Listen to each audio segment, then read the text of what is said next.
Welcome back to the seasonal opener of the 2024 National STOL Series. We are back after our winter break to bring you some very exciting STOL competitions all over the United States. If you are new to STOL, the acronym stands for Short Takeoff and Landing. And our competitors this week have a variety of aircraft set up to do just that. We're using one runway today, and we'll be measuring the distance from the team's takeoff and landing. We take the takeoff and landing distance, combine them together to get a score for that run. If a pilot lands before the line or even touches the line, that run is disqualified and they will have to rely on another attempt. That's a new rule for this year, and we will be paying very close attention to any part of the aircraft tire that touches that white line. Some folks are bound to be disappointed if they touch down too early. Many of our team's planes are highly modified, and teams are constantly improving their airplanes to be more competitive. Each aircraft, depending on the model, will be assigned in a set category. We have 4 standard classes, starting with our biggest and heaviest aircraft, the touring class, followed by our middleweight, lighter aircraft and backcountry. Then we introduce a lot of STOL purpose-built airplanes into the mix with our adventure and sport class. National STOL Series welcomes new pilots to the competitions in their rookie class. Each new pilot having to attend additional safety briefings as they get into the series. The exhibition class is for those planes with multiple engines, and finally, the stars of STOL come out, the unlimited class. These pilots are competing for the big bucks. You'll see 2 different strategies in this class: super light aircraft or aircraft with high power to weight ratios. Throughout the season, each pilot will be gathering points after each tour stop.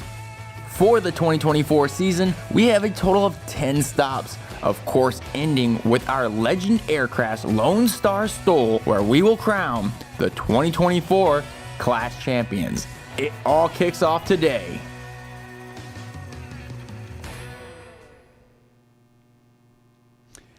And what's up, STOL freaks and Av geeks? Welcome to Virginia Beach, Virginia.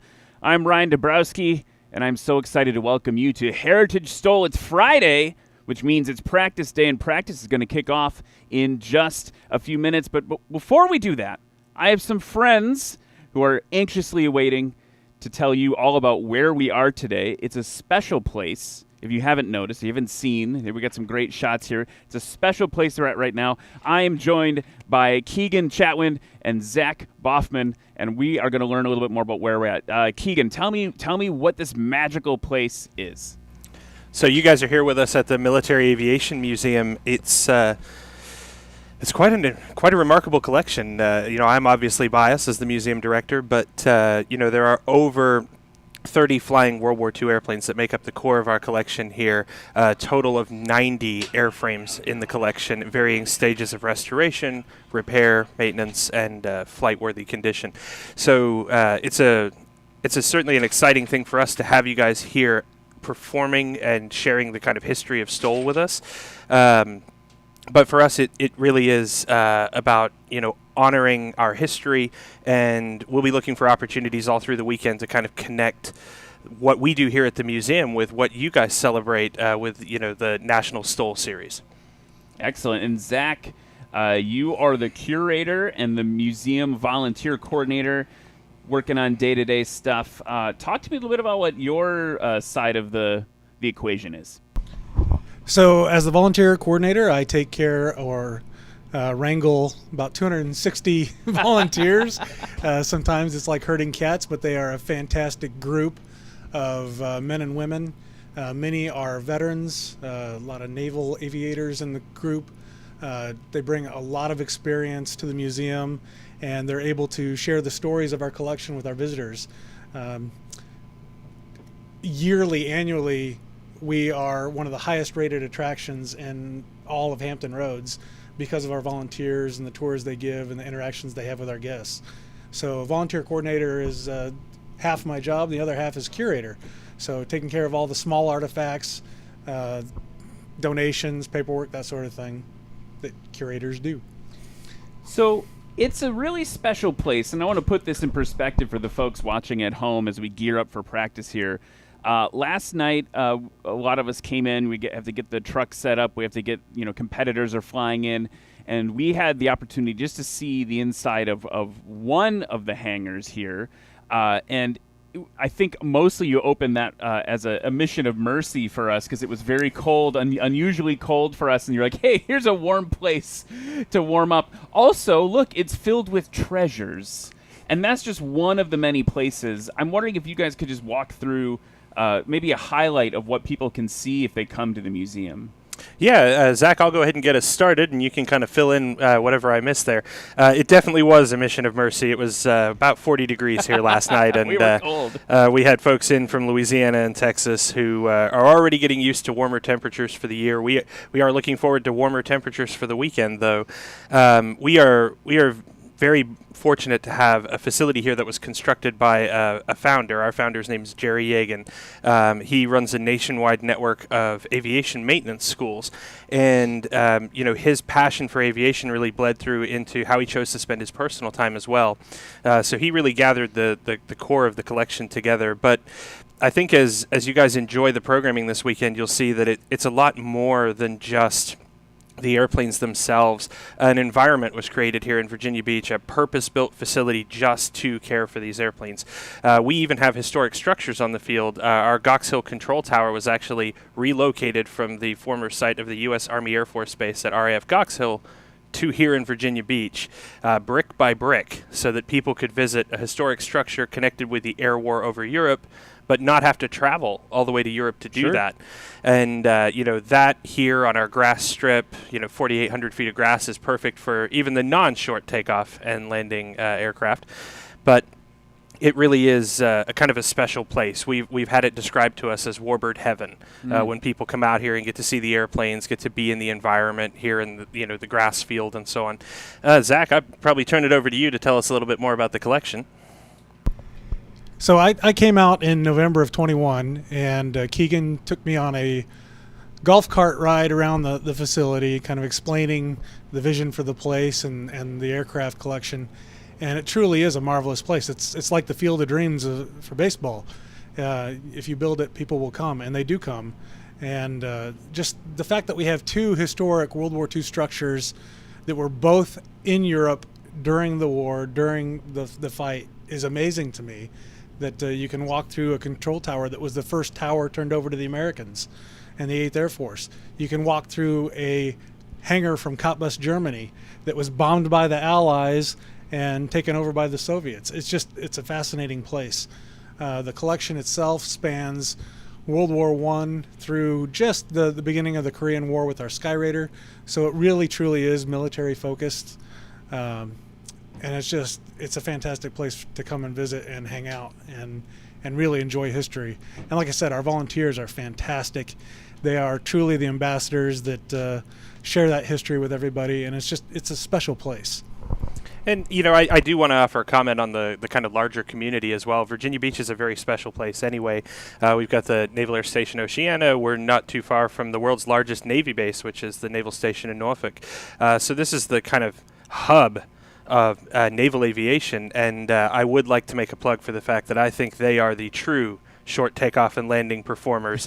I know that nowadays they do it with a catapult assist and sophisticated arrestor gear, but I do also want to point out that carrier flight decks in World War II are narrower than the cement ramp that's behind our museum building. So if you have a chance to go and stand on the ramp and realize that the ramp would actually overhang the edges of a flight deck, and that's just how small a space they really had. So tomorrow we're going to have hopefully the opportunity to see a couple of the museum's aircraft fly, and one of them will be our FM2 Wildcat.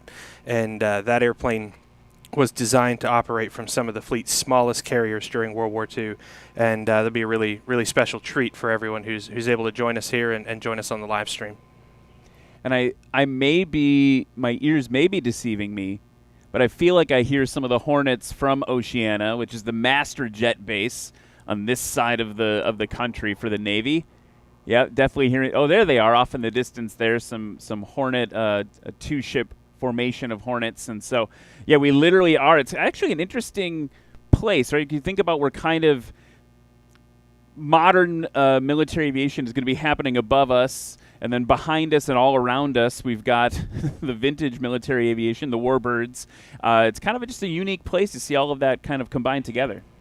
It certainly is, and we like to. We've had it confirmed to us that from time to time they do fly over and kind of look to see what's going on down here, because I think it's hard to be involved in aviation and not feel a deep connection to the history and the traditions of aviation. I know Zach's got some interesting stuff here about the kind of roots of STOL and how it grew up and was expanded by the war. But we shouldn't ever forget that we live in a modern world that's defined by and created by aviation, and celebrating all of us together, the traditions of that is really a special thing to get to do anytime you get to do it. Let's chat about STOL. And so before we let me tee up what people are going to see on the course today, and then we can kind of talk about that connection, because it is a really interesting birthplace of what we're doing. So for folks at home, when practice kicks off here, and I think the pilots are getting ready to see someone's taxiing up to the line now. So in just a second, we're going to have some flying happening for you. So basically, like you heard in the intro, we've got a line painted. And if you've ever been to your hometown airport and you have a spot landing competition, this is like that just turned up to 11. You mentioned carriers before, Keegan. Like, the way I always describe it is, if you land before the line, or actually now, if you touch the line this season, that's like landing short on a carrier approach. Or if we're thinking backcountry, like a sandbar, right? If you're going to get wet if you land short. So that's what we're simulating here. Once you're past the line, we're measuring to where the wheels stop. And then with the takeoff, it's where the main wheels depart. So imagine just that spot landing competition turned up to 11. Right now on the field, we can see our head line judge, Lexi, is walking across. She's the one who's always calling whether or not something is good, it's over the line, or a scratch. And we then have some other line judges coming out.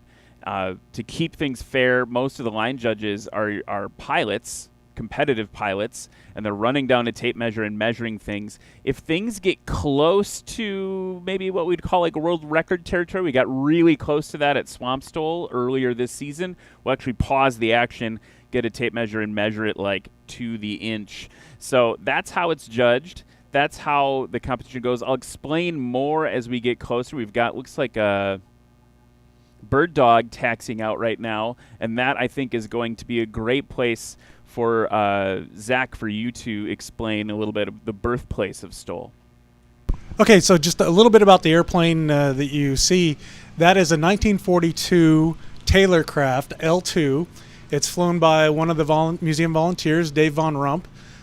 Dave has been a volunteer here at the museum for over 8 years. He's put in over 5,000 hours of volunteer service to the museum. Dave's background, he started out as a Navy nurse, served in the Navy for 28 years before retiring. He's been a private pilot here in Virginia for 16 years, and he's one of the Virginia State Aviation Ambassadors, and having flown to all of the airports in Virginia and landed and taken off. Many of those trips were in his L2. His particular airplane was manufactured in Alliance, Ohio, 1942. It then served in Texas as part of the civilian pilot training program, where pilots could get some flying time, learn how to fly in a small airplane before going off into primary, basic, advanced training in the military. He's going to do a flight demo for us in a little bit. He's just taxiing down to the other side of the runway. But STOL flying it really took off really after 1903. If you think of STOL, a lot of people today think of STOL as a type of aircraft, but it's really a technique for flying off of unimproved fields, climbing out over obstacles. And that's something that all pilots did at the beginning of aviation. After the Wright brothers switched from taking off from rails to wheels, they were flying off of any convenient space, converted polo grounds, converted golf courses, farm fields, whatever was flat and convenient and had predictable winds. It really wasn't until 1928 that the first paved runway was in place in Newark, New Jersey. So all the pilots before that were learning STOL techniques.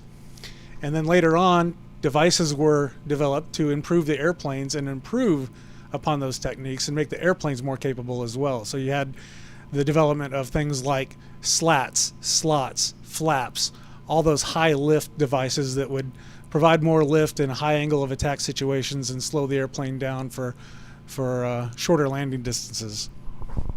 So Zach, one of the things I think that's really interesting about aviation in World War II is just how it expands and explodes. In a lot of ways, there's this surplus of pilots that's created by the war, but there's also a surplus of airplanes created by the war, and so people pretty quickly started adapting wartime skills that were about getting into a short field, evacuating casualties. Things that we think of a helicopter doing today were really done by airplanes back then. Following the war, we do see this tremendous expansion in people moving out into the wilderness, basically, with access to aircraft, and that's really where that kind of backcountry STOL aspect comes from. But I don't want to overlook the STOL routes that we see in things like crop dusting as well. So here in our part of Virginia, that's what a lot of STOL would have looked like is crop dusting and similar operations to that. One of the neat things about how Dave has his airplane configured is the stripes on the wings that make it like super visible on the live stream. Can you talk about what those stripes are and why they were particularly helpful during the war? So, like I said, Dave's airplane did not go overseas during the war, but it is painted up as an airplane that would have flown on June 6, 1944, D-Day. So the white and black stripes on the wings and on the fuselage are the invasion stripes that all Allied aircraft were marked with, so that gunners in the ships and on the ground would not shoot down the wrong airplanes. So, I mean, when we talk about, and I think things are getting ready to gear up down there, we've got actually not gear up because the gear are down and locked always for that aircraft. We've got some competitors still coming in for tomorrow's competition, so I think that's part of a little bit of what the delay is as things get sorted out in terms of a landing and taxiing image down there. I'm struck by, as I look down the runway here, it was a huge undertaking to bring that tower here, brick by brick. But there's something magical that's happening for me as I look down and see the L2 next to the tower from England. It's just a magical thing happening in my brain right now. As we've got this great camera shot down the runway, I just want to invite everybody to imagine you've been transported back in time. We're going to see a historic aircraft take off here. There's really, nothing modern in the background. Just the trees and the grass, and we are airborne there in the L2. Now, L2, a number of grasshoppers were made, but all the kind of civil manufacturers made versions, not all of them, but many of them made versions. You're an expert on this more than I am. I'm trying to tee up a question very poorly. I think a lot about, we've got like the L3, like the J3 variant, L2. I wonder if you could talk a little bit more about how they were used and what makes them special. So before the U.S. got into the war, there was a series of military maneuvers in Tennessee and Carolina, and they called on private manufacturers to provide small, light aircraft to use in a liaison role. And liaison is kind of an all-encompassing term for aerial reconnaissance, artillery spotting, air ambulance, message and package hauling, basically a truck with observation capability. So manufacturers like Piper, Aranca, Stinson, Rearwind, they all provided airplanes for use in this, and some of them received contracts. The largest was Piper with the Piper Cub. The Piper Cub became the L4. Oh, I got it wrong. I said L3, didn't I? There was an L3. There was a L1 clear up through L19. The L19s were developed a little bit later and used in the Korean War. But there are a whole series of L-birds, and L is for liaison. They started using that term in April of 1942. So before that, a lot of these airplanes would have been under an observation designation, so it would be O and then whatever number the airplane was. We do have in our collection an airplane that was designed specifically as a liaison aircraft. That's our Stinson L5. It's the only one that the Allies, or at least the Americans, flew that was designed specifically as an L-bird. All the rest were basically converted civilian airplanes. And it was derived from Stinson's really successful Model 10A series civilian airplanes. I think what the military took interest in was how close to perfection it really was. They thought with a couple specific modifications they'd really be able to get the airplane perfect, and it kind of got the nickname the Flying Jeep in the sense that you could take it anywhere a Jeep could go. And looks like we got the Taylor craft coming back overhead here. And so we've actually, and I shared this before the stream, we've had an L2 compete on the National STOL circuit previously, and it was interesting because the L2 Taylor craft based, L4 J3 based, the J3 Cubs that were competing against it, at least that day, and here he comes overhead. I just wanted to listen to it.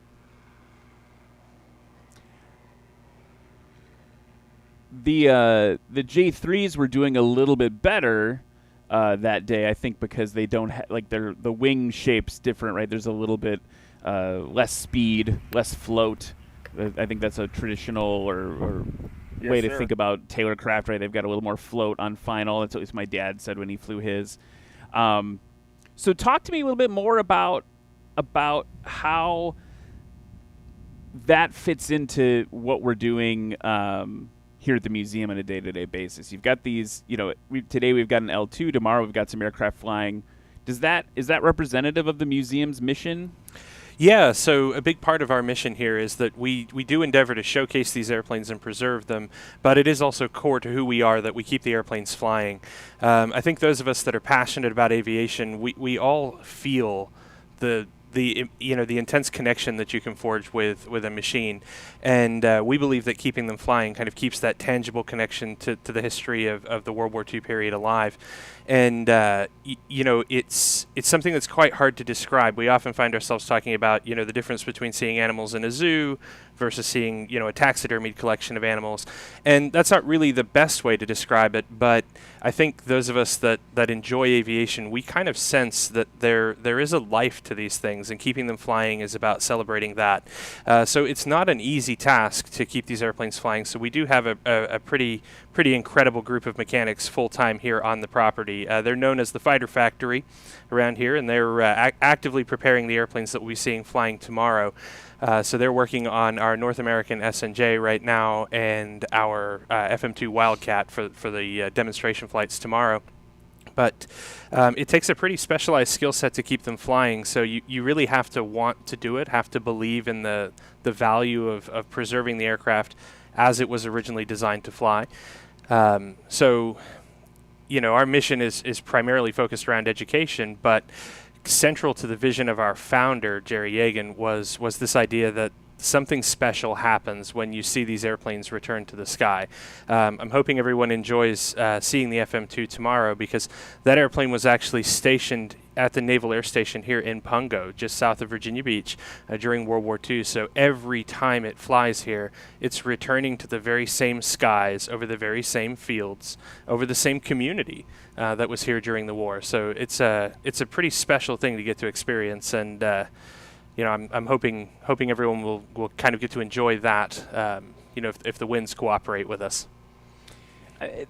That is such a unique and special thing to consider, right? I think it is one thing. For instance, we were walking through the World War I hangar yesterday, and obviously that on its own is amazing. We've got the L2 now on kind of finally distance here from the runway.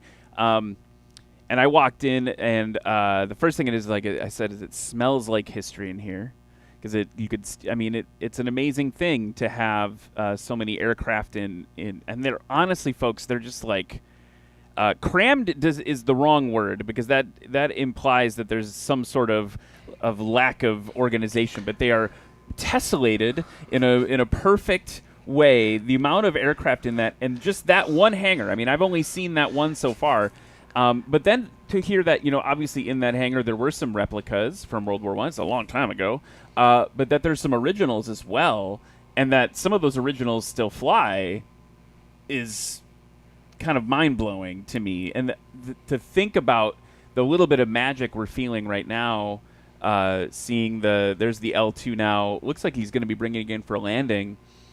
That same magic extending through all these eras is just... I got goosebumps. I think at least one other pilot literally walked into that hangar and said, "Whoa, I've got goosebumps," right? So there's something there, and then to extend it up into the air is really exciting. Yeah, I think the hangars here certainly are full. That's probably the nice way to put it. But Tessellated, yeah. Tessellated, yeah, highly tessellated. It's a testament to the remarkable collection that's been assembled here. That's taken many years to bring these historic airplanes together. As you mentioned, there are replicas in the World War I hangar, but there are original rotary engine equipped restored aircraft. People often ask, how much of a World War I airplane is left as the basis for a restoration, and the answer is not always that much. But we do endeavor, wherever possible, to reuse original power plants. There's something about that gives the airplane the sound that it would have had. And, you paused earlier to listen to the Taylorcraft go over, and that's something that I think every airplane person just loves. When you hear an airplane, you stop and you look up to see what it is, and you can appreciate that sound. We've got a couple airplanes coming towards us right now, and another great opportunity to enjoy the engine sounds.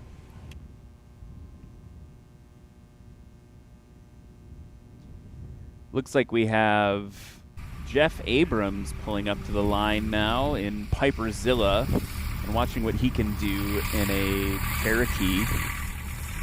Not a plane that you traditionally think of as a STOL aircraft, but he's flying it by the book or better. You're going to see some great work there. And then, listen to that L2 come by. That's a whopping 65 horsepower Continental. We talked a little bit about how a lot of these aircraft, that the L-birds were modifications.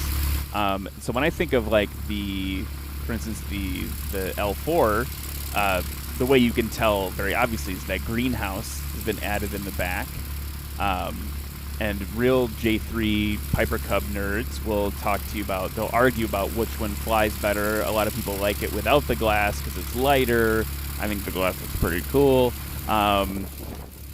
Would you feel comfortable speaking to the differences of the L2 compared to a classic Taylorcraft model?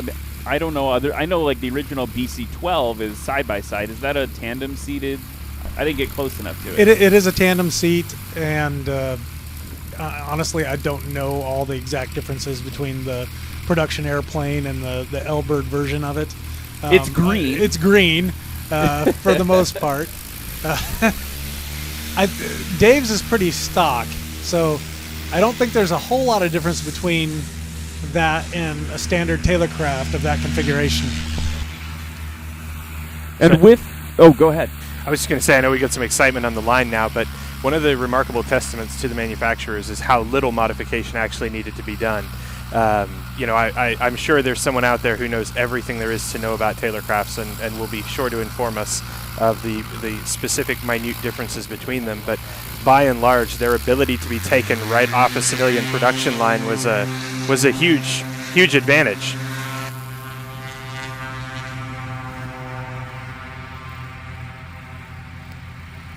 So that was just Steve Hill that took off, and I've in a Cessna 180. He's type rated DC-3 all the way here all the way from Greenwood, South Carolina. Pat McIntyre now in the Rands S7 off short. He's going to be competing in the sport class later. One thing I should note for folks at home is that when you watch practice today, we are not putting aircraft that would normally compete next to each other in the same practice heat. It's based on when the pilots are comfortable and ready to practice. So Piperzilla in the Cherokee, who's coming around now, they're on their downwind leg, never would compete against something like a Aranza 7. That's not a fair fight. So they're normally organized primarily by gross weight, but also by traditional performance. Some aircraft kind of pop around. It's like, well, hey, technically, as an example, like a Husky versus a Super Cub versus a Carbon Cub. Those things over the years we've kind of used data to make sure that we're putting them in the most competitive classes. And we can actually check out some of the scores, I believe. So to put it in perspective, and we'll see what the wind is doing. It's starting to come on the nose now. Jeff Abrams in that Cherokee with a takeoff of 292 feet. Steve Hill in the 180 with 259. Daryl Hickman in 1318 Golf with a 144-foot takeoff. And Pat McIntyre with 98 feet. So got a couple chuckles from you guys. The thing that I always try to actually maybe we could. This is a fun game I could play with you guys because I feel like you're av geeks just like me. As Jeff Abrams. What gave that away? What gave it away? Here and let's watch Jeff Abrams land, and then I've got a game we can play. So here comes Jeff. It's gonna be good over the line. Giving up a lot of footage there. It's practice, though. It doesn't matter. But you can see, for him, heavy on the brakes. Got to get it stopped. That's kind of the biggest disadvantage for him in the Cherokee is just getting that thing stopped compared to some of the tailwheel aircraft. Okay, so here's the game. I always talk about, to try to put this in perspective, normally what I say is, and especially when we get into the distances like Pat McIntyre, we're going to see how short he lands in a minute. 50 feet is the distance nose to tail of an F-14 Tomcat. So when people are when you've got aircraft in the unlimited class taking off and landing less than that combined, it's kind of insane. I'm wondering if we could use some of your collection just to what aircraft could we use to help understand the distances we're looking at here? How long is a Mosquito? Because you have a very special Mosquito. Yeah, I don't know the precise length of the Mosquito to hand, but what I would say is these are all easily happening in the wingspan of our C-46. We have to celebrate the biggest airplane in our collection because although it's down for maintenance right now, it is the only example of its type preserved in a flying collection in a museum anywhere in the world. There are still a few of them flying up in Alaska, though, because of their incredible short takeoff and landing characteristics. They can get fuel and outsized cargo into remote northern communities, and so there's still a few operators in the far north that are flying C-46s. There you go. So the wingspan, everything's happening in about the wingspan of that aircraft. Yeah, it's just about 100 feet, I think, is the wingspan on the C-46. So if we've got someone landing and taking off in 98 feet, they're doing so basically across the wings of the C-46. And this one here, this landing by Pat McIntyre, just a little bit longer than that. I want to say, I'm going to guess it was somewhere around 120. We'll see what the number pops up on our scoring sheet here. Conditions today, a little squirrely from what I've heard. We've got a crosswind for the pilots from the left. And if you look at the flags, all of our wonderful sponsor flags, all the people that support National STOL off in the distance, you can see that there's a big difference between what the ones closer or before the line there, to the line, and then after the line, what they're all doing. And there was actually talk in the very beginning of the day today of maybe having to scratch practice because the winds were so aggressive from the left with that crosswind. Things have died down nicely, but it's still a little squirrely, and STOL pilots always want the maximum amount of wind on their nose, right? The more they can have it on one, easier, no crosswind. Two, it's going to give them a shorter takeoff and landing distance. One of the airplanes represented in the collection here is a Fiesler Storch, German airplane designed for specifically for liaison operations, famously said to be able to hover if the headwind conditions were right. And we have a Levi Nogues who is on the circuit quite a bit, has a 3/4 scale replica storage that he competes in, and we've had conversations about the landing gear on that aircraft. There's so much travel that he feels like sometimes he actually is giving up competitive feet because the wheels are staying on the ground even though the airplane is flying. Interestingly, when you look at the history of the Storch and its development, you find out that those legs are a marvel of engineering. That is what gave the airplane its remarkable ability and remarkable characteristics, in relation to taking off on rocky, uneven ground. It's also what got the airplane its nickname, because when those struts unload, the landing gear hangs down like the legs of a large stork. Looks like our practice competitors are pulling up for the next round, the next heat. And I'm just hearing in my ear that Experimental Aircraft Channel is saying hi in the chat. Hey, Brian. Hi to you as well. Thanks for watching, man. Let's see. I was going to talk about, I haven't mentioned Daryl Hickman. Daryl Hickman's out there as well in that. Looks super cubby, but let's actually get the right type here.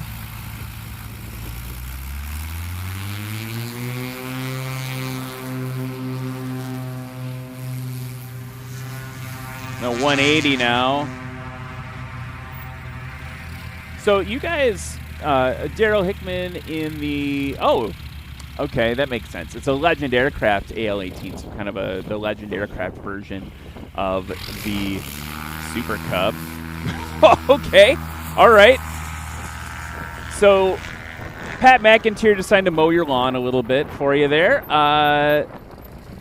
You can see that's a big difference between his first and second takeoff. His first one, I think, was, would we say, 98 feet. I think we're going to see that one come in shorter.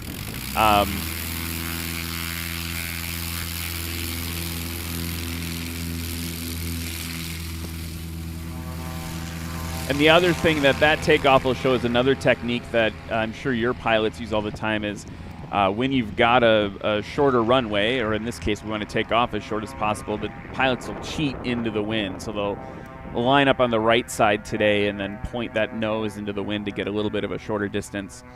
Okay, more airplane nerd questions for you as everyone circles around the pattern. You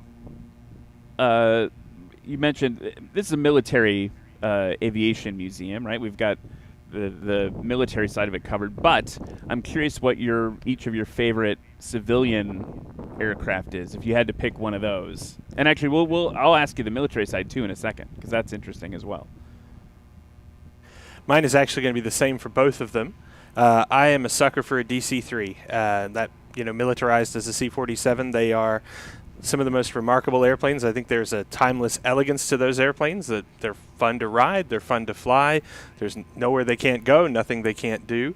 Zach, I'm sure you have more nuanced feelings on the subject. I have two favorite civilian aircraft, and they're both historic. The 1929 Lockheed Air Express. It was plywood bullet. Was one of the fastest airplanes of its era. The Air Express was kind of a glamorous airplane flown by the likes of Frank Hawks and Roscoe Turner and several others. Set some early speed records across country. And then any of the old autogyros, Sierra, Pitcairn. I love autogyros, kind of the ultimate STOL machine of its period.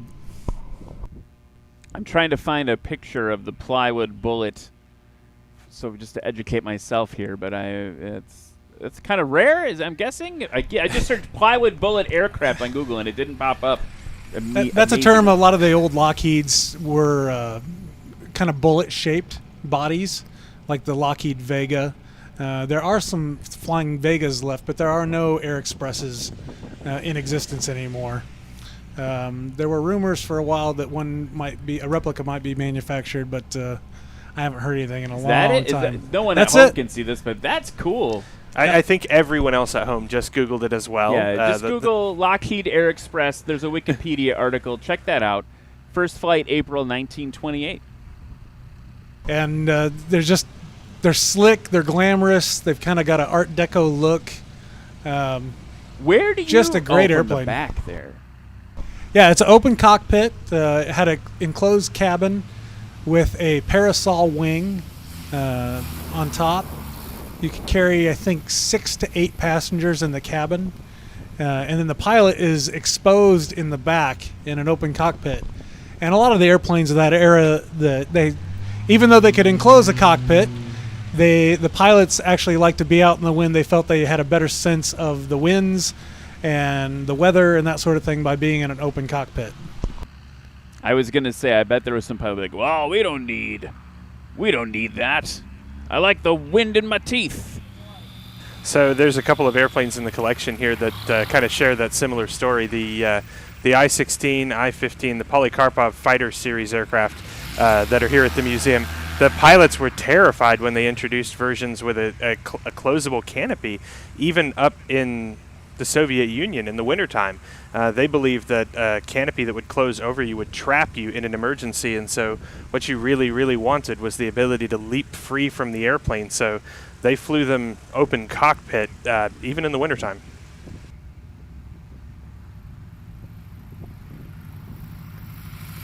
And I'm just looking at the scores here. I'm seeing 279 for Pat McIntyre on that takeoff, and I'm wondering if that's a typo. I would have guessed closer to 79 feet there, but then 100-foot landing on that last round. So a big improvement there, almost 30 feet difference between his first and second landing. Kind of coming in, just to give you an example of the distances that we are working with, Jeff Abrams and Piper Zilla. Who's that? That was a V-tailed Bonanza. Yeah, what's going on there? V-tail, come play. That I don't know if we've ever had one of those compete before.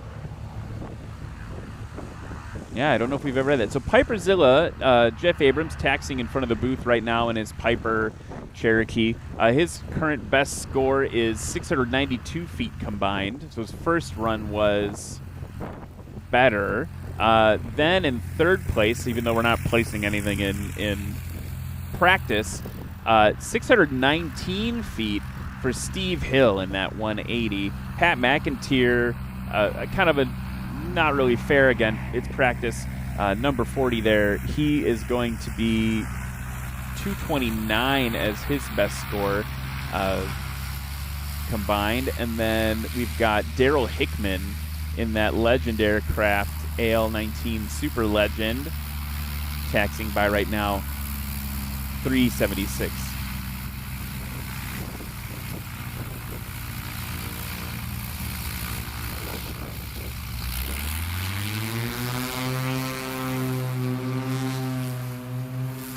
So it looks like we've got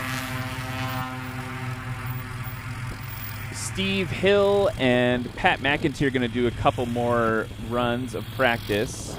And then the V-tail is actually Jerry Clemens. I just heard on the radio. Jerry Clemens, one of our competitors. He's coming in.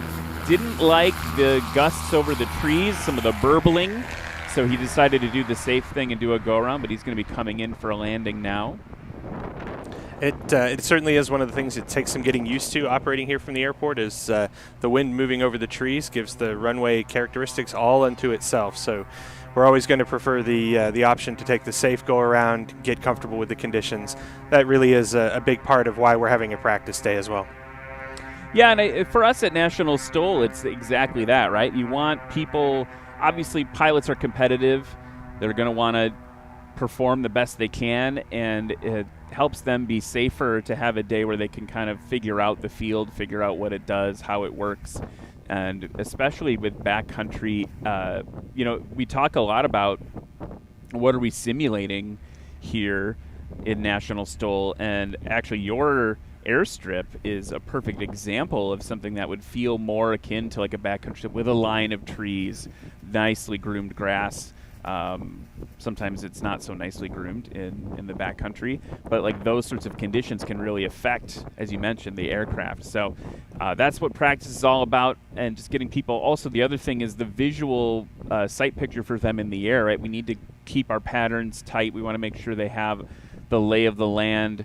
Also, from a safety perspective, if they were to have an issue, where else can they go? They want to make sure that they know and are comfortable with that. So here comes Steve Hill now in the 180.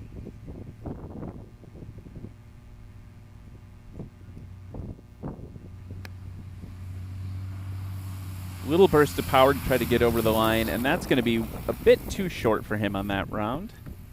So that's what we would call a scratch. Still heavy on the brakes, getting it stopped. And now Pat already over the approach end of the runway.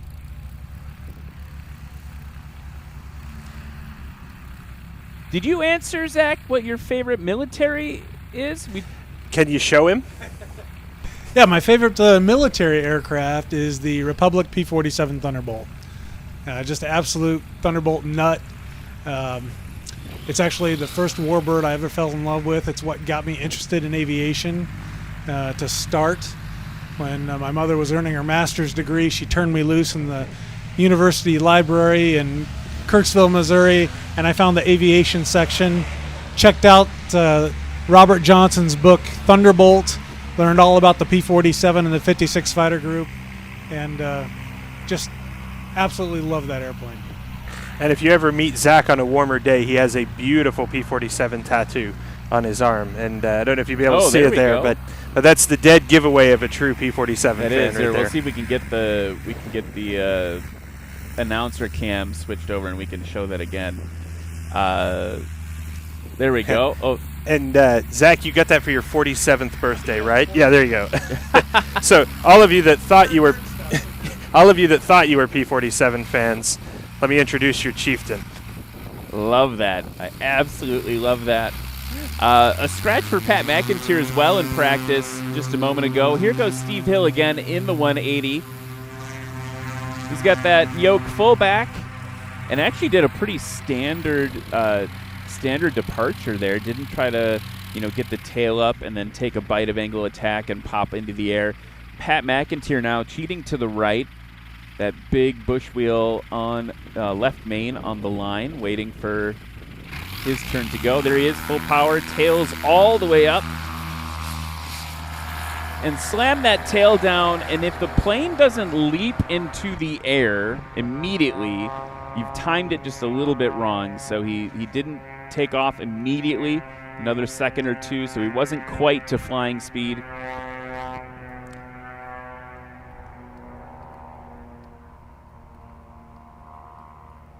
Yeah, I'm jealous I didn't fly anything down to land here. It's not normal. This is not normally an open airfield for people. That's right. It's not necessarily a general aviation hotspot. It's exciting for us to have an event like this, though, because we do get a lot of requests of people who want to fly out and visit. So doing it as part of a structured activity like this is really how we're able to accommodate the number of airplanes that are flying in. So I think you guys have 22 expected competitors, and it's a pretty great group coming out here. And, some folks have been camping under the wings of their airplanes. Others are enjoying the ocean front down in Virginia Beach. If you haven't been out here, it really is a great place. There's so much to see and do. Lots of interesting places to visit in an airplane, too. I think a lot of the guys flew out yesterday to Kitty Hawk to visit the site of the first flight, which by its very nature was a short takeoff and landing affair. That's just a few short miles down the Outer Banks from here. So southeastern Virginia and a lot of northern North Carolina is really great country to explore in an aircraft. Hearing some of the stories about that around the campfire, so to speak, last night, really great. Just hearing people like, yeah, man, I went out to first flight. It's like a pilgrimage type thing for me. People that were like, that was always on my bucket list. A lot of great. It is interesting how Virginia is this like hotbed of aviation, or particularly this side of Virginia, right? You talked about you are here, Oceana's here, first flight. All that. It's all stacked up in one kind of compact area. Yeah, we've got a great community here. We've got a great State Department of Aviation that really invests in trying to create opportunities for people to enjoy the state, as aircraft owners. So, if you're looking for something to do on a flying adventure out here, definitely check out the State Department of Aviation's resources on the subject. At that program that Zach mentioned where Dave flew around to every airport in the state was one that was created by the State Department of Aviation. We've got something similar up in Wisconsin, and I've got a couple stamps. I got a couple stamps in the Wisconsin book, but not even close to all of them. One question that I'm sure that's going to come up in the chat, maybe it has already, is how do people? You've got how many pilots, and how, if I want to be cool and fly for you, how do I do that? So that's a great question. We are very, very fortunate. We have the services of just about 20 volunteer pilots who give freely of their time, their expertise, their skill set to come here and fly. It is a bit of a specialized kind of flying. You do pretty much have to have access to some warbirds already to be able to maintain currency. The airplanes in the collection don't really fly often enough to provide you the currency that you would need to truly be proficient. One of the hardest things for a lot of people to get around is the tail wheel requirement. You have to have quite a bit of tail wheel time. You need to be flying, heavy and complex tail wheel type aircraft. So a lot of folks will be, part owners in an SNJ or a T6 or something like that, building time before they come out to see us. It's not because we don't want to give everybody the opportunity to fly the airplane, but because our first responsibility is to the preservation of the aircraft, and to the, we have to be able to ensure the pilots who operate them, they have to have had a range of aviation experiences that equip them to fly these very unusual and dissimilar aircraft. Which, interestingly enough, since we've talked about being in the shadow of Oceana, not a lot of tailwheel pilots coming out of there right now. Maybe that's something we got to get back in get the Navy dropping some tailwheel time. I think there's a lot of naval aviators who'd really appreciate that. A lot of them, during their stint out here on the East Coast, they will come over and kind of find out more about how you get into flying these kinds of airplanes. I think particularly naval aviators feel a deep sense of connection to the past. The Navy is very rooted in traditions. So there's something special about seeing Navy airplanes out on the flight line, and that lures those guys over here all the time to come and seek more information on what it takes to fly these things. And obviously we're here at a STOL event enjoying some really proficient tailwheel pilots, doing some pretty incredible things with their airplanes. I think it's probably important to always say that this is a true testament to the airmanship that these pilots demonstrate. These airplanes, some of them are modified, but they're not pushing past the envelope of what's possible with the airplane. These are pilots who've practiced, they've trained, just like those military pilots do for their particular mission and their particular kind of aircraft. And speaking of proficient, Mr. Steve Hill getting a 5th practice landing in there, and that would not quite his shortest of practice. His shortest landing, that was a scratch. So this would be his shortest landing of practice, with a 242-foot landing there in the 180. And it's funny, as you were talking about proficiency, I noticed he was showing us how proficient he was by having those tires and those wheels completely locked up, just sliding along the grass there. We're gearing up for a fun weekend with you all here, and I'm wondering if people are watching this at home, maybe they're checking out kind of the prelude to the action. What can people expect if they come to the museum tomorrow or even later today? What sort of things are available for them to do? So all the hangars will be open. There will be guided tours ongoing to the original World War II structures we talked about earlier. Our volunteers are really excited for everyone to come out and enjoy the event. We've got the World War I camera, I think they're in the preview, the World War I hangar rather, in the camera's preview frame. So, you'll be able to come enjoy the collection, take a look around. There is, of course, all the flying activity out here on the flight line, and, there'll be some STOL pilots for you to meet. I understand that one of the things that is so great about National STOL is that this is a community building activity. It's not just about posting up those numbers. It really is about learning, sharing with each other, a culture of kind of mutual support. Don't you guys say that that folks come for the STOL and stay for the community? And this is my first event that I've come to with you guys, and I really have to say I see it and I feel it. It's been such a privilege to get to know everybody, to welcome people from all over the country. It just blows my mind that we've got folks here who flew in from Wyoming that never been out to the East Coast to really enjoy what we have to offer out here. So it's a special event, and I think you want to be a part of that. You want to come here. You want to share in that. You get to enjoy the museum as a bonus to the great experience of the National STOL competition. Well, and I think the thing that you said about community extends, back to you all at the museum, right? National STOL in particular is one of my favorite things about it. Is I came in not as a tailwheel rated pilot, but not as someone who really knew anything about the scene, right? Not a ton of backcountry flying in Wisconsin. We got cornfields. We got like we got some grass strips. And I was welcomed with open arms a handful of years ago, and that same thing has happened here, right? Literally, hey, you guys look cold. Come hang out with these World War I airplanes, right? Like the welcoming atmosphere goes both ways, and we really appreciate it too. So I just think it's really cool. And the other thing that's really cool is we found out as we talked offline before we started here that we all like this community, the aviation community is so tight knit that we all kind of know each other through, Zach and I maybe met once before we figured out, but we all know each other through other people in aviation that we all mutually respect. And so that's a really cool thing too. And that person we all know each other through is Brady Lane. So if he's watching, shout out to you, Brady. We miss you. Yeah, Brady, man.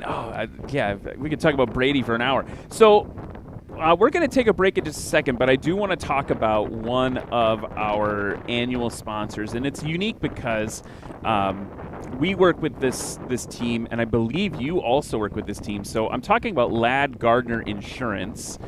They've been a partner with National STOL since the beginning. They've got excellent customer service if you need aviation insurance. Justin Tisdale, one of the competitors you'll see a little bit later, is protected by them. National STOL is. Their slogan is Aviation Protected. You can see, I've got a shirt somewhere. They've got their logos on our sleeves. That's how much we appreciate them. They help insure the museum as well. Is that accurate? They do, and you might imagine a collection of as many airplanes of different sizes, different types. It takes a little bit of a bespoke approach to insurance, and so I'm really happy to say we work with Ladd Gardner's team as well.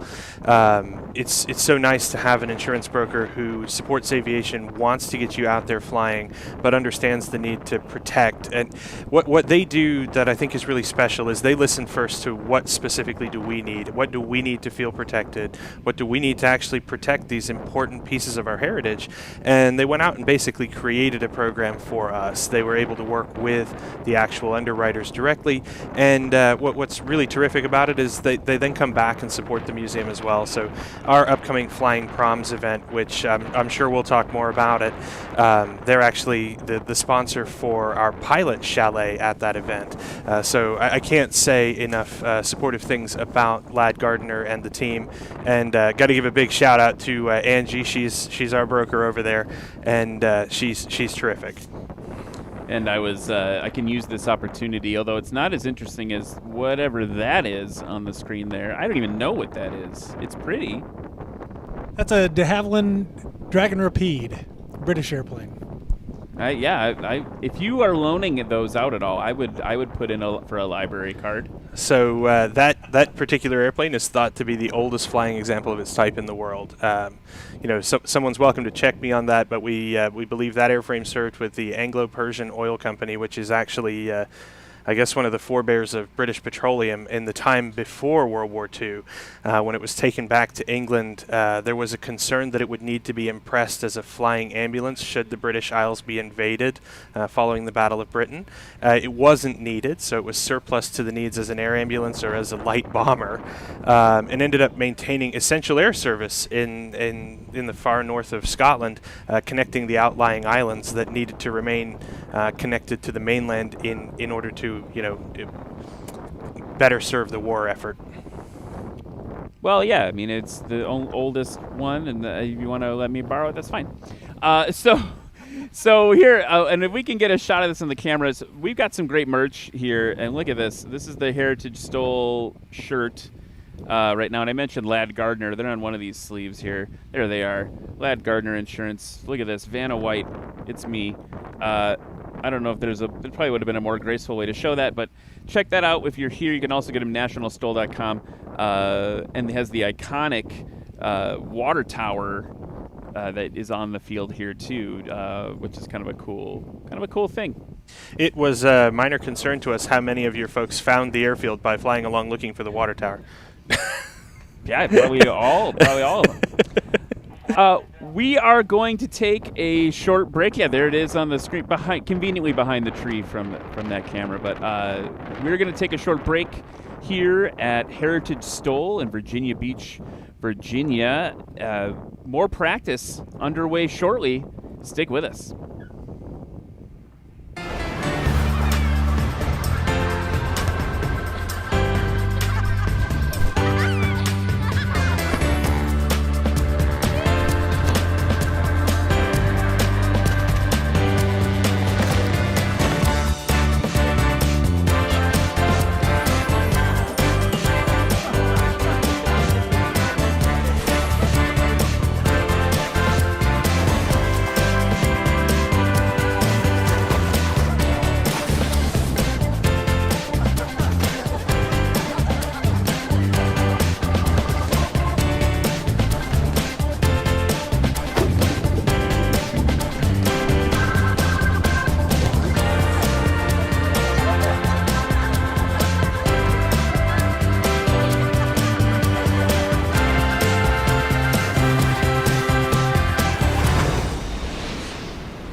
What's up, Av Geeks and STOL Freaks? Welcome to Lone Star STOL here in beautiful Sulphur Springs, Texas. It's Luke Spore, everybody, 2019 American Legend Aircraft MOAC.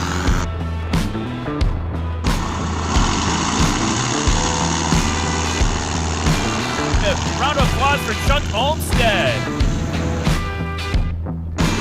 In the gray and orange MOAC, Brian Shirley, everybody.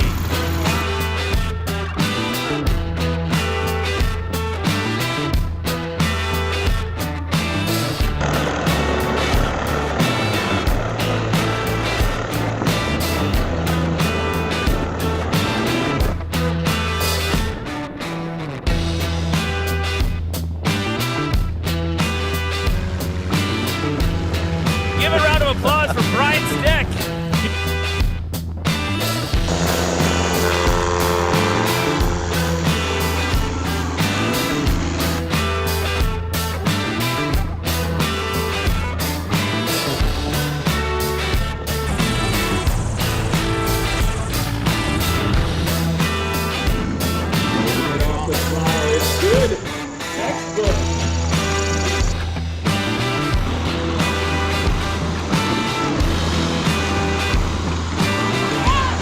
You might be sub 60 feet on that one. The unlimited class. It's what you've been waiting for.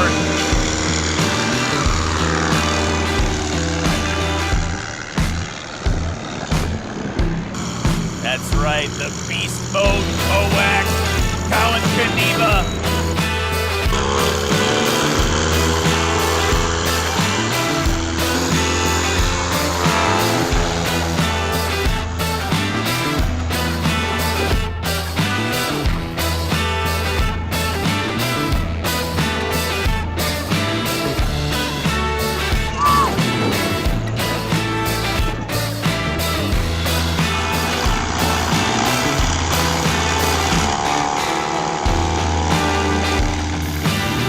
Oh my goodness gracious.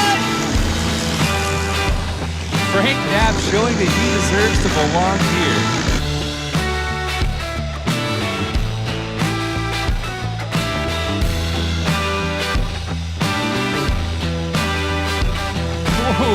was legendary.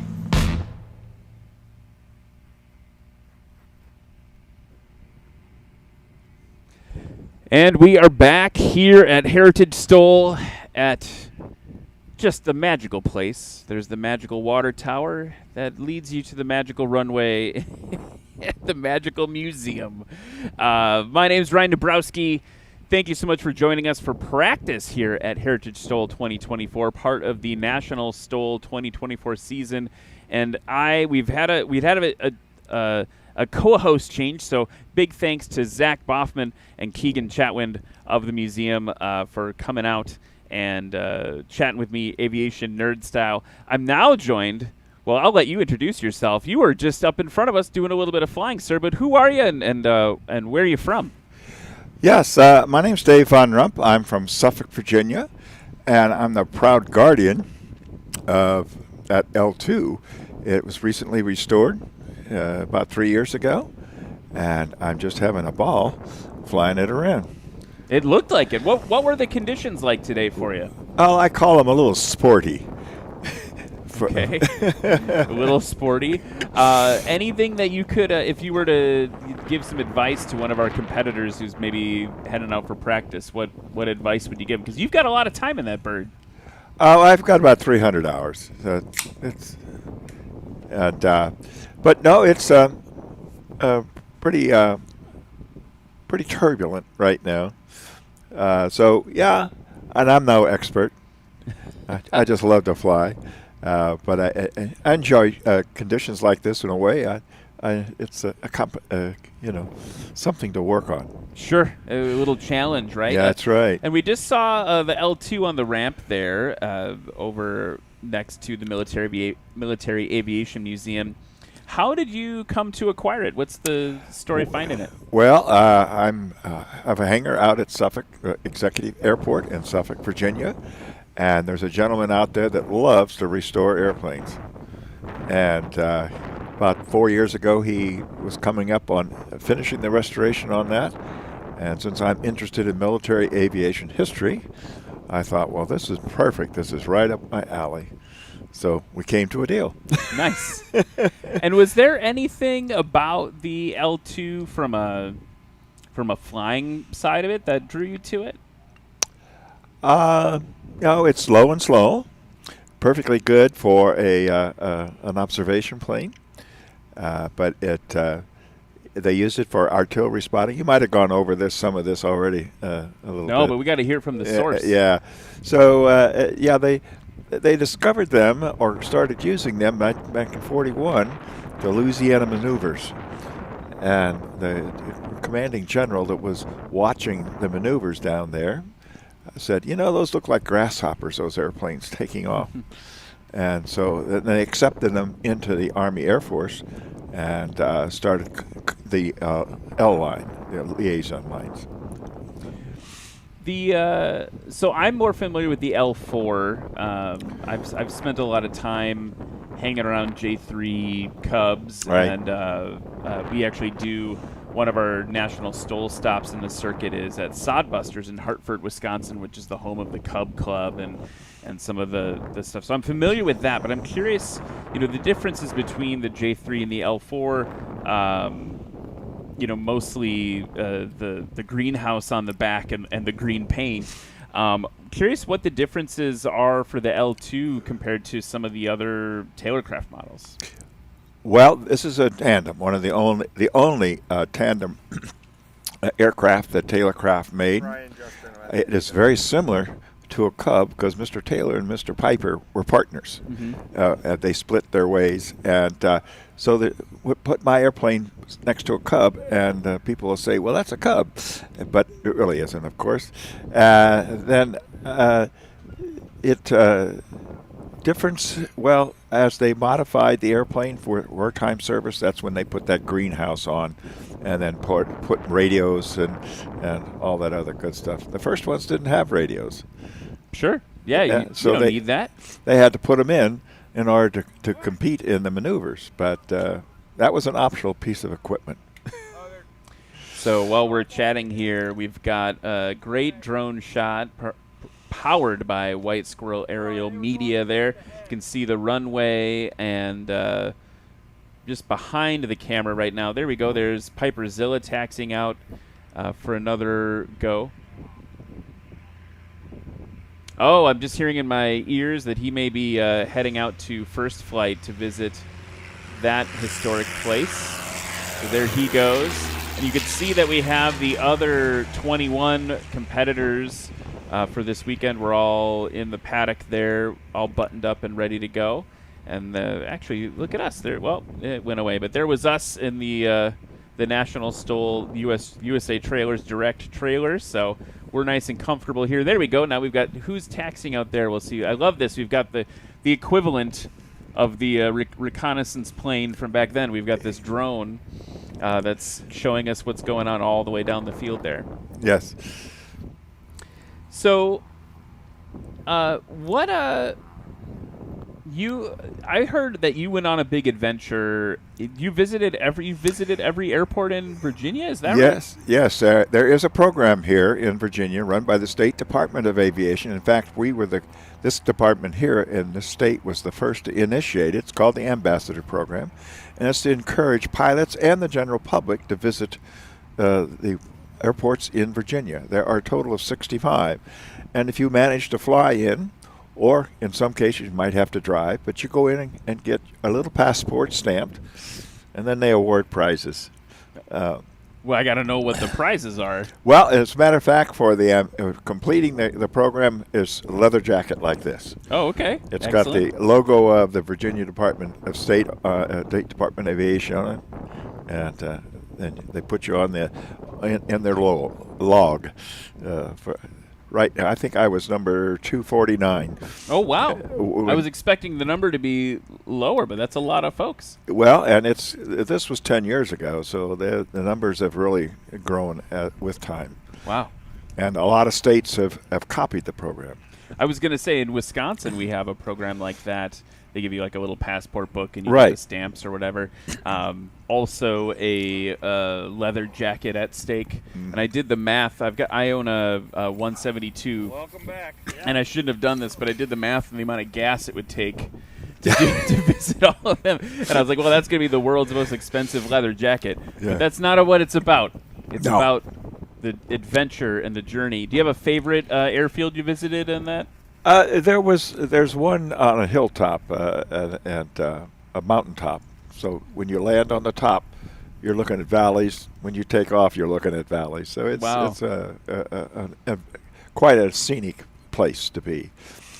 But I had an experience when I first started the program, just like you were talking about. I went into the office at the airport to get my passport stamped, and the gentleman behind the counter, he says, "Oh, you're one of those guys that's spending a few $1,000s to get a $200 jacket." And I said, "Yep, that's me." You're like, that's not what it's about. But that's right. That's exactly right. So I saw things that I wouldn't have gone to. There was one airport out in Western Virginia. It's literally on the side of a hill, and it says very plainly in the airport directory, you must land on this end of the runway and take off from this end. You land at the bottom of the hill, and you take off from the top. That's it. The slope is so steep you can't do it any other way. Oh, sure. You can't depart uphill. Yeah. Got it. There you go. Just to give folks a little update, we've got our next set of practice about to begin. You can see the judges. We've got a handful more judges this time. They've got to go through a little bit of training as well to make sure everything's being judged to our standards. Lexi, our line judge, is on the line, and she'll be taxiing people up to the line when it's appropriate.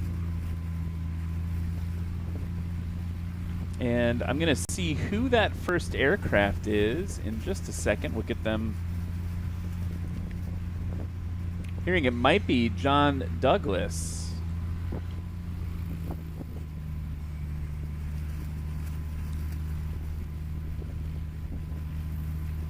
And if that is John Douglas, he's actually the host of Rocky Mountain STOL out in Pinedale, Wyoming.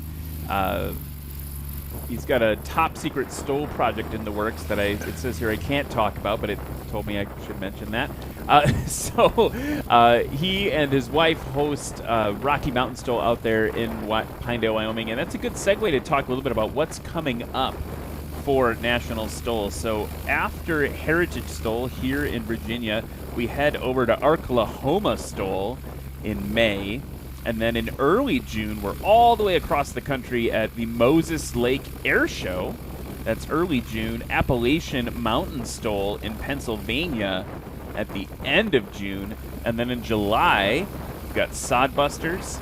And from there, the season just keeps going and going all over the United States. We hope that if you're in one of those places, you'll make plans to join us in person and certainly online. But Oklahoma looking to be a really exciting event in May. That's the next one on the books. And then come check out a National STOL at an air show at Moses Lake Air Show. That's going to be really intense as well. So this is all part of an expanded footprint of the season to bring a new opportunity for new pilots to join this series. So as it grows, we're going to continue to reinforce safety, but we want to make sure that we're bringing in new pilots and giving them another opportunity to join us. The other thing that happens as we go around is that pilots who come to all the events don't necessarily, depending on which segment of the circuit we're in, they don't necessarily have to go all the way around the country all the time. They can kind of hop around. The other mention I should make about safety while we're waiting for practice to begin here is we do have a helmet requirement this year. FlightHelmets.com is a big friend of ours that does that. Normally I would have a sample of their helmet in the booth to show you, but they've actually provided them for the rookie competitors to use during this event. So because rookies may not have their own helmet, maybe they haven't invested in that safety equipment yet, it's not required for normal day-to-day flying.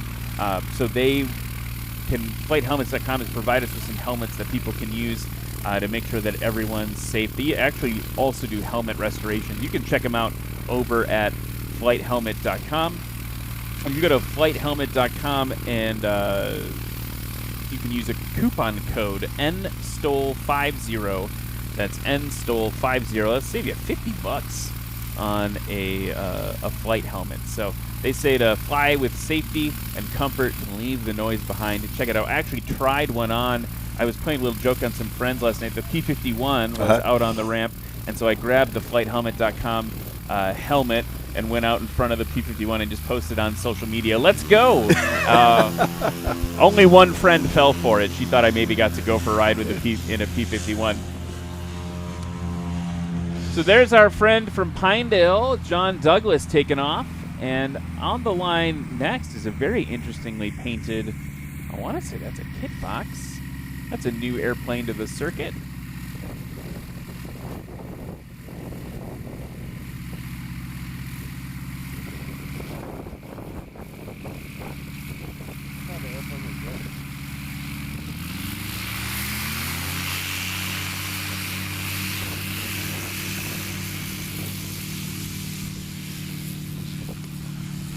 Reading N numbers here. So again, what we do during competition tomorrow is everyone is incomparably performing aircraft, so they're separated into their classes. So this is Andrew Findley. Let me get some information on him here.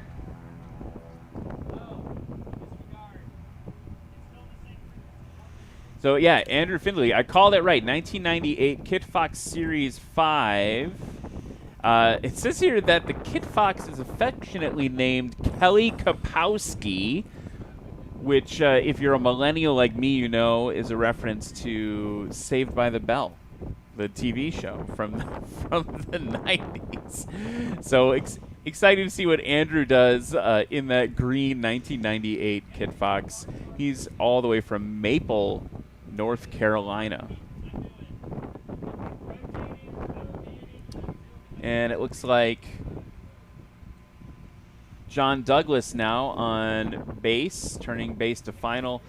As we look at this view of the field, was there any part for you that was particularly turbulent compared to, was it just at altitude or once you get down into the trees? Well, it's a little bit of a burble over the start of the runway down there, so not bad. But you get through those trees, and then you lose all that crosswind, which is nice.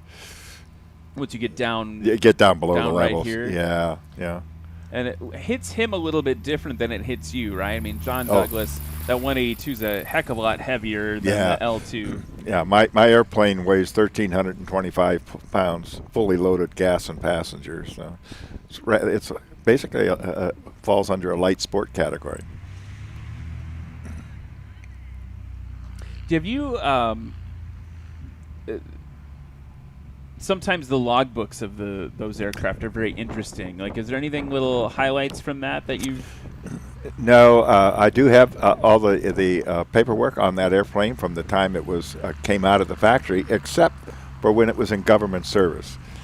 Oh, the part that you want to learn It's about gone. the most. So I really don't know what happened, but that's not unusual. Those wartime records just disappeared.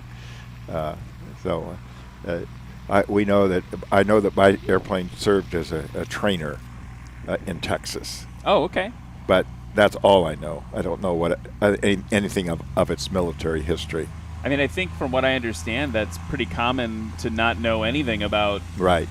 other than it had a serial number and it served. Yes. Right? Yeah. Sometimes people are fortunate to be able to get the logbooks, but in my case, it didn't happen. So I think I mentioned my father for a long time. When he was in his 20s, he owned a Tailcraft BC-12, Uh-huh. and did a bunch of research after I became a pilot, and I found it in Iowa. So a gentleman owned it, and I sent him a letter. Didn't have a phone number, and they had to send a letter in the mail and said, "Hey, if you still own this airplane, we'd love to come see it." And he got the letter. He called me one day, and he said, "We'd love to have you." So we hopped in a Piper Cherokee and flew all the way out to Iowa. And we didn't go flying. It was pretty sporty, like today. And the gentleman that owned it, he actually gave me the keys. He said, "If you want to take it up, go for it." And I was like, "I'm not. No, sir. I will not be doing that in a plane I've never flown on a day like today." Yeah. But it was kind of him to offer. Yeah. But, my dad and we had a couple tears. We had a little reconnection to his past there, Yeah. and got to see the airplane. Well, that's neat. Yeah. What was really neat for me as a son, what made me think of this was the logbook side of it.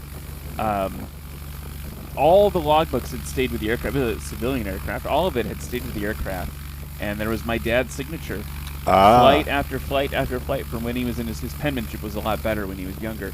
And so seeing that was really amazing. Sure. And one of my big regrets in life is about a month after that visit, the gentleman that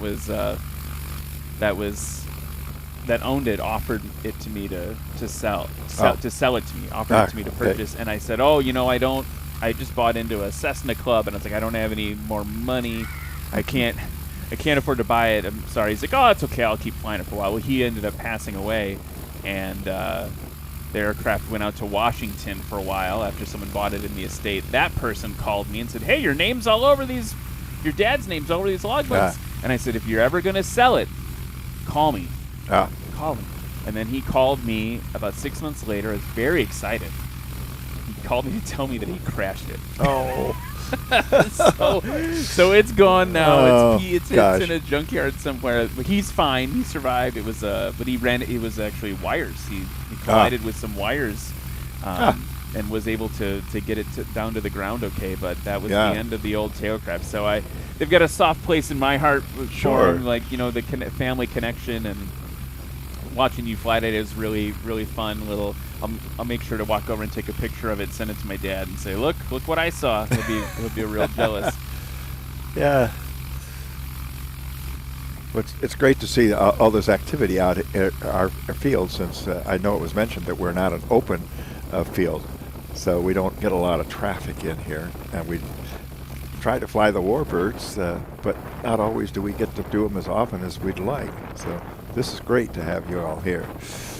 Yeah, get a little. Yeah, it's fun to. It's such a great little airfield, little hidden gem. See, we've got some more aircraft taxiing up for practice now. While we get ready to go, I'm going to mention one of our sponsors. We need to talk about a local sponsor for Heritage STOL, Napa Auto Parts. They want me to let you know, Virginia Beach, are you in need of quality auto parts and exceptional service? Then you can look no further than Napa Auto Parts. They're over on Princess Anne Road. From brake pads to oil filters and everything in between, Napa has America's largest network of parts and care to be the fuel that keeps you firing on all cylinders. That's a funny little engine pun there. With our expert advice and friendly service, you can trust us to help you get back on the road with confidence. So why wait? Visit Napa Auto Parts on Princess Anne Road in Virginia Beach today and experience the difference for yourself. So a big thanks to Napa for helping us bring Heritage STOL to life for you here at this beautiful museum. And we're just waiting, I think, for just a little bit of Air Boss action as they get some aircraft sorted out to continue practice. You've got John Douglas on the line there. We've got another 170, maybe a 172 behind him, the Kit Fox behind him, and then Brandon Korn in the giant 205 cutting in line. So I think I actually understand what's happening now. So a big part of safety in a STOL competition is making sure that the airplanes are in the pattern fastest to slowest. And also here we've got some jet traffic over top of us as well. So now that we've got more competitors coming in, Brandon's in a faster airplane. He's going to be at the front of the line. You can see at the back of the line, Justin Tisdale in that Zenith. That's a very slow aircraft. You want to have him at the back of the line in terms of traffic. And that just keeps, whoa, that is hanging it off the prop there for Brandon Korn. Every time he flies that thing, oh, there's your airplane. Every time he flies that thing is so huge, and he just flies the ever-living snot out of it. Oh, man, that's something to see. All right, we've got this checker tail Cessna, I'm going to guess 172. Figure out who that is.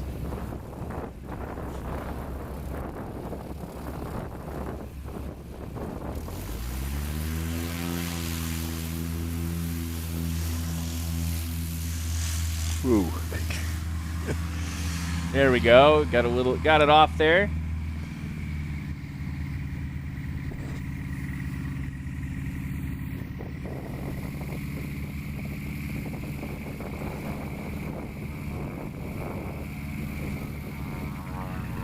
Just looking through here, trying to find that airplane.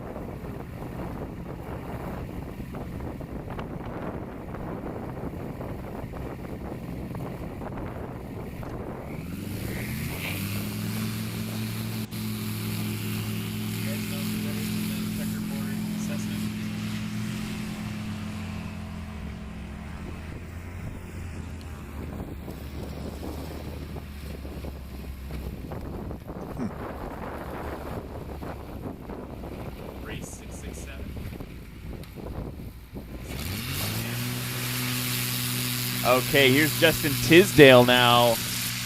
Look at that short takeoff for him. That airplane, I was talking to Justin just before, actually during breakfast this morning. He cooked up a great breakfast for some of us that are staying on the field here.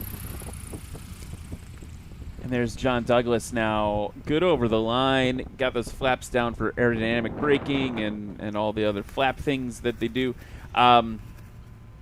Justin was telling me that he had to swap his engine out after Swamp STOL, and he was able to swap it out in 24 hours. He had to source a new engine core. It's running on that Viking, that Honda conversion engine. He had to find a new Honda engine, swap it all out. He was telling me this story about how he had it in the hangar, and he was just like, okay, let's just take it apart and put it back together exactly how I found it. And I guess he was able to get it all hooked up in about 16 hours, and it started on the first try. So good one for Justin there. Here's Brandon Korn now coming in the 205.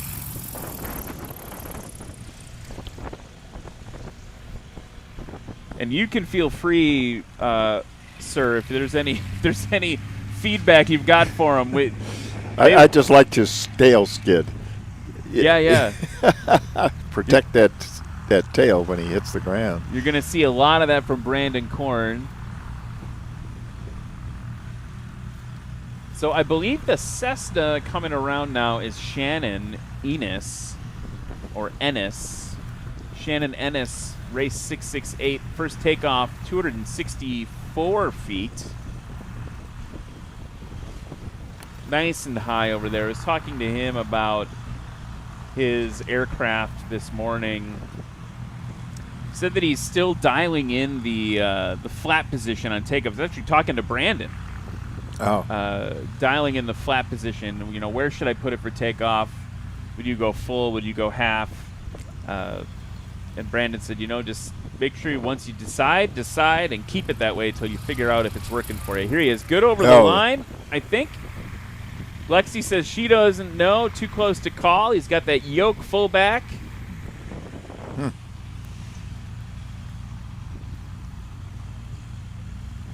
Andrew Findley now in the Kit Fox. Takeoff of 246 feet. So big improvement for him versus the first takeoff. He's dialing it in as well in Kelly Kapowski there.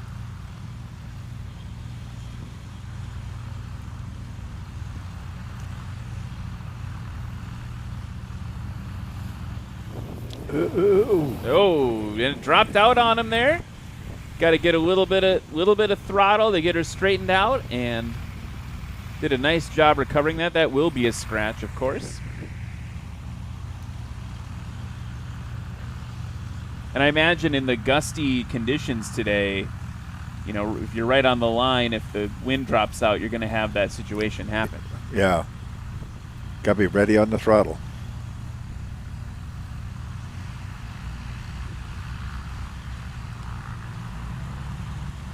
Now we're going to see some short numbers, I think, from Justin Tisdale in the Zenith. Justin is having kind of a meteoric rise to fame here in National STOL. Started as a rookie was just last year. He's working it now, working it over down, getting that those wings level, dropping the nose down. He's good over the line. You can see him giving the throttle some work, and he's good, but definitely had to put in work on that one. Yeah, Justin's the guy who keeps coming back for more and more, even though the airplane keeps breaking. New engines. He had an electrical fire last season. Just constantly dealing with what the plane's thrown at him and keeping it running. And his piloting has improved so dramatically over the last year and a half, let's call it. Just really great watching him learn. And starting to put down numbers that Swamp STOL was actually tied for third in the sport class. So ended up taking fourth after a fly-off. But really great to see him right on the edge of the podium there. Also competes in STOL Drag and some of the other STOL competitions. Here is John Douglas now. His best so far was 660 feet combined, his second run there. And again, you're never going to see him race against someone like Justin Tisdale or Pat McIntyre in their light sport aircraft.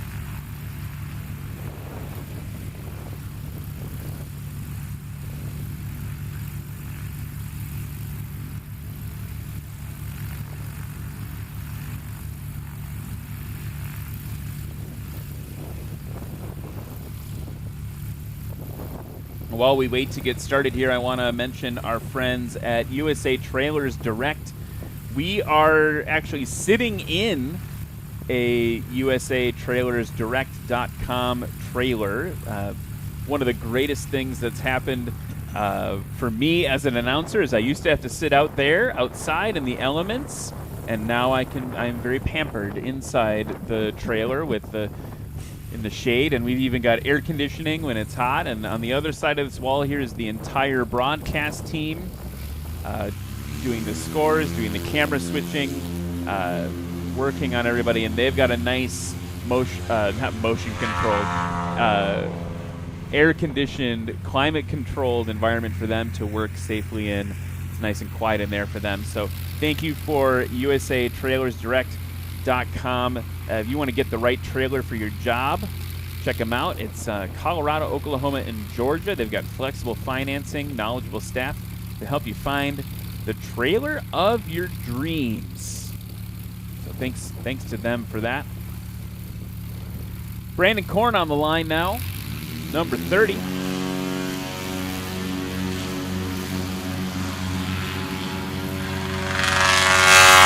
Woo! She's loud too. Man, almost dug the tail for you on that one. You got close. That's a big airplane. Pretty crazy, actually, if you think about it. That first takeoff for him, 148 feet. The only other airplanes that have taken off shorter thus far are a Super Cub, a legend aircraft, super legend, a Rans S7,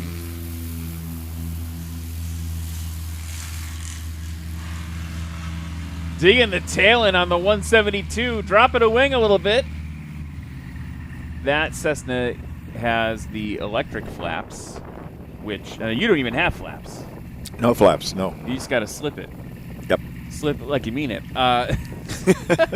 The electric flaps are a real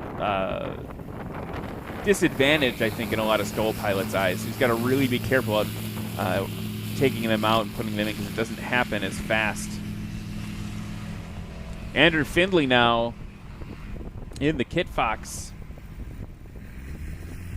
So what I was saying about Brandon Korn is he has the third best takeoff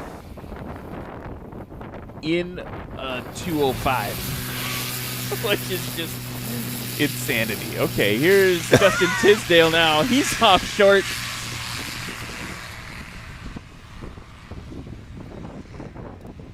Justin's one to watch on the circuit. He's been racking up the sponsors and really, like I said, just most improved year over year, really putting in that effort. Here comes John Douglas now.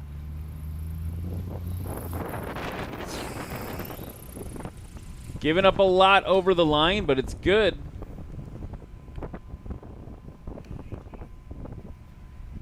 He's used to flying, I don't even know what the altitude of Pinedale Airport is. It's like 5,000 feet or something. Okay. He's used to, he probably doesn't know what to do with all the thick air down here by the sea.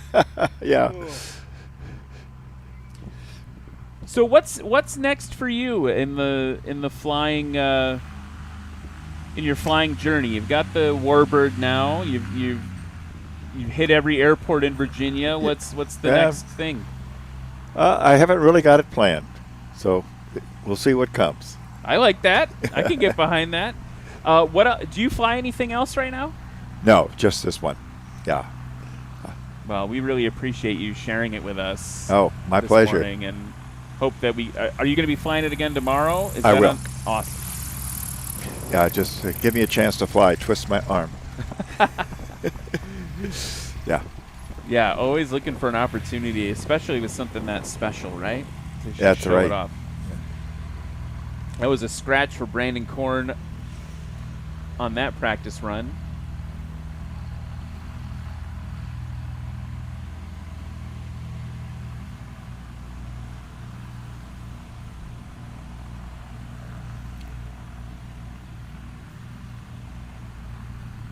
Shannon Ennis coming in now.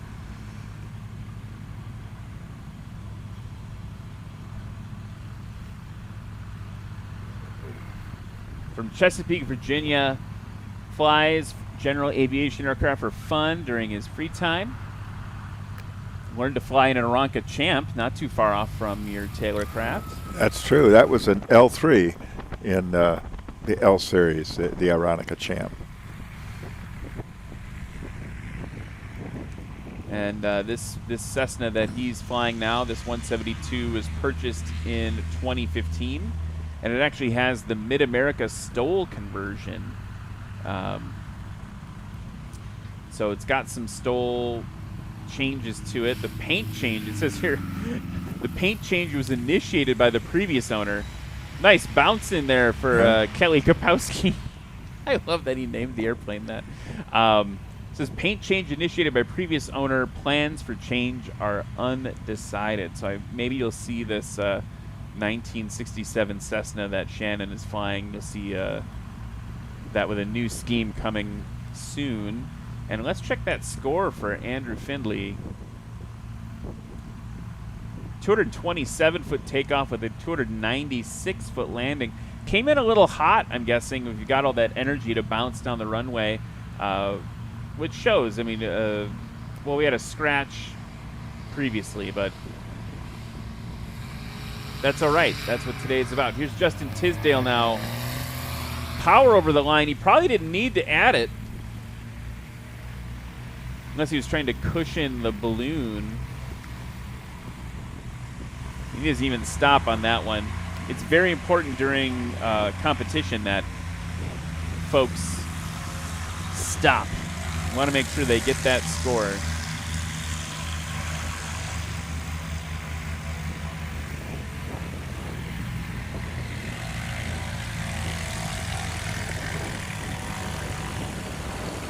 So Brandon Korn, who flies the 205, owns a paint shop, an automotive paint shop. And you can kind of tell when it taxis by why it's so shiny and nice.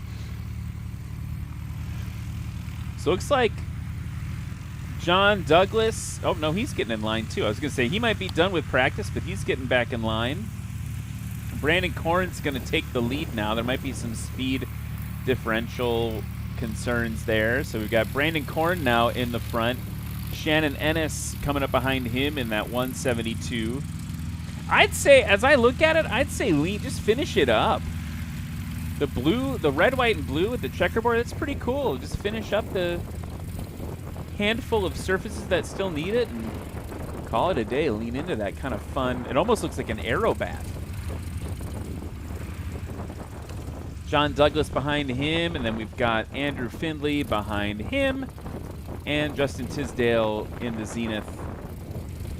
The draggiest airplane of the heat is coming up behind them.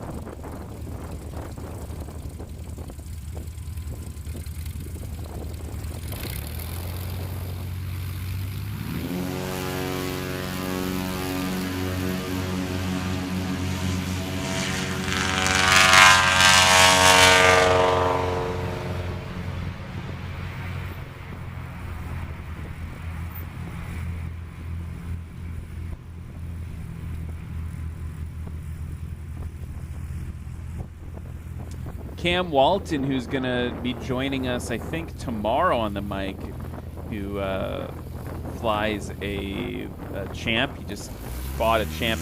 He's in the socials saying, T-Cart love! He was really excited to see you flying that.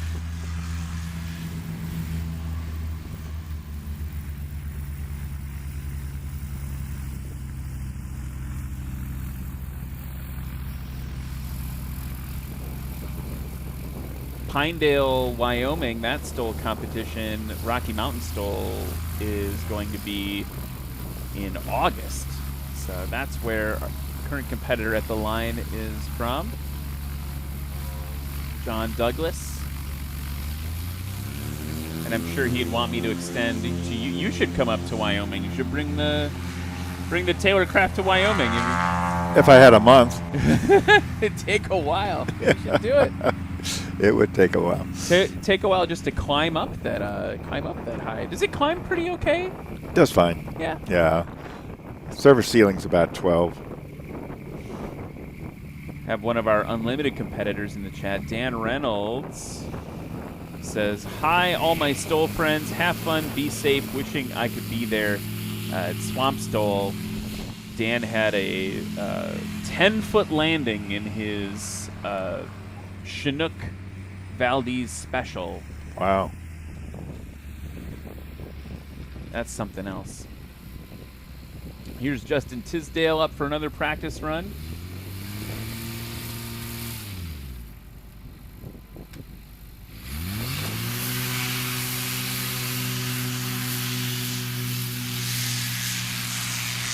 He's off nice and short, maybe 126. And again, maybe the story for practice is Brandon, if Tisdale's off in 120-something, we'll call it, Brandon Corn, his shortest takeoff of today in a plane that might be 3 times as heavy, 148 feet. So Brandon's one to watch. I think he made every competition last year in the 2023 season. And here he comes. Oh, a little bit short that time. Maybe.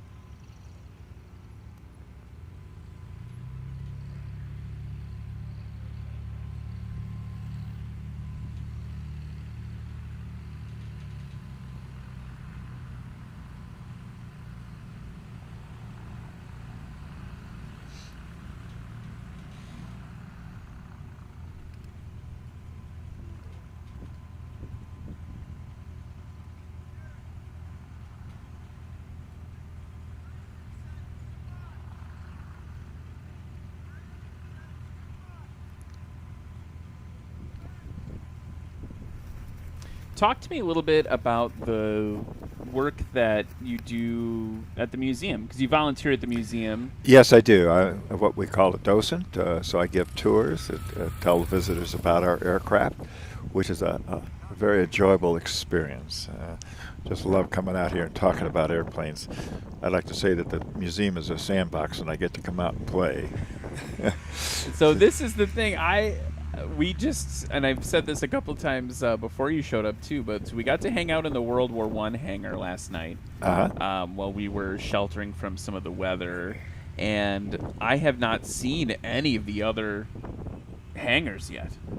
And then I just walked at one of the hangar, like the main museum building here. They had one of the hangar doors open, and you got a lot of stuff in there. There's a Mosquito in there. That's right, all wood airplane. And one of only a handful that's flying. I think less than 6 right now. So, I mean, that's incredible. Yeah, Just that one thing on its own, you could build a whole museum around. Well, ours was completed about 12 years ago, and at the time it was the only flying Mosquito. And since that time, there have been a few more. It's a pretty rare bird. It is.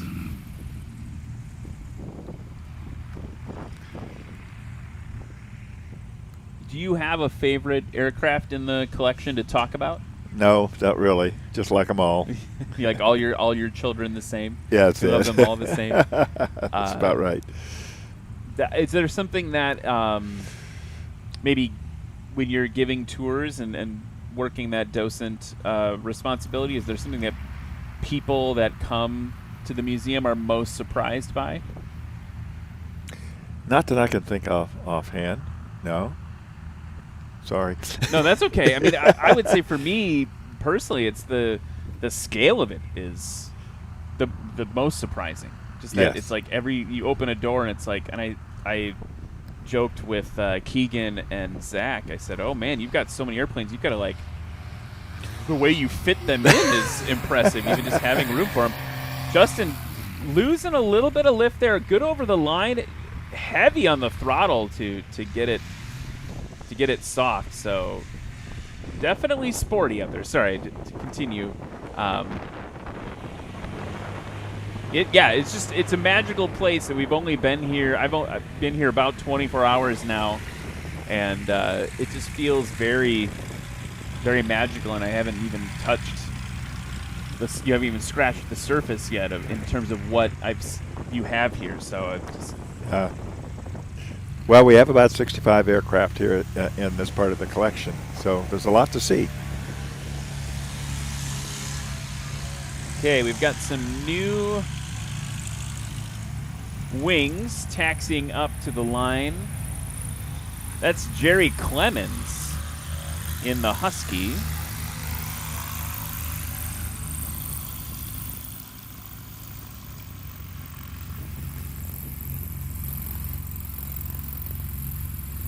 And with that row of trees behind it, that could be a Husky ad right there.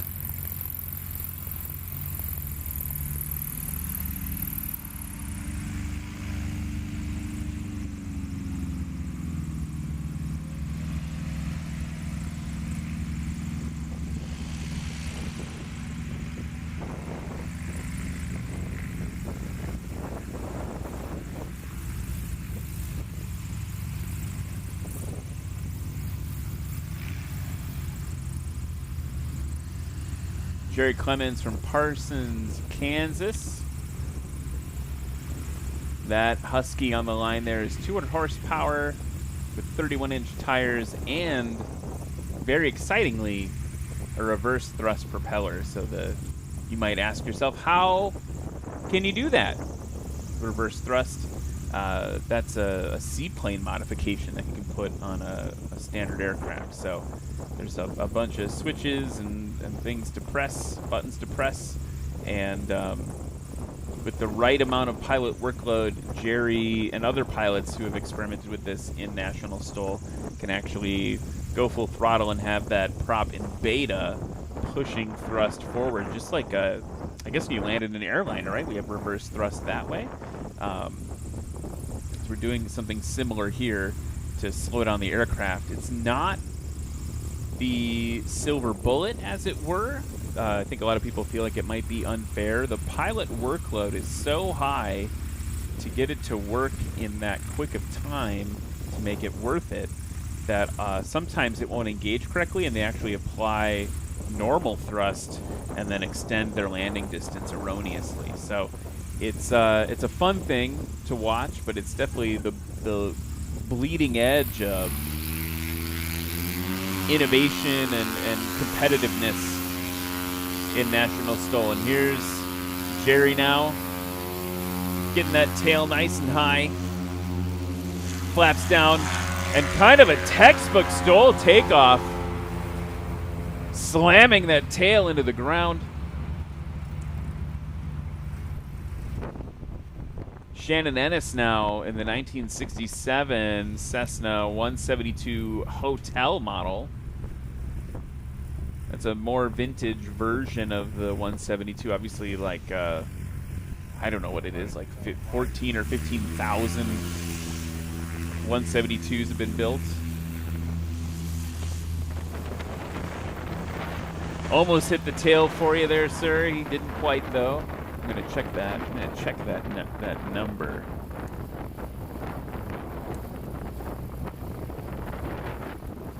It wasn't even close. It's actually 44,000 plus Cessna 172s have been built. So that is something else. That's a lot of airplanes. Incidentally, that hotel model is the first Cessna 172 with an electric stall warning horn. So there's a little bit of nerd knowledge for you. And the 172H Skyhawk version sold for a massive $12,750 in 1967. So that, I wish that was still the case. I wish that was. Yeah, now it's six figures. Yeah, well, I think it's like 500,000 almost, probably. Andrew Findlay off the line with so far his best score, combined score of 508 in that Kit Fox Series 5.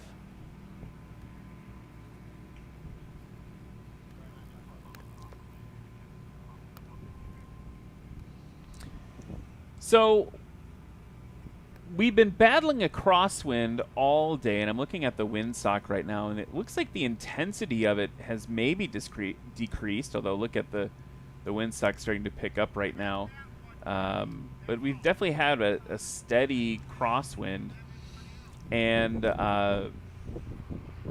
there's a couple things that happen in STOL, right? We have a crosswind that means that we've got wind coming directly from the left right now for our pilots, and they've got to dip that left wing down into the wind and then maintain directional control with the rudder. And there's a little bit of reverse thrust for you. Maybe knocked a foot or two off. Now he's got to try getting it go the right. There he goes. He's got to get it going the right way. So with crosswind landings, right? You're cross controlling the airplane. You've got the in this case the left wing down into the wind. You've got right rudder input to keep the aircraft straight, and you might be even landing on one wheel. See a little bit of crabbing into the wind there for Shannon.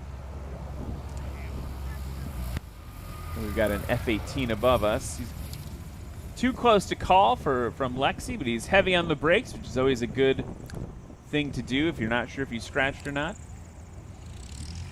And so, a couple of things. You're going to see longer landing distances on a day that has less of a headwind, and we're definitely seeing that today. We've got some longer scores. The other thing you'll see is that the pilots are all going to shift their aircraft downwind of the crosswind and angle their airplanes into it on takeoff.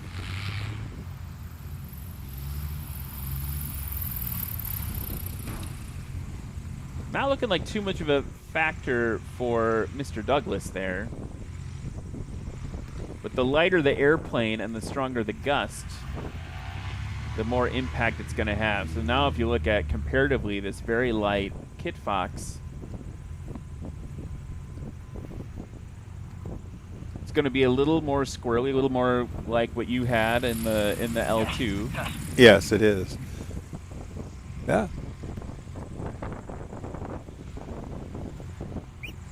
Good over the line for Andrew Findlay. That was his best takeoff, by the way, of 190 feet. We'll see what the landing is.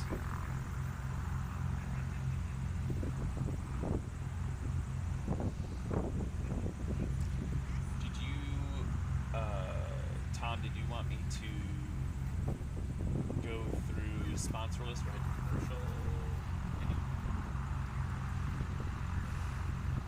Okay. You want me to read them and then you want to go to commercial? You've got a little guessing, a little downtime? Okay. So we're going to take a little break before practice continues, but let's just take a second to thank all of our annual sponsors. We've talked about before, Ladd Gardner Insurance, Legend Aircraft. Make sure to hang out with us in Sulphur Springs later this season with them. USA Trailers Direct, FlightHelmet.com, Sarasota Avionics, Aero LEDs, Lift Aviation USA, Red Tag Art, iFly EFB, and Legendary Aviation Coffee Company. So those are all the annual sponsors that work hard and provide support to National STOL to bring this to you at home and on site. We're going to take a short break. We'll be back for more practice here at Heritage STOL in Virginia Beach.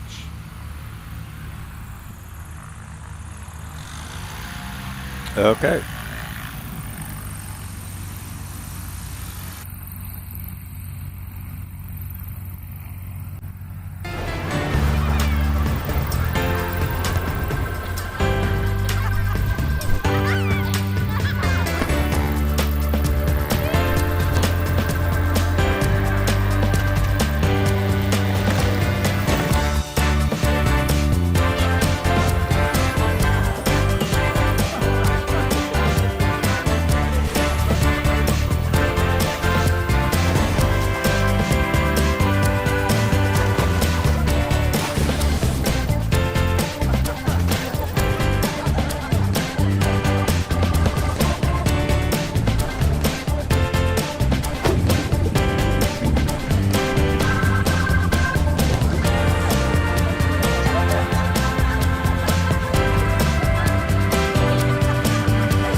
It's a kind of a different experience buying a Legend Cub because you're buying from the owners of the company.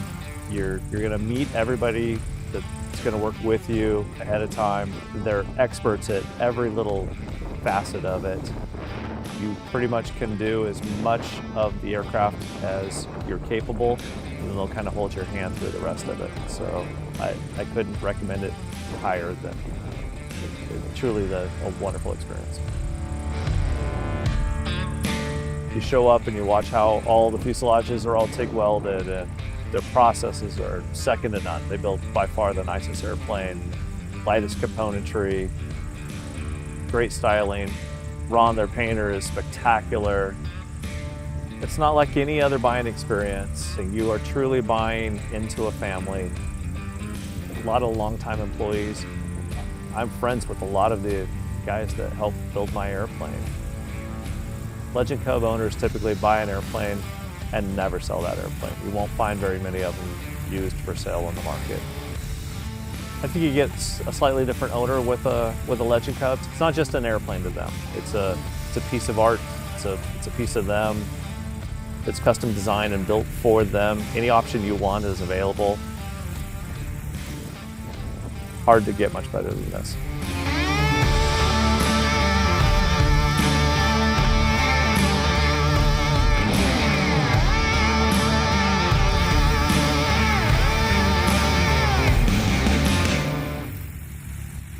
Sarasota was created actually back in the 70s, but we and Bert and Vince, my two partners, they've sold their business to Ryan and Sean, which is my two other partners now. We started around in 1999, 2000, just had one little spot in this hangar, and we've built it up from there. So we've been here for 23 years now.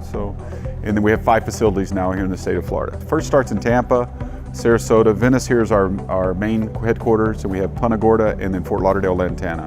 And we have partners in Brazil, South Africa, Greece, Tullahoma, Tennessee, all over the world. We're the largest Garmin dealer in the world, so that's probably what we've been known for. So we do more installs on aircraft, general aviation, anything really under 10,000 pounds than anybody else in the world. So, and we've been that for quite a few years now. So.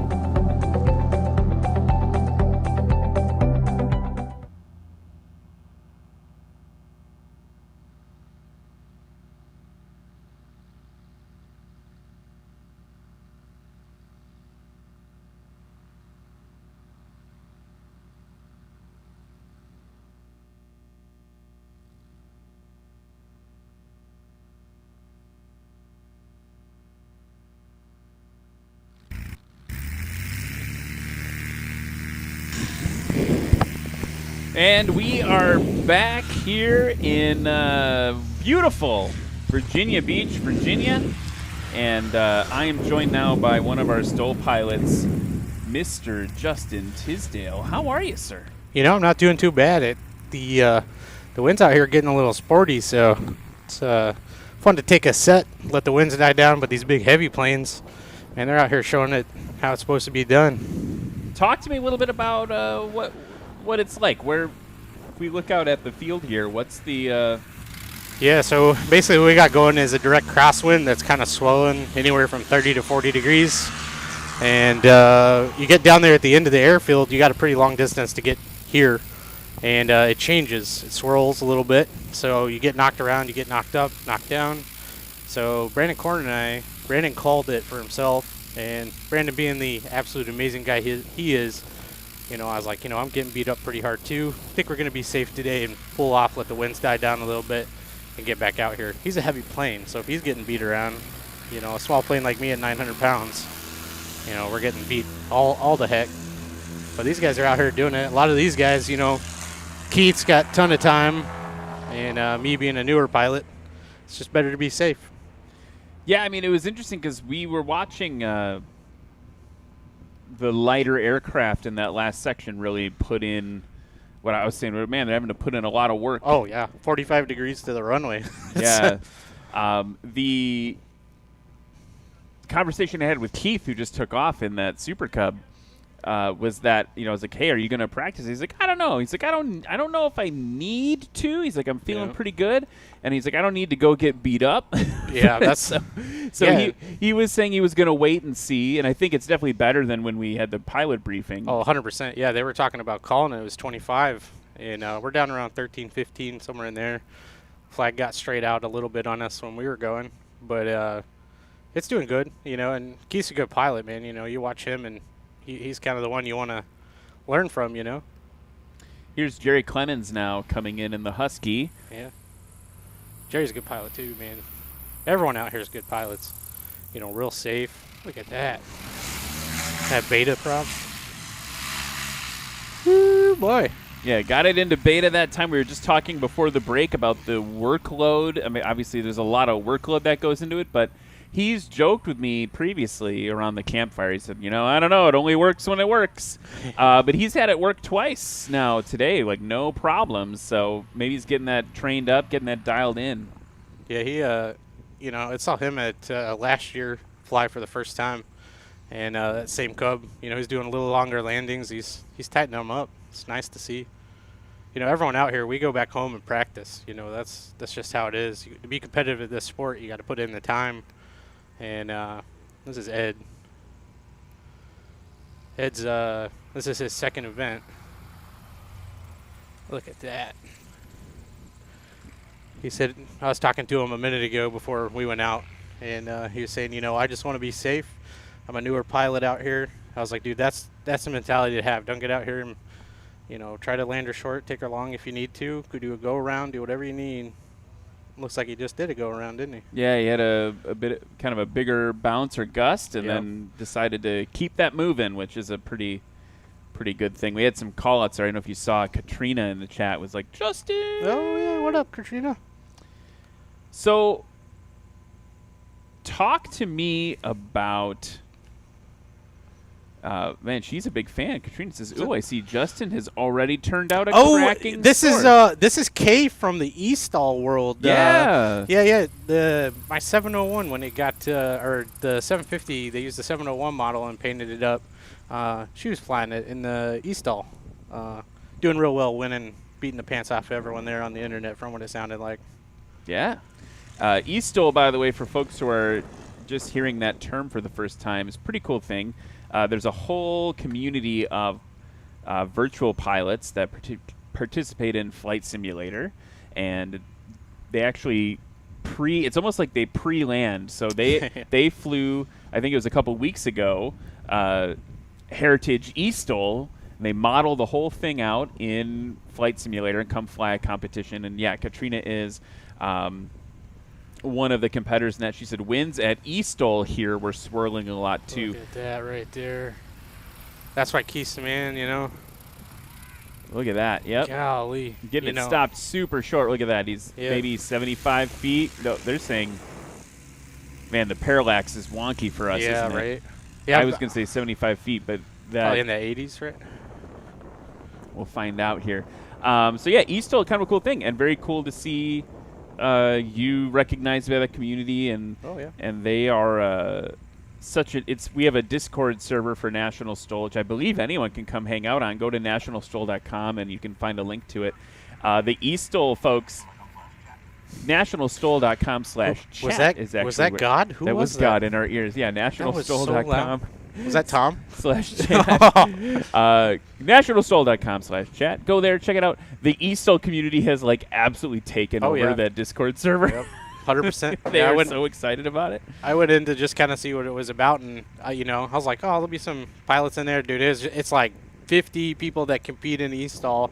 It's like ADK. He's the guy that's the modeler. So I wound up like meeting all these people. You know what I mean? And like Vinny and Austin came out to Jennings. The Austin's Burstix? What's his name? He's the streamer that does the E-Stall. Really good guy. Him and Vinny were at Jennings, and they had a lot of fun trying to get airplane rides. They went from being dreamers online to coming out, and that's what this is about. I think we're looking for volunteers, right? So if you see an event on the schedule that's close to you, send an email, come into that Discord, ask about it. We'd love to have you. Yeah, it's a team effort, it's a group effort, and that was meeting them at Swamp Stoll is a highlight for me as well. Yeah. Like, and seeing them. I don't remember if it was Vinny who he was like, I just got my first airplane ride. Yeah, that was Vinny. He went with Curly, number 11, Grasshopper. Took him up. Man, he got out of that plane, and he just, he's big old smile, and it's like, man, that's what it's about. There's Ed again. Nice and safe. Good job. I want to see old Keith come back in, man. So you're sitting here, and I feel compelled to share with you. I don't know if Yeah. you can see this here. So Pat McIntyre is the best for practice. Yeah, well, that's Pat. He's good. But look who's right after him. Hey, that's 2 in practice, huh? Yeah. Hey, boys, what were they? You got 127 and 133, I think. Interesting, yeah. We'll Yeah, see we how go- we do tomorrow. It was your but- third run, your final run, 127 and 133 for a combined score of 260. Wow. All right, and they seem to be up there for everybody right now. Yeah, I mean, Keith Lang's first run in third place too, so you can at least for this moment in Yeah. time, you can Say I'm second. you can brag, you can do little bragging rights for Keith against Yeah. Keith there. It's I've been putting in a lot of work, so hopefully those numbers will get shorter tomorrow. Plus, I got the new engine too. It's got a little more power. So we were talking about that before the break, and I did a really slapdash attempt at trying to explain that I said, you keep handling everything the airplane is throwing at you. Oh yeah, defeat's not in my vocabulary. I'm sure you figured that out. And you've had a lot of challenges with the aircraft, and most recently, this engine issue Yeah. that was right after Swamp Stoll. I'm wondering if you could give me the synopsis. Yeah, because I was trying to explain it, and I didn't do a great job. I was like, yeah, he had to get a new engine core and unbolt things and put them on, and then he was like, hey, it works. Yeah, But that sounds a little. that's in essence kind of how it worked. But I was out over Quincy, Florida after Jennings, and I don't know, I was about 4,000 feet in the air, and the motor started getting real hot. And next thing I know, it's getting super hot, and so it's time to get down when that happens, and started making my approach to Quincy, or not to Quincy, it's called Corey Field. Started making my approach to Corey Field, noticed my oil pressure was coming down, and power started kind of getting lost there for a minute, and I was able to bubble it back up, and that's when I realized this engine's probably about to crater itself. It actually wound up working pretty much all the way to the ground. It's just it was really low power. What happened was the head gasket blew out, and what it was from a radiator. Had a core in the radiator that was kind of messed up, and I put some Dexacool in it with the waterless coolant to kind of just get me by, and not knowing it gels up. So it was a little bit of my fault for the most part on that one. But I'd run that motor real hard, 6,000 RPM, all the way out to Reno and back. I mean, I had probably 400 hours on that one engine. So, and when you're doing this stuff, it comes with the territory. You're kind of locked in. If you wanna work in this sport, you're gonna have things that go bad. It's just inherent, and it wasn't. It didn't have anything to do with Viking or anything like that. It was. I ran it hard, maintenance on it. I was trying to keep up with it and make sure everything was good to go, and it just overheated for the most part. Got down at Quincy. There's a bunch of people. Welcomed me there with blue lights and whatnot, and proud to have them there. They're watching out for me. And I said, hey, you know what? We'll just get a core. Went to Miami overnight. Got a car. Drove up to Melbourne, Florida. Picked up a core, and went back to Quincy. Put it in. And it was an experience. I learned a lot from it, and I'm proud to keep that thing running. That 130 horsepower just seems to be where it's at right now, and until I become a little better at the sport, we're going to keep everything kind of where it is. We might go to a little hotter engine with a little more horsepower, but it won't be any time in the next few months. I like that, in the next few months. Yeah, we've got a whole season ahead of us, Justin. Yeah, I know. There's some things in the work. We got a lot of little things coming out that I'm hoping to share with everyone. And 316 Motorsports picked me up, and we're building Zenith with an Apex motor on it and gonna test it. So it's kind of out of the bag now that I said it, but we'll see what it does. I don't know if we'll compete in it or not. I'm getting real good at the 130 with the 750. So I'd hate to switch motors and airframes and all that. So we're just going to keep doing it for right now. I mean, that's a fair thing to be careful of. And, you know, we've had some really high-end competitors in the, I don't know, I'm trying not to name him by name, but, you know, in the Yeah. the 170s. Yeah. Oh, name him. He'd love to be named, brother. You Ed, know, good that was job. a thing for Jeff Pohl last season, right? Jeff Yep. Pohl last season, he was looking for a competitive advantage, and he modified his aircraft pretty extensively mid-season, and that there was at least one or two competitions where he was on the back foot a little bit trying to relearn the airplane, right? Like Yep. in a competitive environment, either with, I think it was wing extensions and then some motor changes. It became a new airplane. Yeah. So I think it's a fair thing to be careful of. Yeah, and the thing with Jeff, you know, Jeff's great, man. If it wasn't for Jeff and Joel, I don't know if I would have picked up this angle of attack with power thing. You know, they helped me out at Sulphur Springs. You know, we're at finals, and I'm still trying to figure out how to fly my plane, you know, honestly. I went from a student pilot to, you know, coming into this pretty much. And they're out there with a handheld telling me what to do. And, you know, if Jeff, when he made those modifications, you know, it changes the characteristics of the plane. Even me with the new motor, you know, it's got a little more power, which is crazy, and so I've got to fly just a hair different, and so you're kind of relearning every time you do this. You go to a new prop, then it's like totally different, right? You're used to having this certain set RPM, or, you know, you're float at 200 foot a minute coming down, and, you know, right now at the same setting that I had on the other motor, I'm about, you know, it's about a 400 foot descent right now. I'm about 150. So, you know, the power management is, I've got to bring it just a little bit lower. That's what I learned today, because I haven't practiced any stall since I put that motor on. You know, it was straight to Sun and Fun and then straight to here. So, man, these guys are doing so good in these Cubs. Yeah, it's watching. I mean, that separately, I'm always in awe of the paint job on this one. Yeah, that was the one from Jennings, right? Same one that's got the shark on it, right? Mm-hmm. It was flying the other direction, I think, right? But Yeah. little different on this side of it. Yeah. Looks like the wind shifted. Yeah, seeing maybe a little more headwindy. Yep, 100%. It's still kicking about 30 degrees. But there it is right there. About 20 off. Swinging to 90. That's crazy. There's old Keith. Here's Keith. Look at him with the flaps all the way deployed. Look at how slow he's getting, man. You know, he's used to going that slow, but with this crosswind, that just shows you how good his rudder control is. Look at that. Good over the line.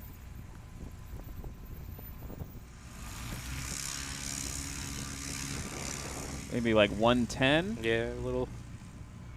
You know, he's got a ton of hours, so he knows how to fly the pants off that thing. But it's cool to watch these guys that have a ton of hours. You know, the rest of us that are kind of lower time pilots, we look up to him, and, you know, I'm sitting here watching him on his rudder. You know, he's just kicking it back and forth, keeping it right in that ground effect, like it wasn't even there, like the crosswind wasn't even there. The thing about Keith, if you get to meet him in the pits, folks, is that he exudes this calm, confident Yeah. energy. Have you ever seen Crocodile Dundee? Yeah. I put him as Crocodile Dundee, man. He's just a nice guy. Yeah, he's always there to help. You need anything, push a plane back. Like yesterday, we needed to push someone's plane out of the way for a minute. They weren't around. He's like, "Oh shoot, boys, we'll just push down on it and move it." And, you know, that's Keith. He's just there. He's ready to help. He's ready to help all us new pilots as well, giving us little tips and tricks. You know, fly the plane. You know, stuff like that. His best takeoff so far for Keith Lang is 101 feet. Yeah, I wish we would have stopped on all the other ones. But 107 on that first one, right? Yeah, 107 for the first one for him. That's real Golly. short. But how'd Jerry do? Let's look at Jerry. Mr. Jerry Clemens. Best combined score, 286. His best takeoff of 106. I mean, these are incredibly short, given the fact that we don't have a nice headwind the way we have so far this season. Oh, 100%. You know, it's a direct crosswind there for a little bit of it. The fact that they're, you know, sub 150 is pretty wild. So that just goes to show you, now, these are some of the best pilots in the nation, if not the world. You know, coming out here and they're teaching guys like me that are new, and Ed, and, you know, we look up to these guys. I saw these guys doing it back a couple years ago, and now I'm out here flying with them. And the knowledge here, you always learn something new when you come to the events as a pilot, you know. And if you're a pilot that's sitting here watching us like practice, you know, you might be saying, oh, I'd love to get out there and do it. Man, come out and do it. We got the rookie class. It's one of the funnest things. You know, you get out here, you don't got to worry about, you know, takeoffs, landings. Come learn the pattern and come learn what we do. Come be part of the family, man. You're going to fall in love, and you'll be out here with us. You'll be learning just like I did. Still learning every day. I think that's actually part of the charm of National STOL 2 is that it's one of those things that can capture you as a new pilot, but then will continue to engage you, you know, in terms of skill. Are you going to get out here? We know you and I have talked a little while. Are you going to get out here eventually or what? I mean, I'd love to. I'm busy, though. I'm busy during the Well, thing. look, we can find, Eric can do this. We can find someone. Yeah, no. Yeah, Ed's a funny guy in the Cessna there. He'd come up. He's pretty knowledgeable. I mean, I've got a 172, and you see we've got 172s out here today. Yeah. So it would take a little bit of, you know, work for me to get proficient enough to feel safe. I'd have to put in that practice time. But it would be kind of fun. I was thinking if I do it, it'd be Sodbusters, because that's right by where I'm going to hold you to it. Make me a promise that Sodbusters, you'll come fly at least the pattern once and land. I could probably do a pattern and land at Sodbusters. Yeah. I want to see you out here too, man. That's the thing about this sport. We all want to see everyone out here, you know. And you always talk about it, and it's kind of similar how I got involved in it. You know, I was just talking about it and was a dreamer. Man, you're here doing this. I get that, but get out here. Come show us what you got. Yeah, no, it'd be real fun. And Sodbusters would be kind of a fun homecoming for me because that's where I learned to fly at that airport. So who do we have here? We've got 960. I believe that's JB. Should be Jason. Right? Or maybe 96 Delta? Yeah, it's JB. Jason Brown, yep.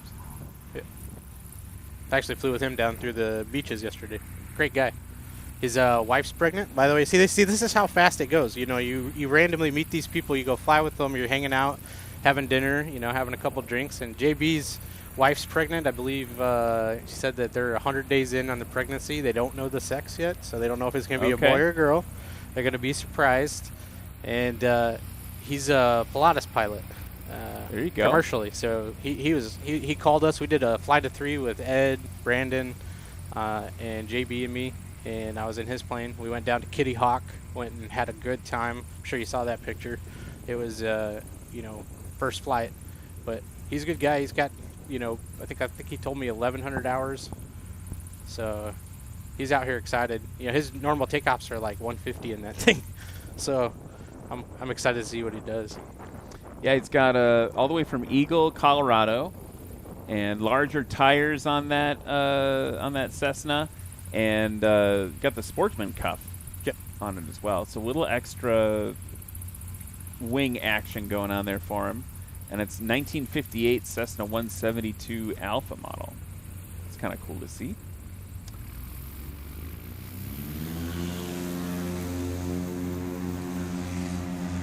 There it is. Yeah.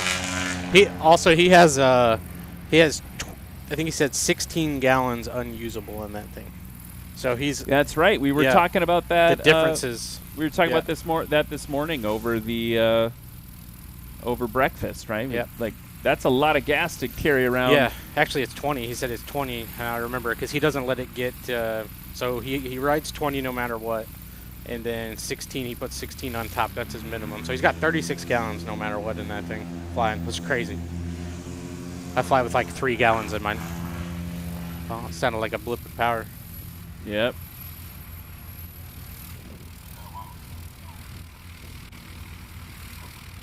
Yeah, is that what's you know, I think people can they hear Tom and what he's saying? They cannot hear Tom. Oh. He's the voice and the ghost in the machine for us. God on the other side there talking to me about fuel. So the race control, Tom Wolf from Race Control was just saying that you know, sometimes you see engine surging and power not problems, but differences based on the fuel sloshing around in the tanks, and that might have been what that was I'm about to open this door up so we can see, because these guys are a little heavier. It's getting a little hotter too, you can feel. So you're seeing the takeoffs extend, 20, 30 more feet. And I don't want to be a downer, but Keith did eventually unseat you for second place here in practice. Shoot, Justin. that's Keith Lang. He's one of the best pilots out here. I don't mind. I'll come behind him any day. You got which one? I don't know. Ed Boyd in the. That's right. Someone was asking for Tiger Shark, but they were asking about someone else. Yeah. Ed Boyd here in that 2012 Carbon Cub. Yeah. Then you got Denny right here.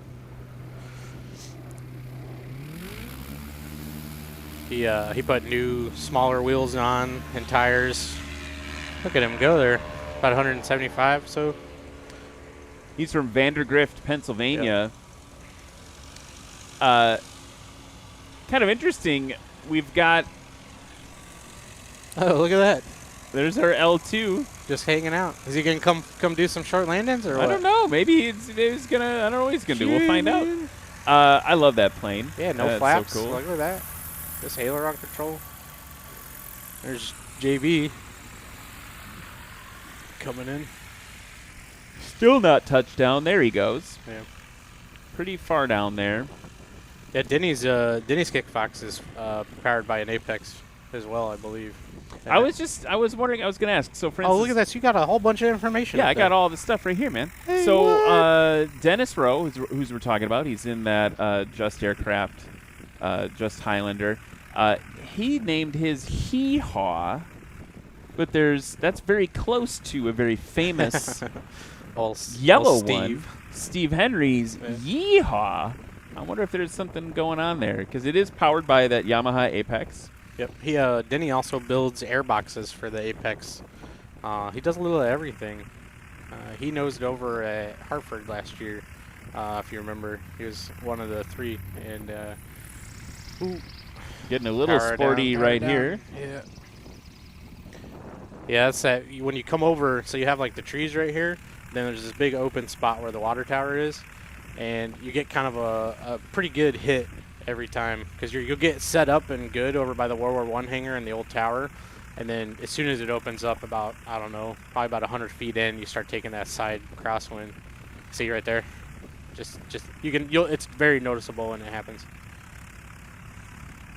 That was Rip Chandel from Virginia Beach, Virginia there, and now just getting it slow. Nice.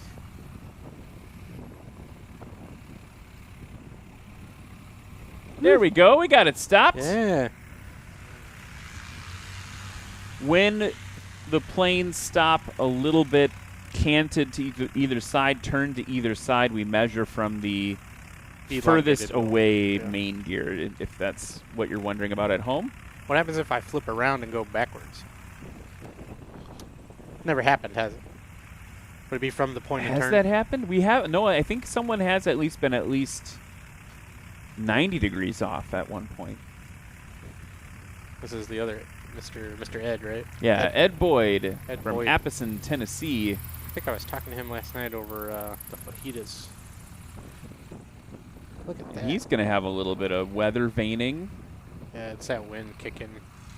It's weird. So the coastal winds are supposed to shift. Well, they were supposed to shift around 1, and they're still kind of sporty and 90. So hopefully later tonight they'll shift. Tomorrow it's supposed to be right down the runway. At least that's what 4 flights call them for, and Sky Vector. We'll see what happens. It'd be kind of interesting if it's a 90 degree tomorrow. It's gonna be a little harder game. A lot of the smaller airplanes will struggle to keep it real short. Except for Pat. Pat's a really good pilot, and man, he can put that thing down in like 75 feet every time, it feels like.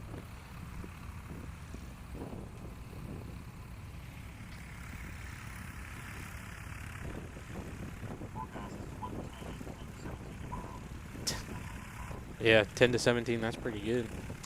So the forecast tomorrow should be better than today based on what we're seeing. Should be right down the runway. Which Then will he's going to be- try to float it in, it looks like. See, that's what's tough with the small airplanes. You get set up and you're used to just kind of popping down, and you gotta add power, keep it going. So you're, if it would have been normal without all the crosswind, he'd have been like a 50-foot landing. Right. And it extended it out 100 feet because he had to add power there. I've learned so much about this sport, and pilotry just from watching and being a part of it.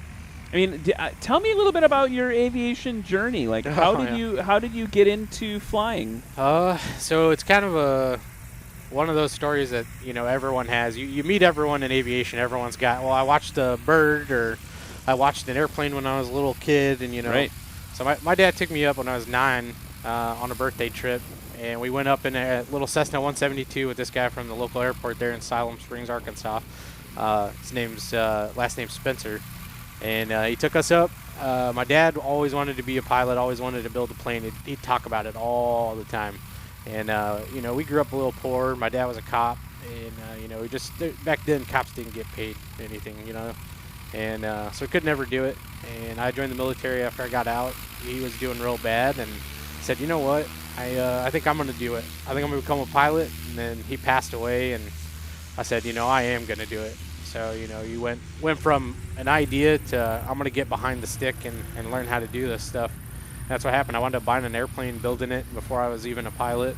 I got 3/4 of the way through it and was like, oh, dang, I probably need to start getting into lessons and figuring this out. And my buddy John, probably one of the best guys I've ever met in my life, was like, come down to Texas and we'll teach you how to fly. So we did that and became a pilot. And then last year did the rookie season. At Jennings I was like, I don't need rookie class, and went straight into the point system and flew. I had it's about 110 hours at Jennings. Wow. I'm over 1,000 hours now. I haven't done my logbook since I got here, so it's probably right at 11. And to fly that much in a year is a lot. It's a lot. I would drink it from the fire hose, man. You can come to these events and just talk to the pilots and learn something every time, but when you've got these pilots that are here, it's like, hey, try this, try that, do this, do that. Look at that. That was nice. 160 probably. And that's the thing, if you got the best pilots in the world teaching you how to do this and that, and you'll be out here every day flying too. The rookie year I had was something, if you sat around a fire and told the story, no one would believe you, Going out to Reno and doing the stall drags and then this and Columbus Air Show, just all the stuff that, like, the main points that everyone wants to do, somehow I got lucky enough to get dropped into them. And I'm so blessed and thankful for it. Good people in this sport and the good people, sponsoring. Just going to take a quick interjection point. You were right, about 157 for Jason Brown. Rip Shandell just took off. Obviously going to be looking to improve in practice here. That last landing was a little sporty, so he's got to get some stuff dialed in, or maybe just get different winds over his nose. So you can kind of see it. You see how, like, the flags right here just kind of mellowy, and then you start at the white flag and look down, how they're kind of gracing out real hard. That Aero LEDs one's just flapping real hard. A lot of that's probably from his Cub right now, but once they move, you'll see it'll still set out there and hit real hard. And that's kind of the line, like where the water tower is. What made you get into STOL right away? I'm not even going to lie to you. This makes me look bad, but so I was sitting on the computer one night, and I saw all these backwoods flying, and I'm like, oh, man, that'd be a lot of fun. I'm like, well, I'm building a real short aircraft. It lands short, takes off short, put a bunch of power in, it'll be fine. And I watched one of these competitions, and Doug Jackson invited me to one back in 2019, and when we were selling avionics and doing stuff. And I was like, man, I could do that. You have that. I could do that. That's not that hard. Yeah. And I got out here, man, I'll tell you what, it was like, I think my takeoffs were like 400 foot, if I remember correctly, in Jennings. I thought it was just add power, pull the stick back, and go. There's so much technique. Yes, Denny. That's that wind. That was an add power, pull stick back, and go. Yeah, and that's the thing, man. It's like you get a ton of people out there that are like, you know, I could do better. You know what I mean? I had that thought, and then I got out here and I was like, oh, we got a lot to learn, and you know, and it was fun because it humbled me right there. You know, and it's like these are the best pilots in the world, man. You know, 150-foot takeoff on a high density altitude day. You're sitting there on a computer. You're like, I could do 75. You know, Sure. then you get out here and you're like, oh, that's not how that works. So, but in all honesty, I fell in love with it, especially at that first one when Doug Jackson invited me. I was like, I'm gonna be out there. And then I went to High Sierra and watched that whole thing for a whole week of just airplanes, smelling it, being a part of it, the community, the family, and yeah, and I got into backwoods flying up in Arkansas. Matt Hofelt came up from Capital Flight and took me out in a Husky, and I was done. I was done there. I was like, I'm 100% going to try to get into this. Rip Chandel now with a little bit of a bounce. Keeping that tail down. Can you see him? A lot harder for me to see. Got it stopped around 300 some odd feet.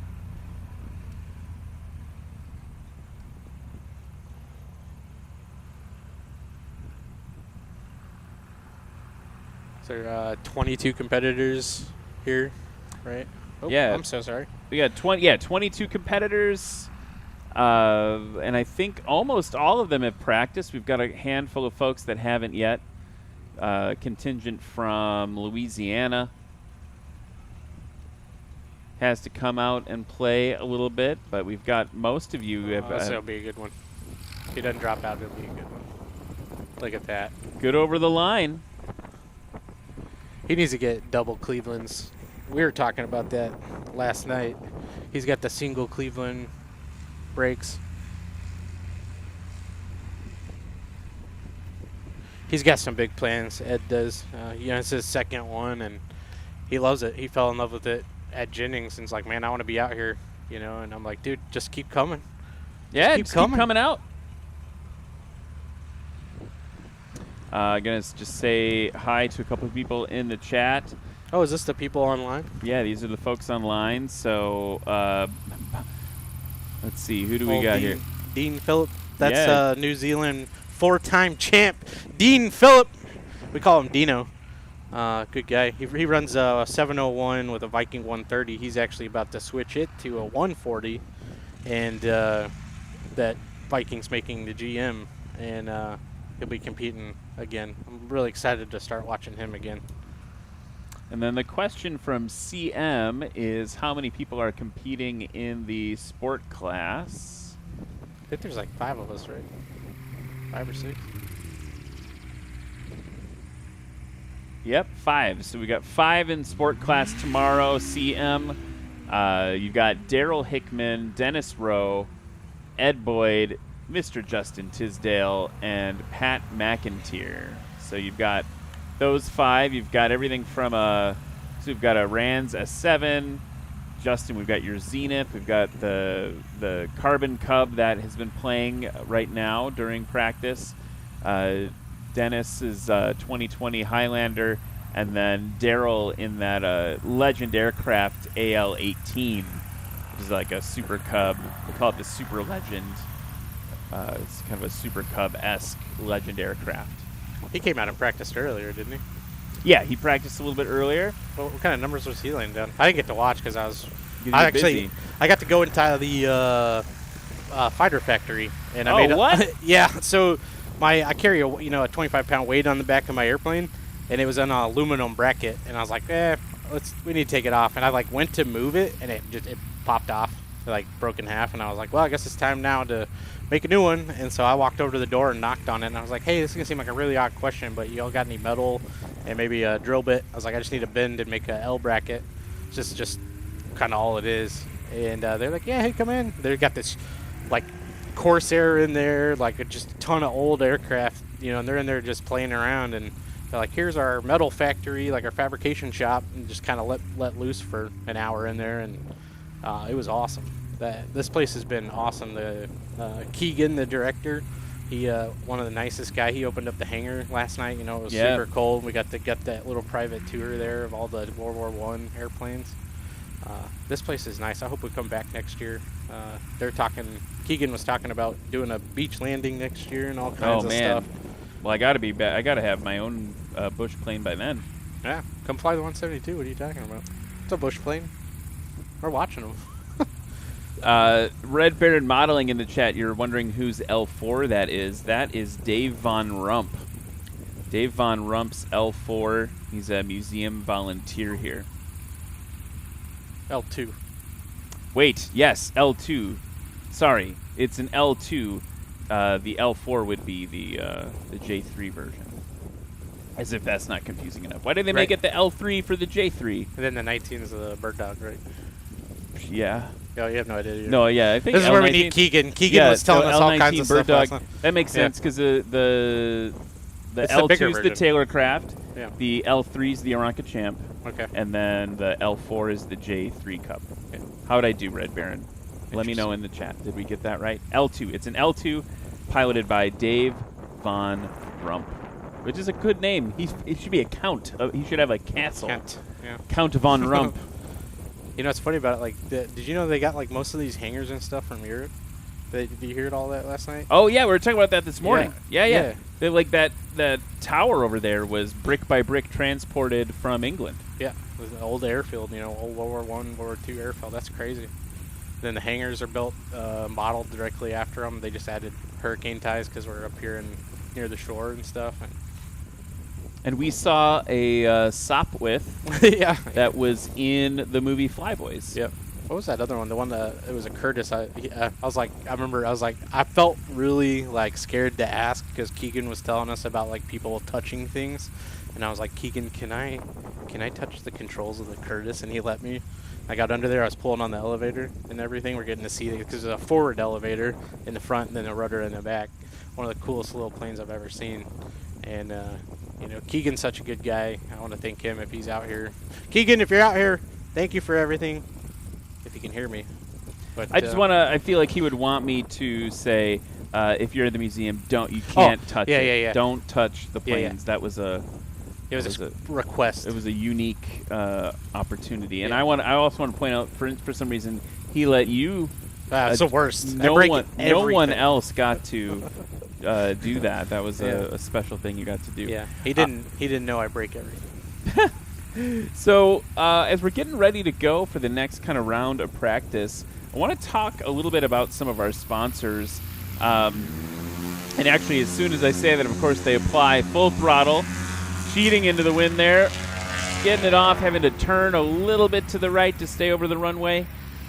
Let's talk about some of our sponsors. We've got some sponsors that offer prizes to pilots like Justin throughout the year. One I know is a near and dear to your heart. Lift Aviation is a big sponsor of National STOL, but I believe they're also a sponsor of yours. Yeah, they're a full season sponsor for me, Cody and Braden there.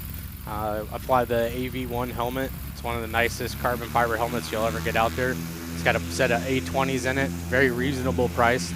They're supposed to be here, but they've got a lot of stuff going on, so they're going to wind up coming to Arcoma from the sounds of it. But they make some really good, really good helmets. Not just that, they got soft flight gear like T-shirts and professional shirts that actually fit a little better. I don't wear them because I'm not a professional pilot, but the T-shirts are really nice and the vests. They got a lot of good soft goods as well. So that's Lift Aviation, and yeah, I've got to figure out if one of their helmets would fit my gigantic head well. Yeah. Oh, they would. I've got to try one of those on. Also, another sponsor that offers prize considerations for our pilots is Aero LED. Big fan of them and all the products and gift certificates they offer to our pilots. Sarasota Avionics. Our pilots always benefit from their prize packages with various Garmin products. We got a lot of Garmin D2 and other air watches, as well as the Garmin InReach messenger That's all provided by Sarasota Avionics. iFly EFB, which is a new one this season. Really appreciate their support. They've got that software program there, that electronic flight book, iFly EFB. And then a new sponsor as of Heritage STOL. Really excited. We drank some of their coffee this morning at breakfast. Legendary Aviation Coffee Company, also providing coffee for the competitors. There's James Barkheimer. He's got taking off. That him and Adam Gordon sitting over there talking to them for a little bit. They got those Kato props. Adam's running that one with the twist tip. I was hoping. I don't know if I think that's him coming down the strip right now, isn't it? Maybe not. I'd like to see Adam get out here and see what that Kato twist prop's doing in this crosswind. Looks like that's a mall Coming down. coming in right Oh, there. look at that. Yeah, it's like you got like a little security set up over here. Like, you're not coming in without letting us know. Yeah, we got like all the camera angles. Yeah. I think that's the guy that was out here on midfield when they were taking off. Landed. So yeah, well, they circle around again. Just a big round of applause and big thanks for Lift Aviation, Aero LED, Sarasota Avionics, iFly EFB, and Legendary Aviation Coffee Company. Again, they all provide prize considerations for our pilots, and so you can learn more about them at nationalstol.com and all the help that they bring to us. We really appreciate them. You can see him getting hit in the open. Oh yeah, right there, that like little wing rock. Yeah, and the higher you are, the worse it's going to be. Look at that, though. That's a good approach. Boom. Look at that. Good over the line. Got those flaps up, too. That's always a good... I don't know where he stopped, but what, 300 or so, 400? Little bit of turning to the left there. I don't know if it just wasn't a full stop or brake fade, but we can see more of that next time around. That wind's dying down, though. Looks like. Still swirling real hard. That one trailer tire's just banking in the wind right where everyone gets hit. Yeah, it's interesting because if you look at the windsock versus the sponsor flags over there, the sponsor flags are painting a very different picture than the windsock.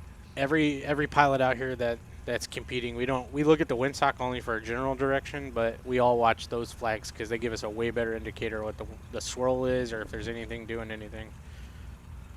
It's like right now it's going to be a steady approach, no hit. Trailer tire, the trailer flag is not moving at all. So it stopped swirling. He lost lift. That's why he's landing short. Gave it some juice to try to get over the line, but it wasn't enough. Yeah, so he lost that headwind when he got to the trailer tire, or the trailer's banner, and now it's picked back up. It's a good one to watch for this one because it's gonna let you know what the wind's doing up against the trees, if it's coming up and down or if it's coming up and over. Well, it's interesting too because look at how steady the Ladd Gardner flag is right behind Lexi. Yeah, and that's only what, those are 50 foot or 25 foot distances, I think, or somewhere in there. That's how much the wind can change at this. Let's see, good stabilized approach with the headwind right there, and he's got it stopped short. That was a real nice landing for him. I think that might have been that's the best one of the day, right? 205 probably. He was saying he practices his airport, put a little grass strip in for him, and it's only about 300 foot, so he's been landing that thing sub 300 practicing, so Denny will be real sharp. He's got a good approach. The wind's doing good. Currently in 6th place for practice with the best takeoff of 107, best landing of 155. There it is. Gave up about 50 feet there. As the wind died when he was getting about 50 feet from the line. Kind of bubbled. And that's like the thing, like there's two modes of thought. It's either add power, which is going to send you further, but if you nose down, even though you're about to kind of, land short or whatever, like of the line scratching, if you add just a little bit of speed, it'll also push you up just a hair. It's kind of a cool concept. Not much. If you have VGs, it does it really well. But so instead of adding power and going long, you can just nose down for a second and then pull back and you'll float. At least in the Zenith. I don't know about Cubs and stuff, but that's the nice thing about having slats. When they're engaged, they're engaged.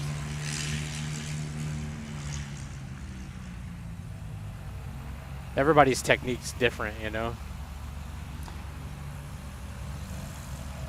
It's interesting to watch how the technique has to change aircraft to aircraft. Yeah. You certainly see a difference between the heavies, like the 180s, you know, branded in the 205 versus what you have to deal with, or what Andrew Findlay in the Kit Fox earlier today was having to deal with. But then it's also a little bit of a I mean this lowercase r risk, right? Like how risk averse are you? Yeah. And not so much from a safety standpoint, but from like a competitive standpoint. You'll see a lot of pilots that high risk, high reward of like, you know, high alpha approach, hanging it all on the prop. You're low. If anything happens, you're just going to plop down, but you're going to plop down before the line, right? So it's interesting to watch that, you know, between pilots. Where are you at? Where do you put yourself in? So I run my flight program, I guess you'd say, is be safe no matter what. It's a 50% no-go. It's 100% no-go for me. So if like the winds are hitting hard like they were, you know, it's like I could stay out here, get the high angle of attack, but the moment I get to a high angle of attack and lose a headwind, I'm dropping out of the air. So I risk, you know, ADM tells us to not put out risk that is undue for anything, even in competition setting, right? You still have ADM, aeronautical decision making, for anyone that doesn't know. So I try not to ride that line. There are a lot of guys that do, but you know, you can add power and get out of bad situations, but when you got no headwind and no power, you know, it'll be a bad day. And so I try to be safe. My angle of attack is pretty high. In Jennings, I'm sure everyone saw. It's actually kind of funny. I was landing in where was that? I was landing in an airport on the way out here. Oh, it was Myrtle Beach. Myrtle Beach is a towered airport, right? And I was landing, and they thought I was crashing. They thought I was crashing because I was doing a high angle of attack landing, because they had a first taxiway right there to go to the FBO. And I landed and like just plopped down, and the controller was like, "Boy, that was a short end approach." And I was like, "Yeah, well, you know, it's just what we do." You know, you still practice when you do the cross country stuff when you can. Right. And I pulled over to the FBO, and the line guys were like, "Dude, they were on the radio telling you to add power and nose down." And I was like, I didn't even hear that, but it was just kind of funny. You know, they a lot of people don't like seeing an airplane like that. You know, and it's different. But if you've got good power control, if you get into any situation, instead of adding power and trying to get out of it, you just nose down and add power. You know, it's just like a stall, right? It's the same concept. Dennis Rowe off about 120 feet or so. It's interesting to see how popular that Yamaha engine is becoming. Yeah, 100%. And they're starting to get into other aircraft, right? For the most part, it's been like Highlander, Kit Fox. The Zenith's now got one or two of them. You know, I was talking to someone the other day. If Mosaic goes through, there are a ton of people that are talking about trying to take 150s and 152s and doing it, which is crazy because it opens it up to it, right? Because they're now going to be experimental, and I think that'll just open up this whole sport even more, because you'll be able to make the modifications, you know, in these lower weight Cessnas and get out here and be real competitive. I mean, you can't add a set of slats to a Cessna, you know what I mean? Like, Mosaic goes through, hey, yeah, you can do it, you know? What I've never priced one of those Yamahas out. Are they affordable, or are they? Yeah, it depends. There's two modes. You either can build one or you can get one built. And like Edge builds them, Steve builds them, Steve Henry builds them. And I was talking to Steve at Sun and Fun, and you know, I think his base price for them at 200 horsepower, I believe, is somewhere in the 40 grand range. And you know, if you're talking about Continental and you know all these other motors and things like that, you know, it's a pretty reasonable price. You go and buy a Continental right now out of the box, it's like 60 grand. You know, that's crazy. Brand new, you know, no miles or anything on it. Well, not miles, I'm used to auto, no hours. But a lot of guys are building them. They're pulling them out of snowmobiles, and, you know, they're dropping anywhere from 12 to 20 into them and making them pretty competitive. Denny did that. Denny bought a motor and started building on it. And You know, he's a ground up guy. He's one of the other guys that something breaks, he knows how to fix fixes it. Yeah. And yeah, they're pretty reasonable price, and and they can run pretty hot. It's just, even if you had 1,000 horsepower, for example, if you had 1,000 horsepower, there's not a prop out there to spin it, and the prop stops thrusting at a certain point, right? So you could have all the horsepower in the world. So just because you got a high horsepower motor doesn't mean that you're going to be any more competitive than something that's set correctly and has a good takeoff climb and things like that at 150, 200 horsepower. So it's a numbers game out here, Look at that.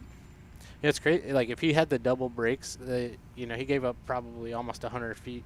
This is what I did at Jennings the first year. Sure. With the crappy brakes, and then Hartford, I had those new ones, and it was like all of a sudden it shortened like 150 every time. I feel like for tail draggers, it's a double-edged sword. Because Yep, with 100%. great brake power comes great responsibility, right? Like you need to be able to balance that tail with your elevator. Oh yeah, over the line for Dennis Rowe there. And you were watching him, like when he was doing left and right, when he was kind of going forward, he locked them, and you could tell he's just tapping them to keep that prop up. And that's a good looking plane, and I know he's going to probably end up modifying it. It's the same thing that everyone does. Probably go to a little bit bigger gear, bigger tires, I imagine. But that's a good looking plane.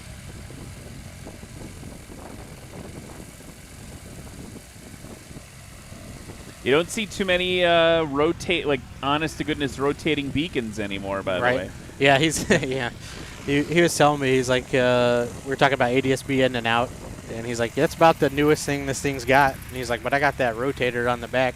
I had no idea what he was talking about because I'm like kind of still new in aviation, and so I was like, oh, you mean the old police light on top?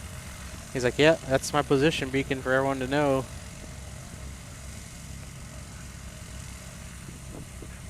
Kind of a cool deal. It's mesmerizing. Right? I wonder how many pounds it weighs, though. Yeah, that's like the thing. 20 pounds. It takes it out another 50 feet on takeoff. He's in there. He's watching us right now. I can see it on his phone. If you're watching us on your phone, give us a thumbs up, Ed. What's the delay, like 2 minutes? Yeah, I don't know. We'll find out. All right, there we go. Good over the line, but got to get stopped for race 922. He's laughing. I think he's finally getting to the part where we were talking about the light. At some point, he's going to look over to us. Yeah, eventually, yeah. Or he won't. He'll be too cool. Yeah, he's going to be too cool for us, I guess. Too cool for school, bro. It's a good guy, man. I'm excited to see what happens with him for the rest of the season. He's only going to get better. So we're talking about Ed Smith.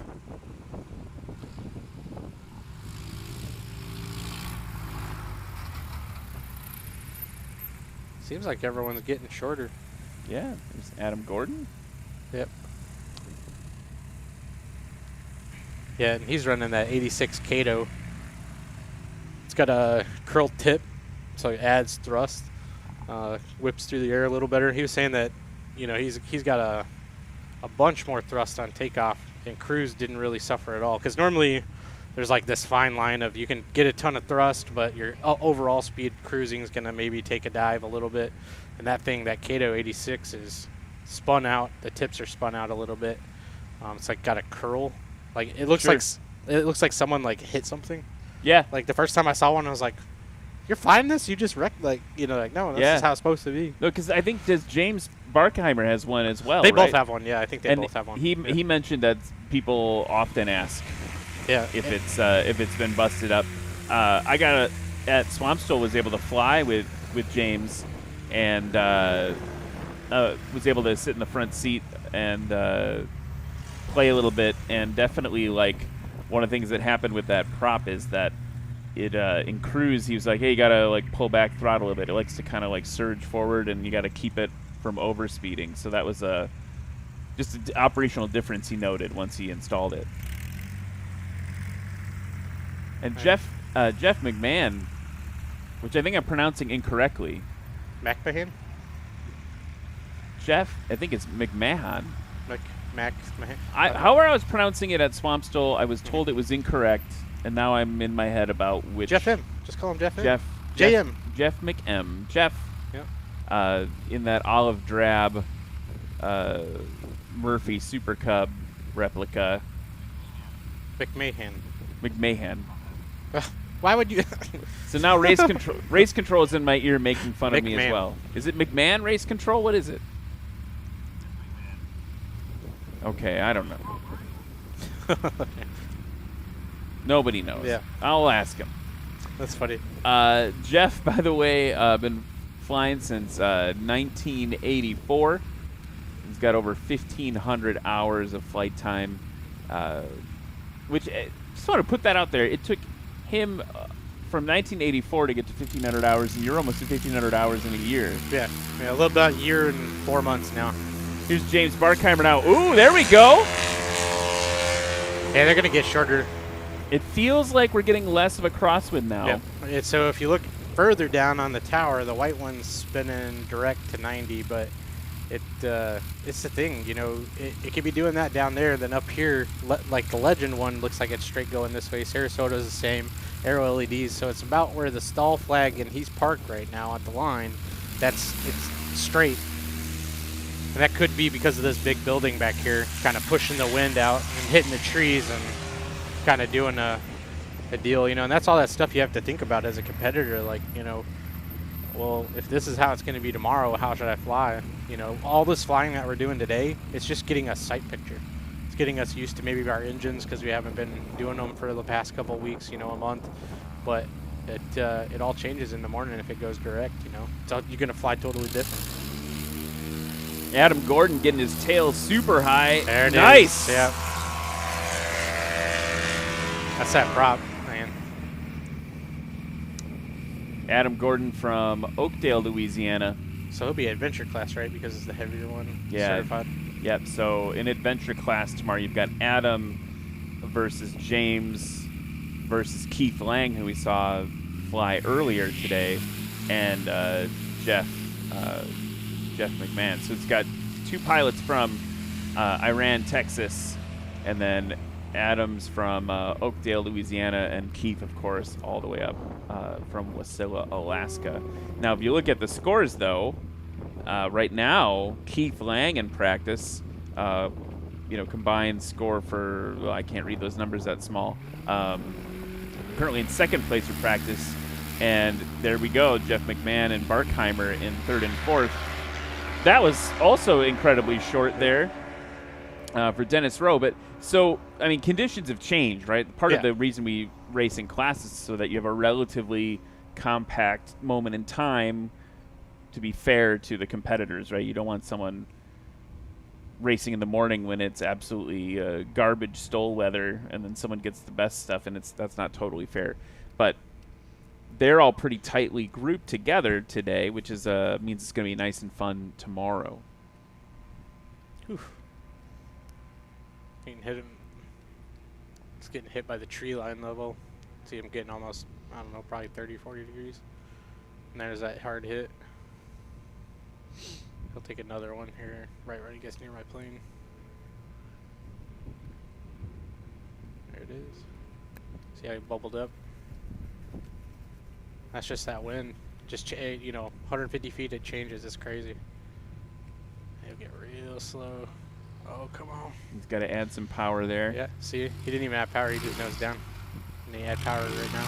Yeah. And he'll drop it. That big gear. Sorry, almost said. My bad. You're good. I almost said something really bad. Yeah, with those big, I mean, he's got those big, giant 35-inch big tires. Freaking tires. Yeah, those big tires. Yeah. I think, what are those? Are those 35s or 30? I think they're 35-inch tires. I had never flown in a plane with tires that large before. Oh, it's like a sponge. And it is weird. It's like it's hard to know when you are in the air and or on the ground, right? And the kind of the funny story from, look at that. There we go, just dropping it in. It's not about passenger comfort. No, not at all. Yeah. It's not about passenger comfort at all. The kind of funny story about flying with James is I applied full throttle, had the stick back, and I'm, the last time I flew a tail dragger, it was a J3 Cub. So you have the stick full back, and you wait for a few seconds, and then you push the stick forward and get the tail up. And James says, "Ryan, nose down," and I was like, "What?" And he's like, "We're flying, man." Yeah, see, that's that drop. Yeah, that had to give it a bunch of throttle there to smooth it out. He could have just. I don't know if this is the same, but like if that was in the zenith, I could have just nosed down for a second and then pulled back, and it would have dropped. And he's got those big shocks too. And that's kind of dragging it in. Oh, did he touch? Yeah, he touched. Oh, man. And again. I wonder what, does this tell what, do you know what engine he has in that thing? This is Kit the Fox. Kit Fox. Yeah. So this is... Can't really hear it. It's, Andrew Findley. This is the Kit Fox named Kelly Kapowski, by the way. Oh, interesting. It doesn't say what he's got in it. It's a Series 5, though, so it could Yeah. just be a Rotax. Yeah, I was thinking maybe a Rotax with a blue box or something, but it's really quiet. Here's Dennis now coming in. Oh, he's got it. Drop her good.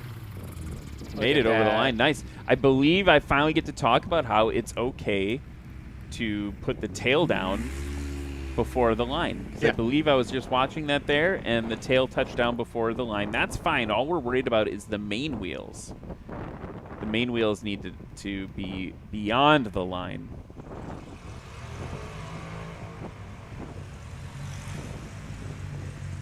Might have to go Okay, back wait. out Now, or- someone in the chat here, Sean says it's MacMahon. MacMahon. MacMahon. All So it's actually it's actually pronounced the way that it's spelled, MacMahon. That's got to be someone from his family, right? Or Last just name, someone last who's name. trolling me. It could Yeah. be a different MacMahon. Yeah. Sean MacMahon. Thank you, Sean. Keith Chubbs is wondering whether or not you flew today. You already did. Yep, and I'm going to get out here in a minute, probably just because... Get a little bit extra. Yeah, the conditions have changed. I still need to burn off 2 gallons for competition, so I'll get out here, pull probably 4 or 5, and call her a day. Then go cook hot dogs and hamburgers for everyone. Yeah, thanks for doing that too, buddy. That's Yeah, so kind of you to do. Yeah, I'm a big gal. We like our food, so if you're in charge of the food, you get to have as much as you want.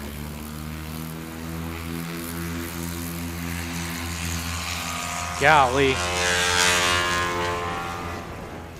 Those guys are relatively new. This contingent of these 3 Cubs here, they are relatively new to National STOL, and they're dropping the gauntlet. Yeah, I'm glad they're in adventure class. Yeah, they're new. They're coming in, the 3 of them. It's like they're teammates, and they're all supporting each other, and they're ready to just. I mean, honestly, tomorrow it's kind of them versus Keith Lang. Yeah, pretty much. Hey, Keith will put on a clinic. Keith's a real good pilot, man, and these guys, they're gonna be pretty close tomorrow. It's not like Keith can just sit back, all these guys are good. Adam's real good, he does swamp stall. He's the guy that took over Colonel Peterson's job at swamp stall, basically setting it up, and now he's oh my gosh, look at that. Now,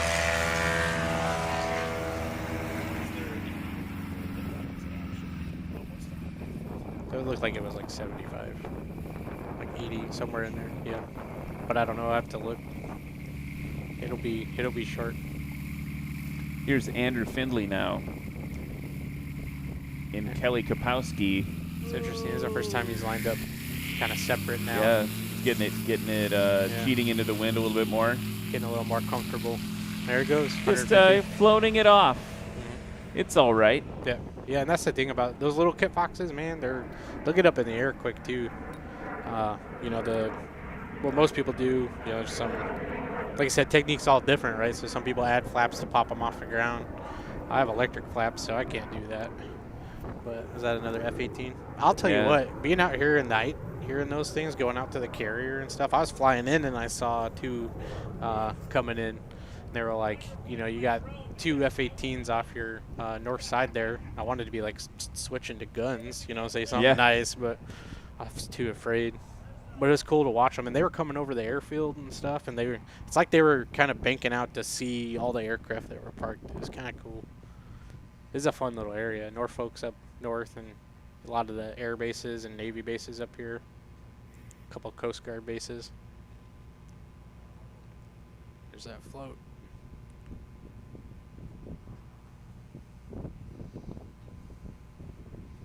So if I'm not mistaken, this is James. Yep, that's James coming in. He's coming over the tree line there. Slowing it way down.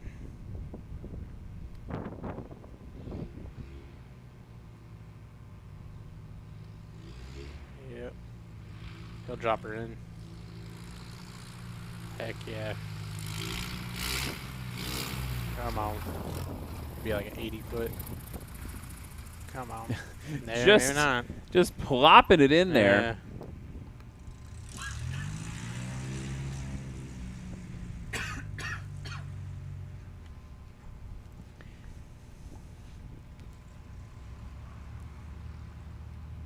And the funny thing is, none of these guys are really giving up anything. They're landing maybe 15 feet from the line, if that. Some of them. I'm excited to watch Adventure Fest. Here's Jeff McMahon. Yeah, right there. So about 25 feet giving up, maybe. Locking him up a little bit. Getting it straightened out. Both flaps are landing. Old Adam. Adam's kind of, you know, these guys are doing kind of like a higher angle of attack with the flaps full down, getting slowed way, way down. Adam's kind of just bringing it in, and then he arches back. Gets it real slow. Look at that. Whew. Lost that left wing just a little bit, but worked out okay for him, and a little bit of turn to the left there. And then we got to go around now for Andrew.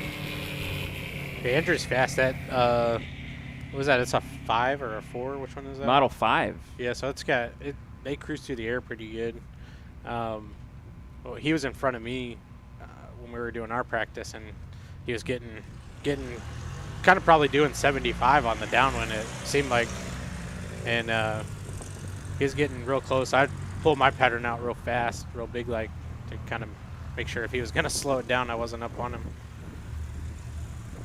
So while they're taxiing back into position, I want to talk about Red Tag Art. Red Tag Art is an annual sponsor for National STOL, and they feature innovative and handcrafted art and home goods from red-tagged aircraft parts, which are no longer viable for use. Each new design starts with a red-tagged aircraft part, seeing it for what it is and what it is not. Seeing not for what it is, but what it could be. From bottle openers made from valve covers to turbine coffee tables and everything in between, check out their designs or start a custom project over at redtagart.com. I think at Swamp STOL they had some candles made out of taxiway lights. Yeah, I remember seeing those. That had the scents were aviation inspired. Little 100 low lead, little new jet smell. Oh jeez. Don't. And that's so Adam decided to really go for it there. That was aggressive. But I mean, that was probably 70 foot. Let's find out. I want to see those too. It was that looked a little close.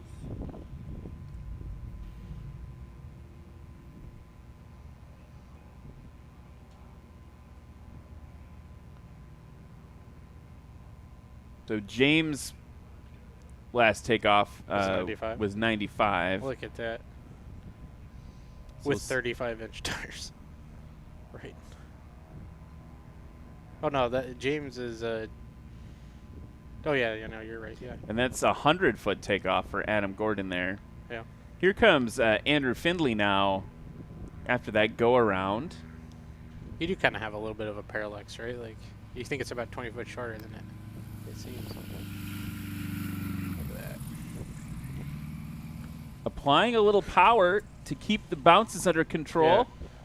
That's going to give him all that energy he's got to dissipate, but he kept it good. The thing is quiet. Yeah, it's I couldn't hear it. Normally you hear Rotax, He might just have a silent prop too, pitched for cruise instead of stall. These guys are coming in a lot shorter too. Instead of going out over the house, they're coming out like right where our planes are almost, just a little further back, which is smart because it keeps them from getting bounced and taking altitude.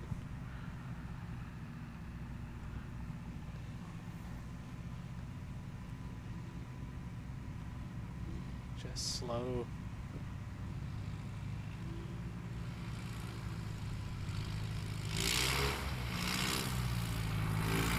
Look at him hover it on the prop there. Oh my, yeah. Dropped it in, and those shocks are doing work for him.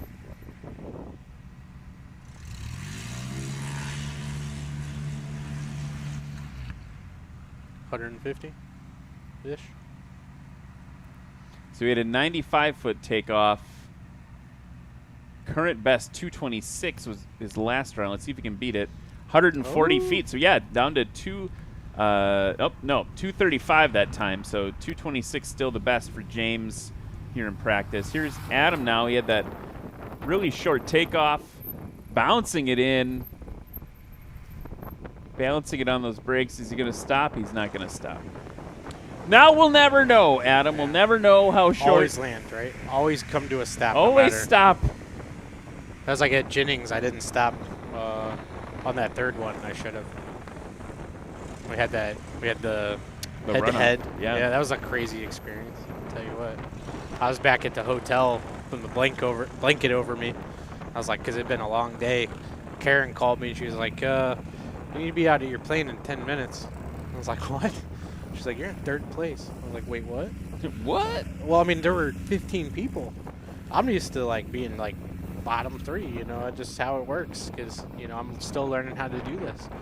And then I was like, "There's no way." She was like, "Yeah, you're gonna run off."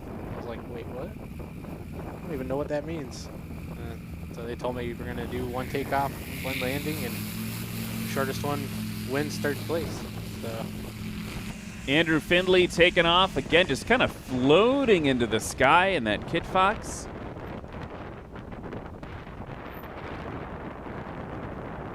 Here's James Barkheimer now.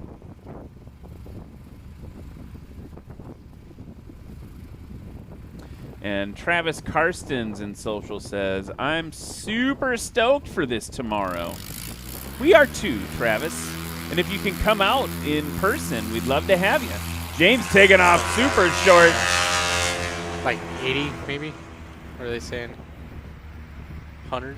They're saying 100 feet, maybe. Yeah. Adam Gordon grabbing that crosswind as much as he can on the nose. That last one had you and I go, woo! Yeah, I thought Little. Yeah, it's that parallax. I thought it was like 80. Yeah. Yeah. That's still. That last one, they're saying 100. Yeah, 99 feet for James. Oh, he got the tail up. There we go. This would be a good one. Whoa! Okay. Yeah. You can always tell when those are going to be good, because once they crack that tail up over half, it'll be a good one every time. 60 feet. Are they saying 60 feet? Is that really? What was Pat's shortest takeoff? Pat's shortest takeoff was 70 feet. Woo! Got a new number 1 if you can put her in then. 87. 87 feet is what the judges are calling that one. Who was yelling 60? Oh, it's the guys over here. Yeah.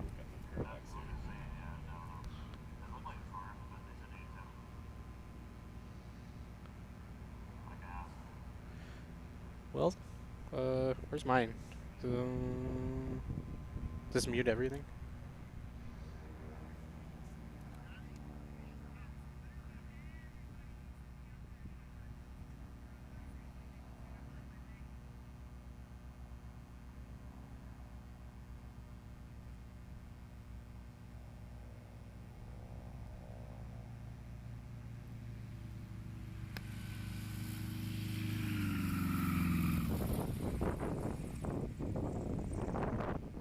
Huge bounce for Andrew there, getting it under control. Is that something for you, Justin? I mean, your aircraft is heavier than a Kit Fox, I think. I mean, Yeah. Oh yeah. There seems to be a little disadvantage sometimes. You got to manage your energy differently in a very light airplane compared to some of the medium to heavy aircraft. Yeah, it's so everyone talks about the power curve versus weight, and so if you're behind the power curve in your heavy plane, your instantaneous drop is immediate, and if you kind of are on the lighter side, they push that power curve kind of back up to or if you just add power, you won't slam and everything. And so for me being at 996, I'm always making sure I got Ooh. That. Oh, a scratch for James. He tried to save it. Yeah. I always keep power in with that high angle of attack. So, with Kit Fox, he can still come in like that. He can still come in with a high angle of attack. But he's so light that he doesn't really need to. He can do a lot less on angle of attack and slow down a lot quicker. In chat, Connor Michael asks, "What are they doing?" So that's a fair question. Connor, you have found yourself at the practice session for Heritage STOL down in Virginia Beach, Virginia, at the at maybe the coolest place ever.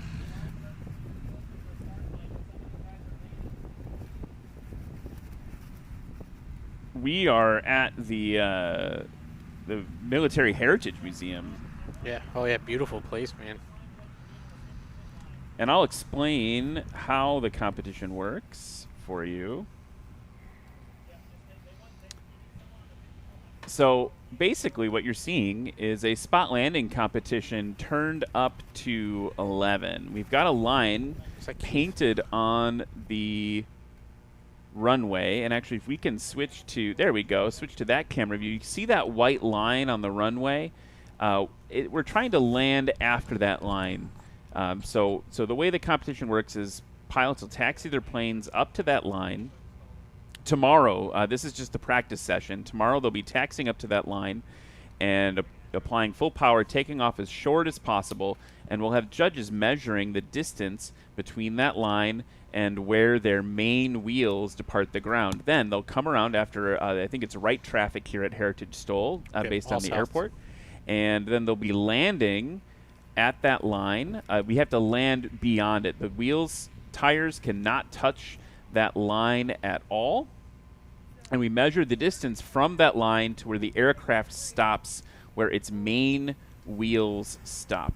Add those two distances together. You can see, Connor, you can see on the screen right now, you've got the left score, that's the takeoff score. The right score is the best the landing score. We add those two together from a given run. We can't pick and choose between best landing and best takeoff, and that is your score. You want the lowest number. It's basically airplane golf is what we're trying to do.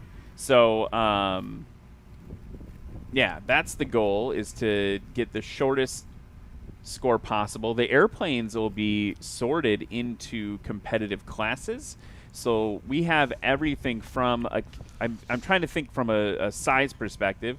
We have everything from the small Kit Fox Model 5 that you've been seeing flying around to a Cessna 205, which is what, 3 or 4 times the size and weight. And he's flying the pants off that thing. That is ooh, you said it. You got my tagline now. Brandon Korn flying that 205. So that's what we're doing here at National STOL. National STOL is a circuit that happens. This is the 2024 season, obviously. This is the second event of the season. So we were in Jennings, Louisiana last month for Swamp STOL. We're at Heritage STOL here. And now we are next going to be headed to Arklahoma. Might want to, because they can hear us out here, can't they?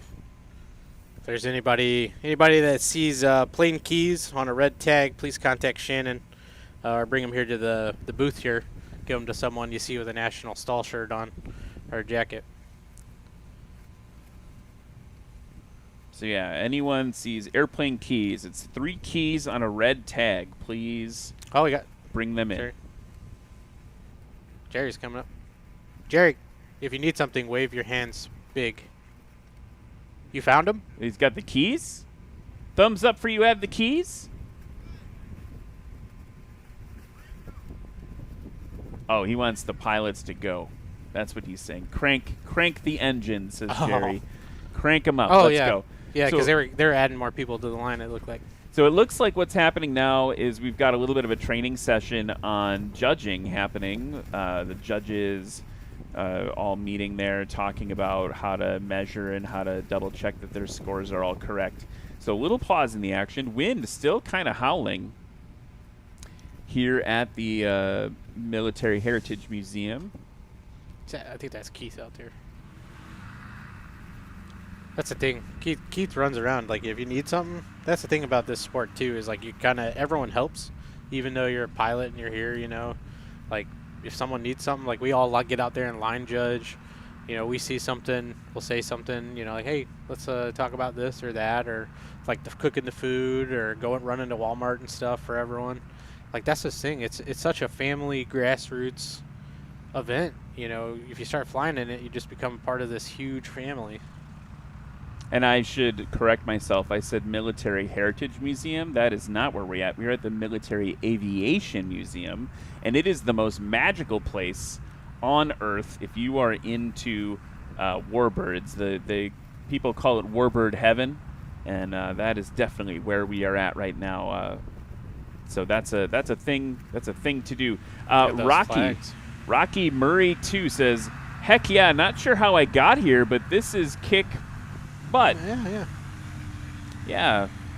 Thanks, Rocky. We're excited to have you. I'm glad that you have a filter, because I would have just read that like I was Rick. Well, you know, Ron we have a Burgundy. responsibility to the children, Justin.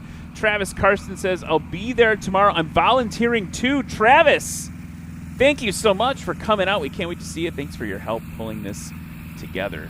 We're really excited to have you. Getting ready for another section of practice here. It looks like we've got, blinded by the light here, the reflection off of Adam's shiny wings. So we've got Andrew Findlay, who's been putting in work all day, practicing all day. He's coming up to the line. James Barkheimer right after him. Adam Gordon right after him. And Justin, are you going to head out and practice anymore today? Yeah, I might take a beat here and jet off, try to get in. Looks like it's going to be a pretty good one. So, by the way, I've got Justin Tisdale next to me, flies a Zenith 750. Yeah, Yes, sir. Zenith 750. We've been chatting for the last hour or so. This is fun. Yeah, it's like a front row. Come hang out on the mic anytime, man. We'd love to have you. Yeah. Here you go. There's Justin. I Hey, guess that's me. I got to lean over here so I'm not That me? behind the graphic, but that's Justin. Yeah, I feel like I'm at NASCAR or something. Yeah, that's us. Got the banner behind us. Here's Andrew Findlay now. Yes, he's trying to get. It's cool to watch him, because he was like in the early part of the day, he was very like kind of structured and just going to land and everything. Now he's trying to push the tail down and get up a little shorter and stuff. So he's doing a progressive safety. I'm going to get better with every run instead of coming out and cranking it off. You know. That's what everyone preaches here is safety first. You know, don't do anything you haven't tried at home. There you go. Oh, Look at nice that. for James. That's sub 70.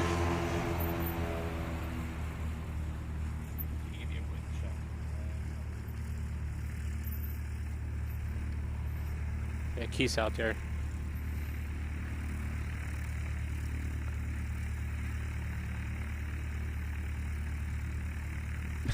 Lexi's like, let's go. All right. Adam's got his tail high, Yeah. and he's really grabbing as much of that crosswind as he can. Every knot over the nose is going to shorten your takeoff distance, and Adam Gordon is like, let's He's trying take it. every single one of them. Andrew Findlay now looks like he's on right base. What do the yellow mean? Can I ask what the yellow means on there, on the numbers? Does that just mean best? These yellow numbers? Yeah, I have yeah. no idea. Yeah, that's a Interesting. great question. Oh, those are race numbers. Oh, yeah, but why are some of them yellow? Maybe We those don't are know. non-race numbers, because race numbers are up on the other side. Right? No, these are, yeah, this is great TV right now. But, yeah, these are the race numbers, I think, and these are the place numbers. Standings. These are standings. Yeah, yeah. Yeah, these are okay. why are they? I don't know why they're yellow. I'm Yeah, curious guy. this has been spreadsheet talk with Ryan and Justin. So Send us- Andrew Findley's coming in now. He's practiced so many times they've added a second row to the There big we go. bounce. Whoa, that Yeah, was but a he's- big bounce for Andrew, but yeah, he's still putting in work. That was his 7th run. They've had to add him to the practice score sheet twice. He is putting in work. Here comes James Barkheimer now, entering that, kind of finalizing that base to final turn. It looks like the wind's coming straight down right here now, finally. Kind of still kicking, but it's definitely way more down the runway than it was earlier today. I think I might.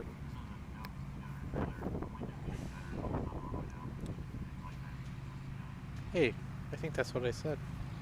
Is it? So we just I'm answering a question from Riley Wilson, who's asking, what are the winds like?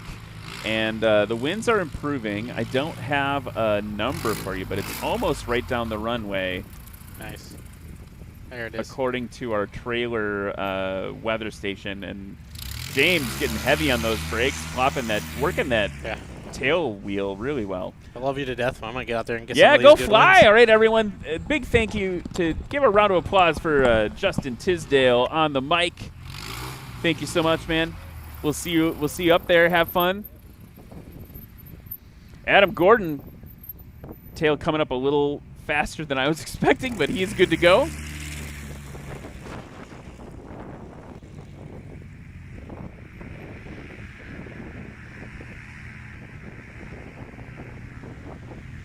While we get ready for the next round of practice, we got to talk about one of our major sponsors. I got to talk about Legend Aircraft. The Legend Cub continues to be the most coveted American manufactured sport aircraft. It's a modern Legend, and those who've flown one consider the Legend Cub to be the most gratifying recreational aircraft in the skies today. Today's Legend Cub is an all-new factory-built aircraft designed in the spirit of the legendary Piper J3, PA-11, and PA-18 Super Cubs, combining the best from the past with an obtainable wish list of modern enhancements. American Legend Aircraft Company has engineered in all of the safety, comfort, and convenience options imaginable. Learn more at legend.aero. That's legend.aero. And we saw one of their aircraft flying earlier in the sport class, Daryl Hickman. Legend Aircraft is not your grandfather's Cub. A lot of times we'll have whole classes that feel like the Legend aircraft class. The MOAX, the mother of all Cubs, will fly. So really appreciate them at Legend Aircraft for all of their support. And I also want to take a moment to send a message, little message for a special young person. Everyone, if you could give a round of applause, Briar Moore. It's Briar Moore's first birthday today. Happy birthday, Briar. Your dad says he can't wait for you and Barrett and your mom, Julie, to come out to these National STOL events with him. So Briar Moore, happy birthday. Everyone, a big round of applause. First birthday, as Adam Gordon wants to show his belly to that aircraft. That's right, to that camera. He's just really, he's really going for it.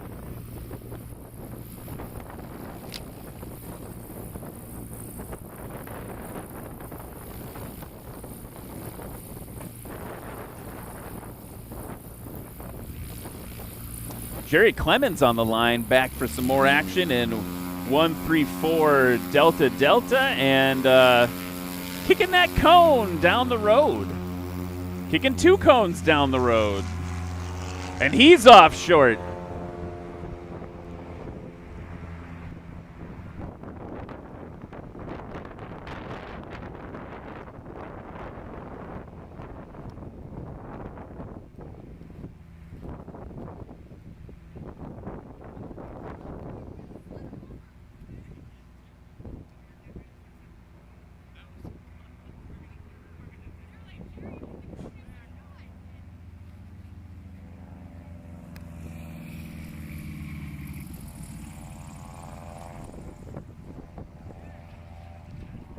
See those brakes shimmy on Andrew Finley's Kit Fox. He's getting more aggressive with those.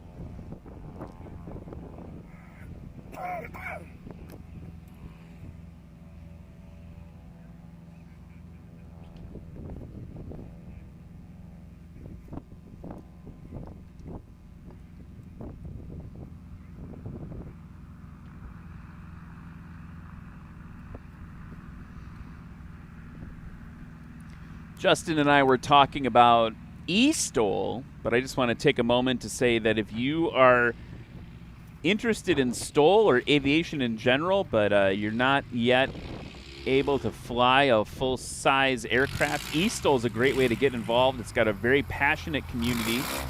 James Barkheimer now over the line with a little burst of power. Check out STOL. As long as all you need is Microsoft Flight Simulator. And you can go to nationalstol.com/chat to learn more on the Discord server, but you can download some extra scenery that's made and actually compete in STOL competitions virtually. And actually those STOL competitors were here. Adam Gordon right on the, I was going to say right on the line. Whoa, getting it braked. Little brake fade to the left there, but it's a scratch called by Lexi.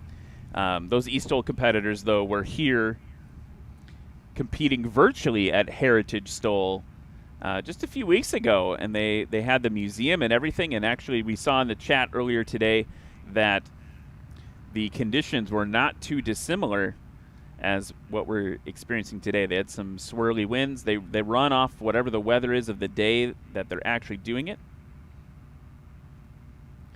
So pretty amazing way to get involved. Sometimes I even come out and announce for them. It's a great time and super fun. If you're passionate about aviation, there's always a way to get involved, whether it's simulation with STOL or remote control flying, drones, things like that. There's a lot of ways to get involved, and I just invite you to find your passion and chase it. Reverse thrust for Jerry Clemens, getting ready for tomorrow with that one.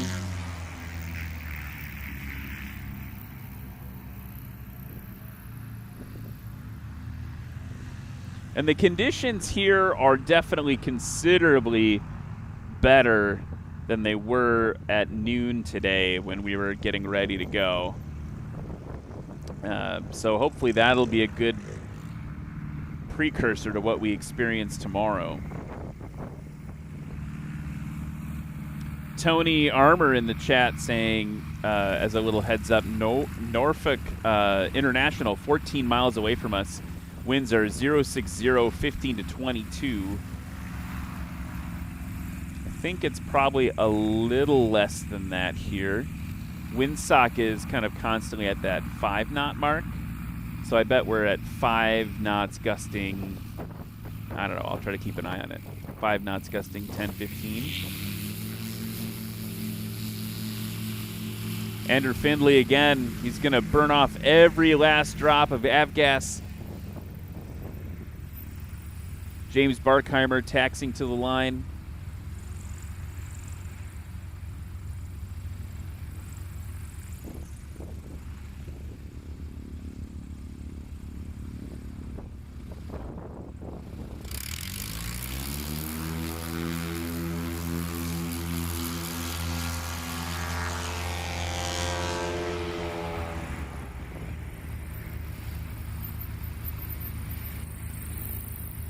Adam Gordon.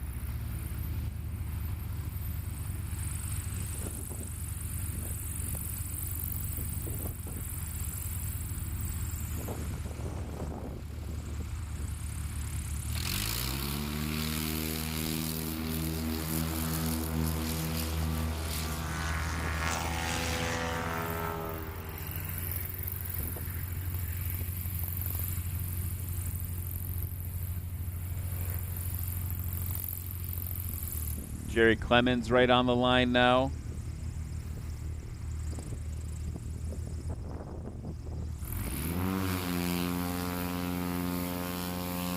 Taking a bite, getting that nose nice and low. Tails up, tails down. It was a little too soon. Pulled a little too soon. She wasn't ready to fly just yet.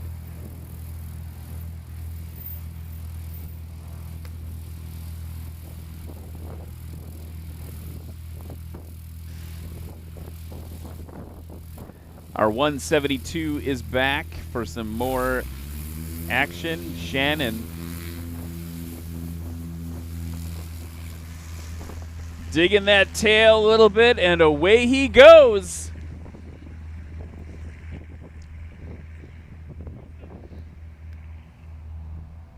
And as if on cue, Andrew Findlay. Good over the line. Keep it. Whoop, get her back down. There we go.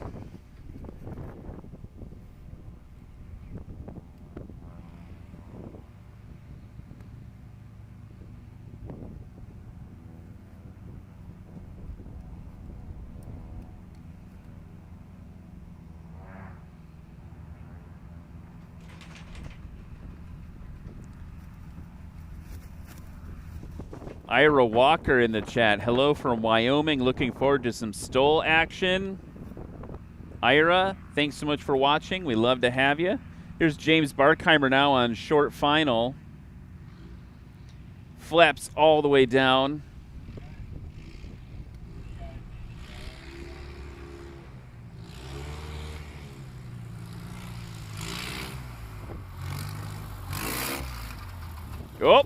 Oh.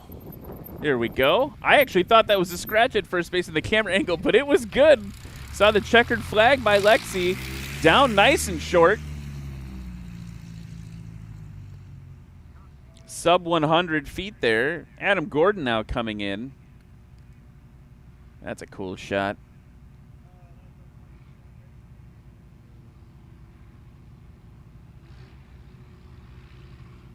Low over the grass.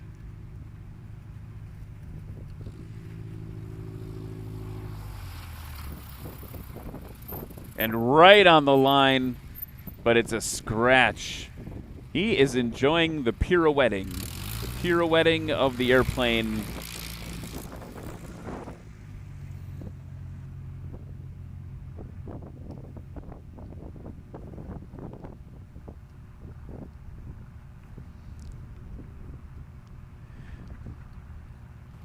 And folks, back in the booth with me now, Zach Boffman from this beautiful museum is rejoined me. How has your day been? What's new? What's new at the Military Aviation Museum since last we chatted?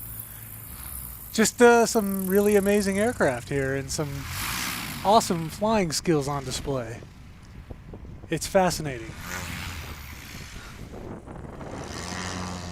So that's Jerry Clemens with the reverse pitch propeller there. You saw him engage, but then it's always funny because sometimes it doesn't it's got to recalibrate it to get it going the right way again.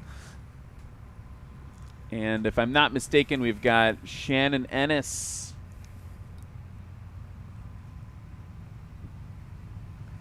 coming in now in the 172. Good over the line, heavy on the brakes. I'm curious what you think about this controversy, Zach, because this is our first time chatting about this. Who's got the bigger advantage, the tail draggers or the nose gear? I would say the tail draggers. The conventional gear, tail draggers, I think, have the advantage. Just the higher angle of attack that you can get in a tail dragger. Sure. I think that helps. And most of these aircraft that we're seeing today are pretty sturdy in the tail wheel area. So, I mean, they can, as we've seen, you can just slam them down. I think that gives it an advantage. I think that gives you a slower speed, higher angle of attack, shorter landing distance. And of course, the pilot skill plays a lot into that. Yeah, I think you're right. The the ability of the tail draggers to get off short is great. I mean, obviously the only real disadvantage they have is they got to be careful on their rollout in terms of keeping the nose where it needs to be and the tail where it needs to be. But I don't know if that's in the hands of the right pilot. I don't know if that is a meaningful difference. Just don't want to end up on your nose. It is amazing to watch, and from a museum standpoint, it's fascinating to me because these are the exact skills that the pilots that were flying the L-birds in World War II, the Korean War, that they're putting to use out in the field, landing on dirt roads and between hedgerows and beaches and that sort of thing. I mean, this is exactly what they were doing, and you're seeing it here live in person. It's pretty cool. Maybe a little less horsepower back then compared to what we're flying, most of what we're flying today. But yeah, like that's exactly it, right? This is where that's part of where all of this was born. So getting it off, and now he's got to nurse those flaps up. There they go. And look who's back, Pat McIntyre.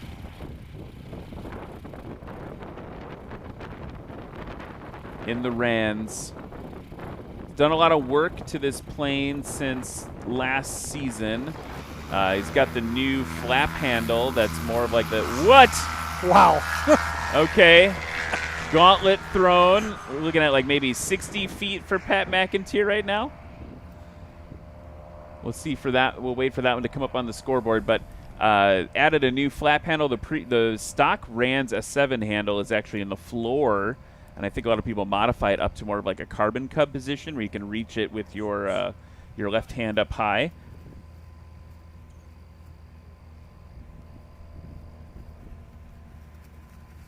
And then he's also got a new motor in that airplane, so even more horsepower than he had last season. Andrew Findley.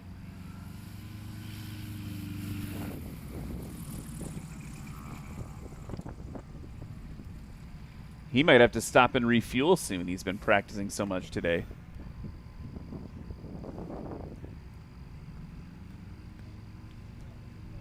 Do you have a favorite plane, a STOL competitor plane that you've seen so far? I don't know, you probably can't actually pick favorites, but is there something that impressed you the most today during practice? There's always something about big Thunder tires that's kind of cool. But I think it was the Husky with the reversible prop. I mean, that's... That's pretty awesome.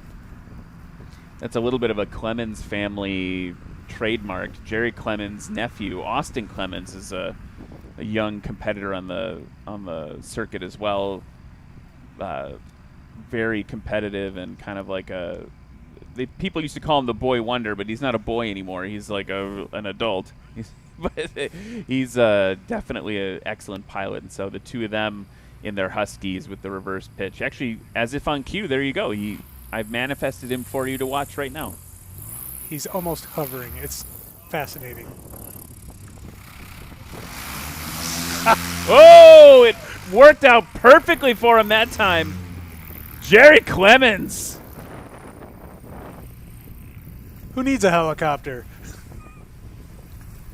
Well, and I would invite you guys, if you want to see some helicopter action, try to get to a competition where the Chinook is flying. Dan Reynolds in the Chinook, that is bonkers.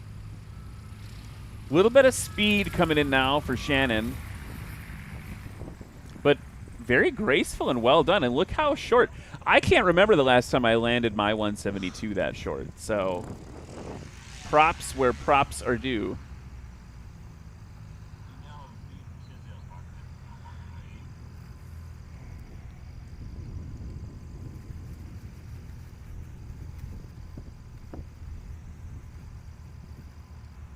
Here's Pat McIntyre now coming in low over the grass. And still looking at those flags. Watch the way that the wind is variable between all the different flags. He's good over the line. Weather vaning into that crosswind a little bit. Pat's going to be the one to watch this weekend, I think. He's still got the shortest score in practice. Now, conditions have been incredibly variable all day, but his best takeoff, 60 feet, his best landing, 97. Let's see if anything updates here. See where that landing was, 116. So his best is still 167 with that 70-foot takeoff paired with a better landing.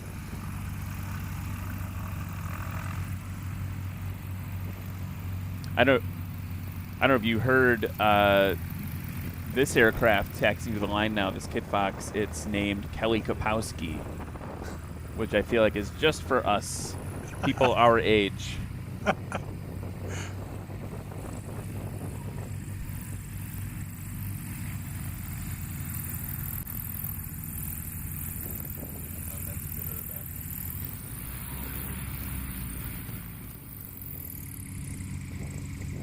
Now, do I understand right that this is his first STOL event?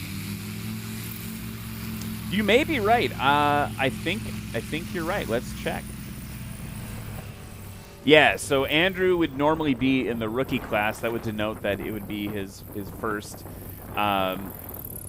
Here's what's really interesting is this is someone whose first national STOL competition is this weekend, but has been racing in Reno for the last 10 years in the sport class. Oh, nice. So not a stranger to competition. Here's your favorite now. Getting that tail up. Jerry Clemens just leaping off. So this is getting exciting. Obviously, we've got aircraft in different classes. You've got Pat McIntyre, the yellow S7, currently in first place for practice. He wouldn't normally compete against Jerry Clemens, but depending on how Jerry does on his landings in particular, you could have a cross-class battle between the two of them, which would be very exciting to see tomorrow. Shannon Ennis now digging the tail in. A little bit of sink, but getting it under control. If the competitors sink back to the runway, we measure from that second impact of the wheels.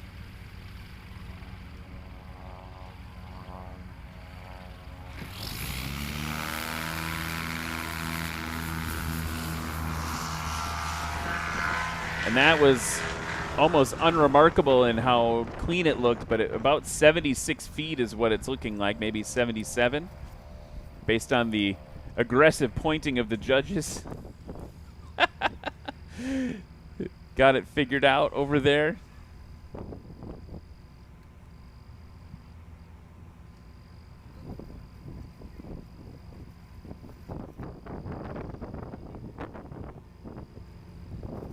And here's Andrew Findley now.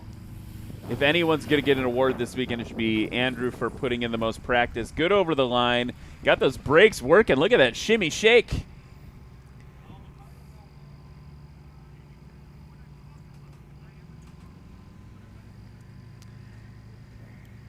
You know, Ryan, an event like this is cool to long-term air show goers like you and I. So I can't imagine what it's like not being around aviation and coming out to a show like this and seeing it for the first time. It must just be wild. I mean, it's wild to people that have been around it. But yeah, it's so it's very different from what we normally see, right, at an air show or something like that. And yeah, if this is your first time coming out to something like this, we'd love to hear from you in the chat. You can go to any of the platforms to watch this, even if you're in the crowd, Facebook or YouTube, and say hi in the chat. Joel Dobson, one of the competitors that comes onto the circuit a whole bunch in a beautiful 172 tail dragger model. Joel says, "Let's go short, fly good." Just all the dust that he's kicking up. And now, actually, look, we're on board with Pat McIntyre there.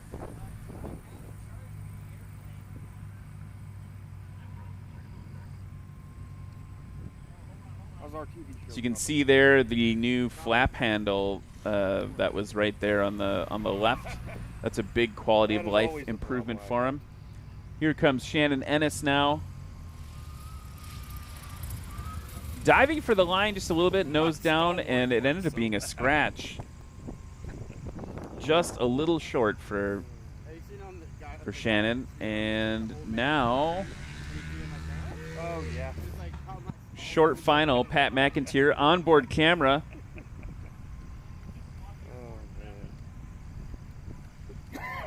Pulling those flaps.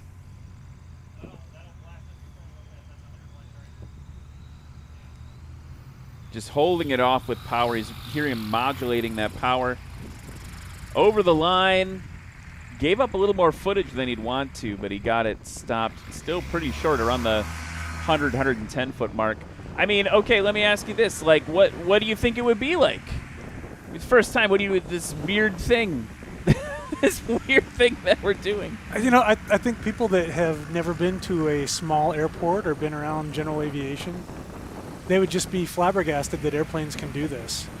You know, that the aircraft and pilots can fly in this manner and have that capability. Because it's a type of flying that you rarely see in television, and unless you're into it, you're not around it. So it's just, I think they'd be amazed, absolutely amazed. Even people that are around aviation all the time are amazed. The thing for me is this is one of those really interesting, like, misconceptions, right? Like, and this is going to, I don't know, it's a little embarrassing to admit, but, like, when I first started learning how to fly and I took lessons in a J3, I was like, wait a minute, it takes off at 40 miles an hour? It's not 100 miles an hour? Like, you know, I never thought of it that way. Things just need to be, the speeds felt new and exciting, that they weren't as fast as I just assumed they were as a layperson. Andrew Findlay off again, and away he goes. That and then two, the other thing that's really interesting to me is the accessibility of aviation is way lower. It's still expensive. I'm not going to lie to anyone in the crowd. It's expensive, but it is more accessible than you'd think. Pause for a second for Jerry Clemens. Man, he is timing those takeoffs just exactly right. You know, some of the aircraft that we've seen on the circuit can be had for the same price as like the average SUV or truck. You know, new truck, new car type pricing. Certainly the Rand's S7 that Pat McIntyre is flying, if you get that with a standard 912, could be had for. I've got friends with Ford F-150s that cost more than that aircraft. That is a surprising and exciting thing to know. You know, obviously there's a lot of care and feeding that goes into an airplane. It's kind of like owning a boat, right? There's a lot of care and feeding. You guys know that more than anybody. You have a billion of them. But it's more accessible to the average person than I think most people consider. It's still a sacrifice to make it work financially for a lot of us, but that was a cool thing to learn. Check out this on-camera view. Easing those flaps off. And we got a little peek of the collection from Pat's onboard camera. And now Justin Tisdale on board with him as well. Yeah, that was a good shot of our museum ramp, which is just a little bit shorter than the deck of the USS Hornet that the Doolittle Raiders launched off of.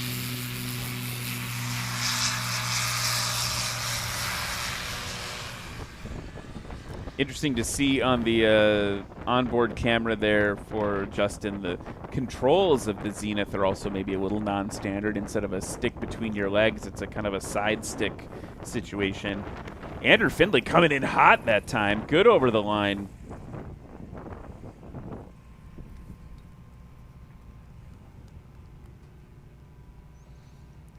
You know, back to affordability and accessibility.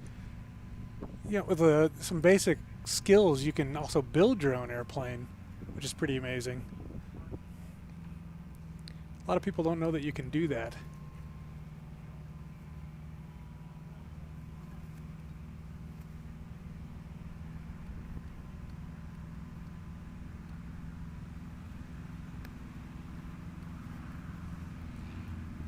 James Barkheimer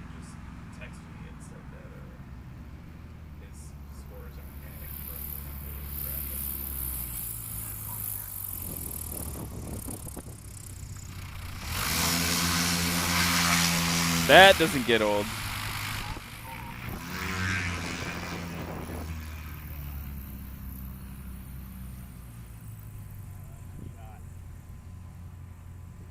Did she wave you over? I mean, she's not paying attention. She missed me on the whole back really nice. See that now.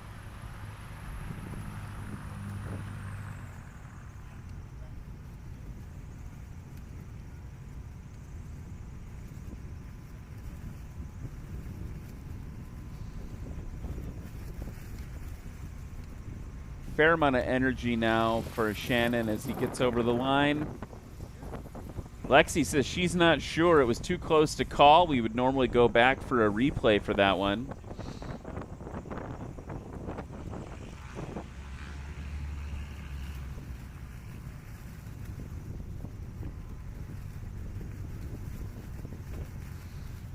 And now we're on board with Pat McIntyre.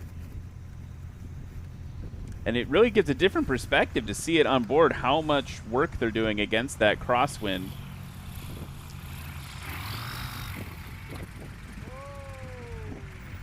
And that one's a scratch.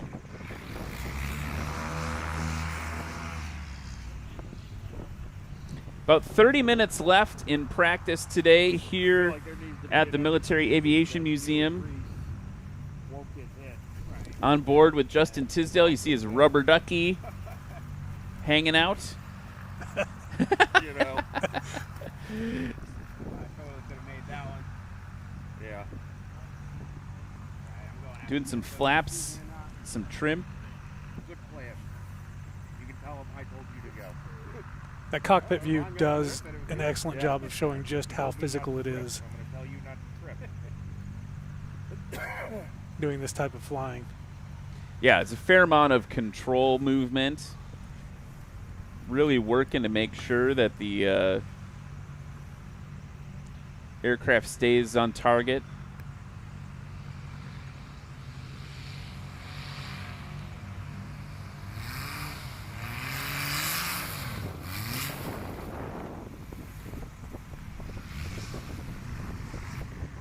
Lexi's going to call that one a scratch for Justin.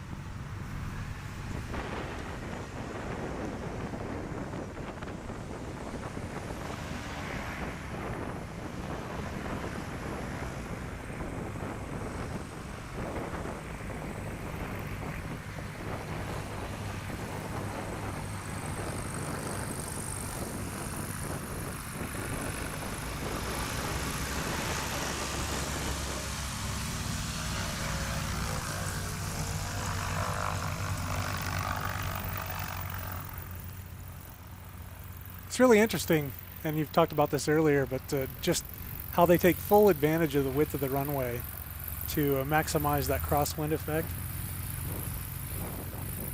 and try to get as much into the wind as possible.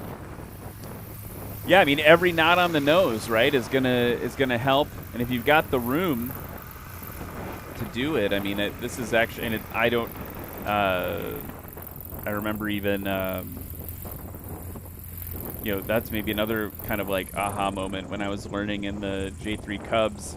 It was a heavy crosswind day, and I lined up on the center line, and my instructor's like, "Hey, are we ever gonna be able to take off like this?" And I was like, "I mean, you're the instructor." And he's like, "No, like go to the other side, go further away, go further away from the wind, like make your life a little easier." He's like, "You know, be safe, but you can grab a couple extra." You know, knots over the nose instead of into your wing.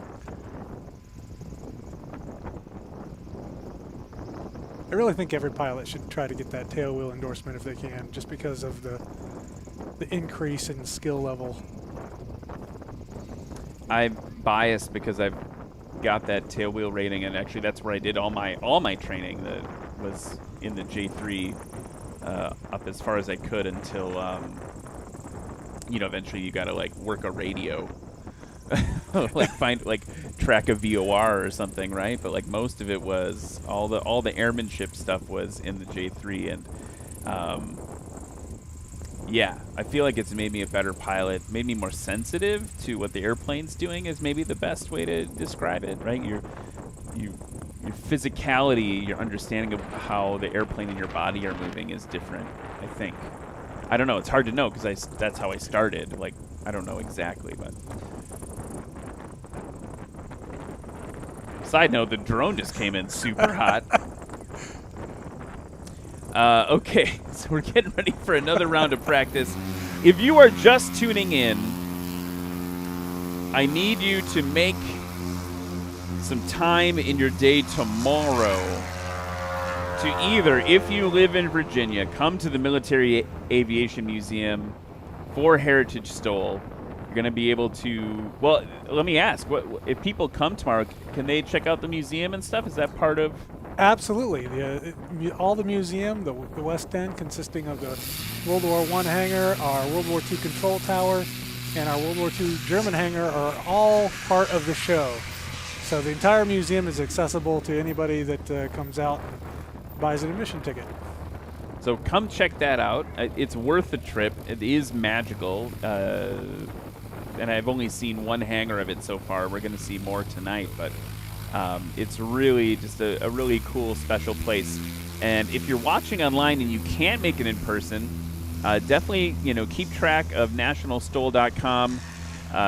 Check us out on Facebook or YouTube. Come during the show tomorrow and watch the actual competition again. This is just practice if you're tuning in. People are getting geared up and feeling out the airfield for competition tomorrow. We have a big spread of aircraft competing tomorrow. We've got 22 competitors, I believe. And you got everything from the Cessna 172 you might have learned in, to a Ranza 7, to a Kit Fox Model 5, to, on the flip side of it there, a Maul, that Maul that just took off. Great to see one of those coming in. And we've even got, a Cessna 205 on the big side, the heavy side of it. Cessna 180s is kind of anything you could, even a Cherokee. We even have a Cherokee 180. So all the general aviation airplanes, from big to small, from normal engines to Yamaha engines like that just took off there. Zeniths, home builts, just lots of variety in our STOL flying, and we couldn't invite you more. We'd love to have you come check it out with us. Ira Walker in the chat says the experimental aircraft kit market is the fastest pathway to aviation today. So I'm trying to return a local classic design back to the market. That's kind of cool. So yeah, I mean, experimental aviation, another way that you can accessibly get into the airplane ownership game if you're willing to put in a little bit of time and learn how to bang a rivet or stretch some fabric. Russ Keith says, so bummed to be missing this one. Good luck, everyone. We miss you too, Russ. Wish you were here. Check out Airplanes and Coffee, the work that he's doing there. Here is Jerry Clemens now over the line. And just I knew he was going to interrupt me. Just a really pretty bird, too. Oh, yeah. The paint scheme is very classic.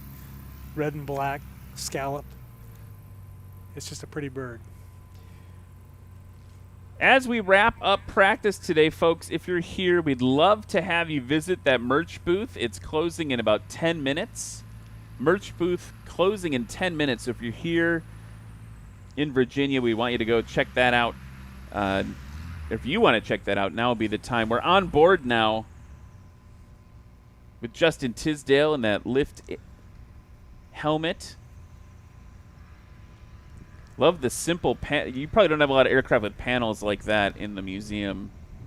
It's like a video game. A little more complicated, most of them.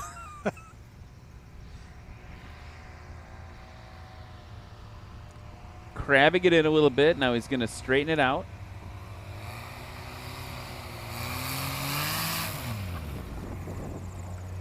Good over the line.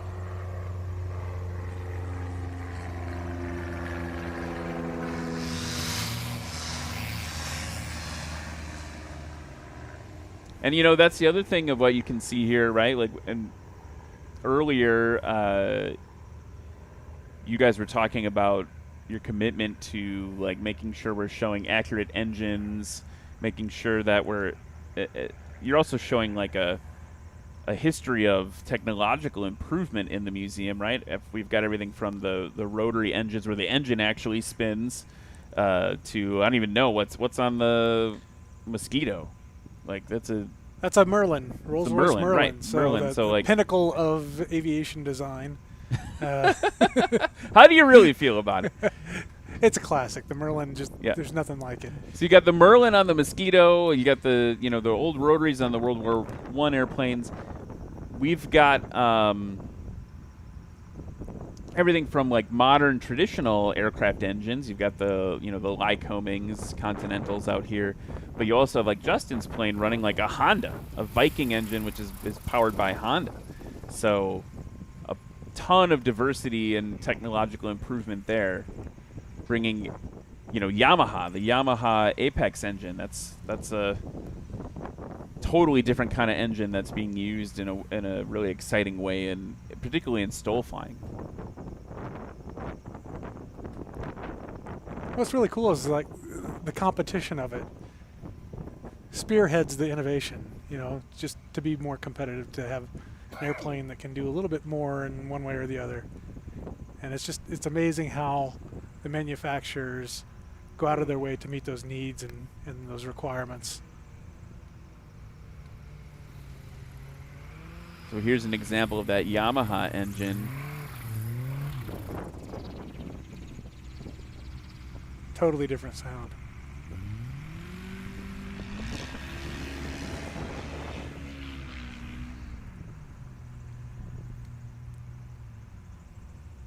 Clear Crossroads says they're going to be here tomorrow. Clear Crossroads, can't wait to see you. Thanks for coming out tomorrow.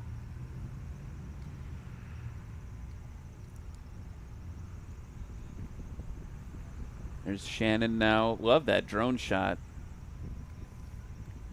He's coming in using that lower approach.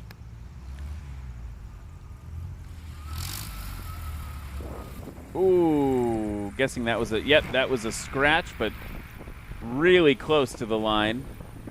And, honestly, if we're talking about someone who's improving dramatically throughout the day, Shannon would be one. His confidence has clearly gone up in the aircraft as he's put in more time.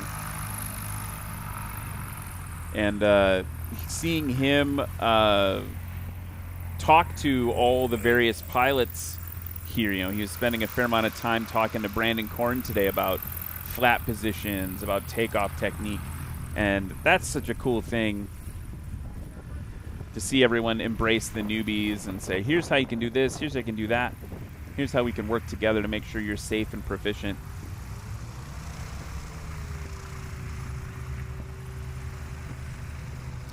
Do you speak German at all?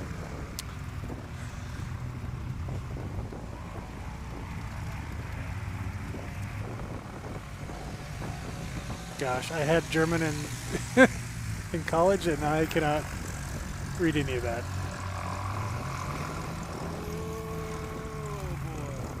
That's super good.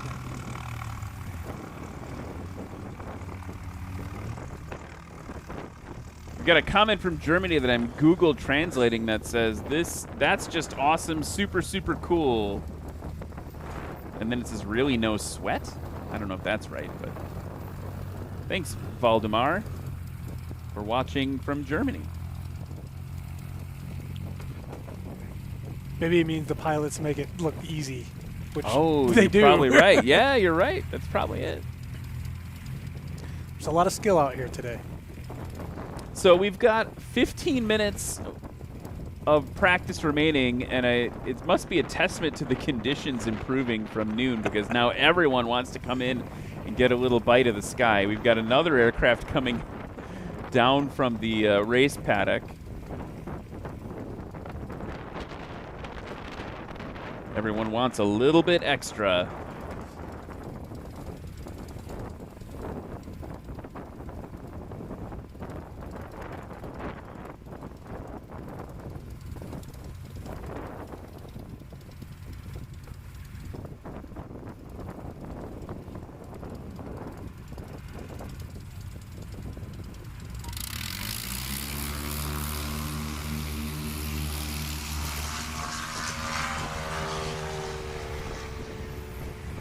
you get a minute, you should go look at that paint job up close.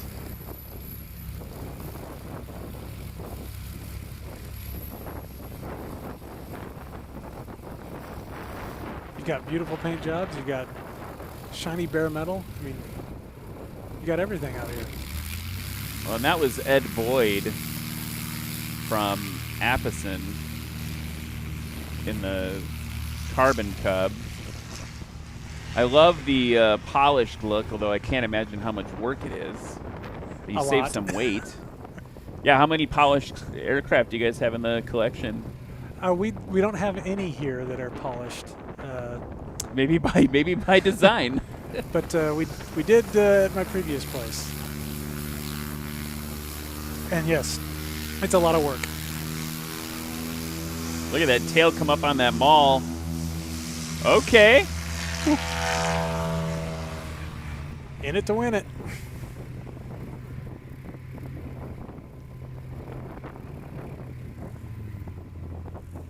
Dennis Rowe in the 2020 Highlander. That Yamaha Apex engine. It's got TK1 shocks and a T3 tail suspension. What's really interesting about Dennis Rowe is if you look at his history of aircraft builds, flew a lot of ultralights. Pterodactyl, he's got a lowly sport parasol, Kolb Mark III. They moved from ultralights into like a ultra high performance STOL plane.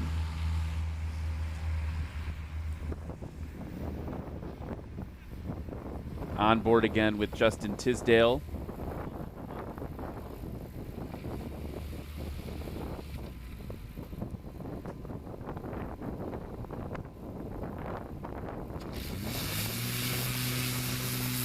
Giving it full beans, forward on the stick, yanked it back aggressively. He had a head shake there. I don't know if that was a yes head shake or a no head shake, but it looked good from the inside. He's saying no. He's shaking his head no. Didn't like it. Looked pretty dope to me, Justin.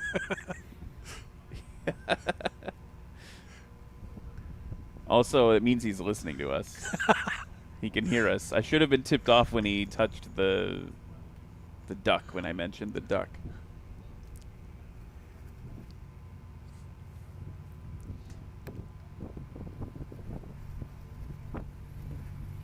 Ed Boyd now from Apison, Tennessee. Beautiful airplane.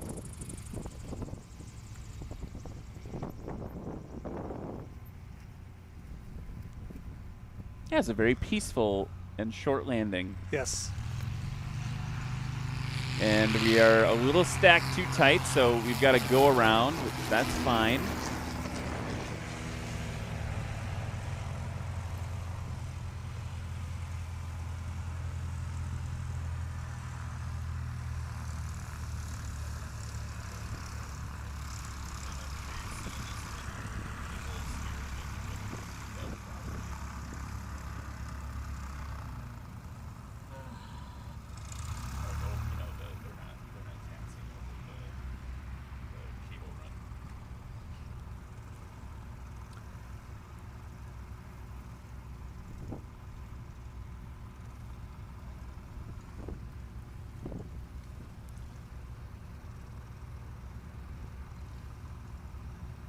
Believe it's got the mall next, which would be John McCardle.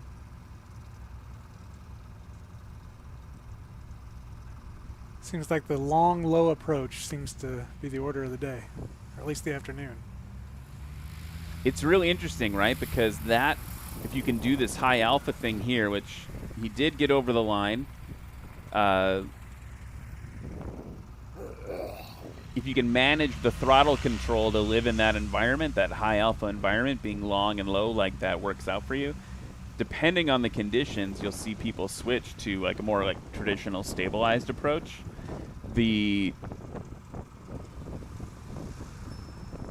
big challenge with that one is that you're kind of looking for that like plop down, right? And one of the things that we talk about a lot is that we're trying to translate, you know, we joked before, it's not about passenger comfort, but you saw there with Dennis, right? Like, he's trying to get as much energy into the ground versus forward. Have those shocks work for you? 'Cause you can lower your momentum, right? If you put that energy into the ground instead. And so that is finding that stall point too, that brake point can really help. But it's not the most comfortable thing in the world. Yeah, everyone's doing that today. Look, a little power to save it there for Shannon. He got it over the line, but now he's got to pay for it, right? We goose that throttle means we've got a little more energy to dissipate.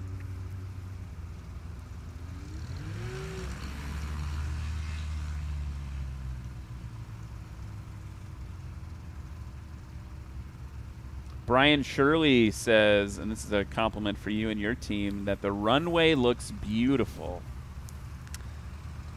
I am sure our facilities guys, Giz and Mitch and Billy and Vic, they spend a lot of time mowing the 134 acres out here. So they did a wonderful job.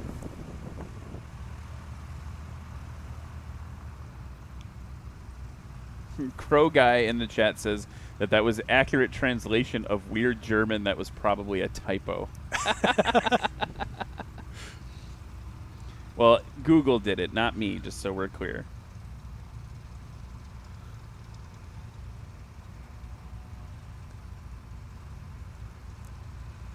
Oh, and then, of course, Valdemar says the German stork is above everything in the world. Best in the world for the Storch, I'm guessing. You have one here. We have one. Ours is a French-built post-war 1949 airplane. Oh, Justin, that's a big bounce. Whoo! It is on display in our German hangar. How appropriate. It's actually painted up as the Storch that rescued Benito Mussolini off a mountaintop in September of 44, or 43. That's a thing that happened. That's a thing that happened. Wow, I got to get up on my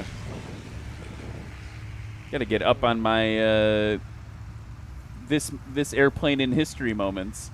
That's probably the most famous use of the Storch, but I will say, because he said it's the best, that an American airplane shot down a Storch at the end of the war. It was one of the last shoot downs in the European theater of operations. It was 2 American pilots in a L4, a Piper, and they came across a Storch that was, I believe it had just taken off, and the L4 was unarmored, so they pulled out their 45s, flew alongside the Storch, and fired several shots into it. Managed to get the Storch to crash land. It nosed over, and the pilots tried to run, and they landed the airplane and captured them. So it was one of the last credited victories in the ETO, was a American L4 shooting down a German Storch. With handguns. With handguns, yeah. Just 5 minutes left in practice here at the Military Aviation Museum in Virginia Beach, Virginia, at Heritage STOL. It has been an awesome day. We've seen some really crazy wind conditions, direct crosswinds. Wind conditions were so aggressive at the top of practice that just before there was a meaningful conversation about whether or not to scratch practice in particular, but the pilots all got together and said, let's wait and see what happens. Let's see how the conditions improve. And it's been squirrely at times with the wind, but we were able to execute a great, safe practice, and everyone's feeling good and ready to go for tomorrow. Look at that. Feeling good about the tail up on that for the Maul. Yanking back maybe just a second or two too early. The plane wasn't quite ready to fly.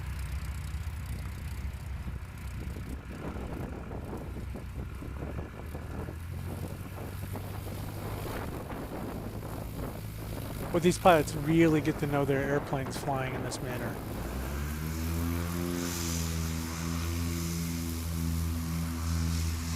Shannon Ennis now really love getting that tail, that tie-down ring into the dirt. Sorry to your your maintenance staff, your groundskeepers.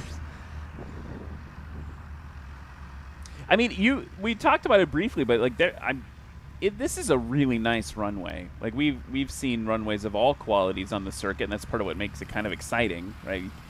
If they were all perfectly groomed, it wouldn't be as fun. By the way, I think that is the third. It took 3 attempts for that landing to happen, because I believe he had to go around again after Justin Tisdale landed previously. So probably feels good to be on the ground after not getting any landing attempts in for a while.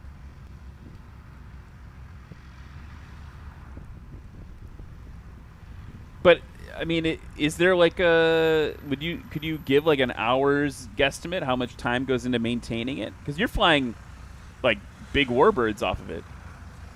There's been a lot of work done this spring in filling low spots with sand and dirt.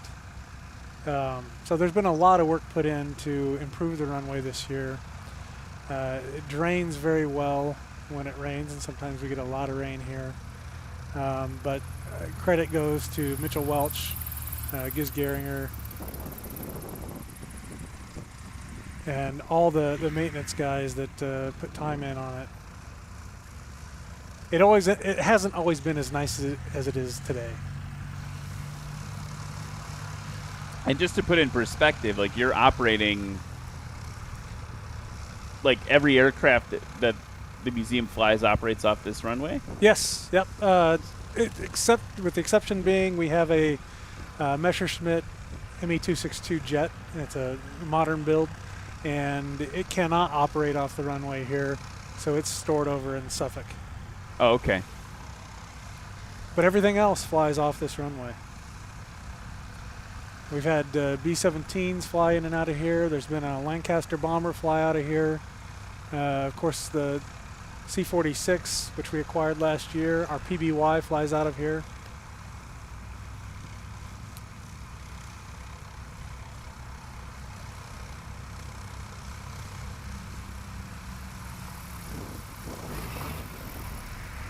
Nice bounce for the maul. It was a scratch. John McCardle getting it stopped.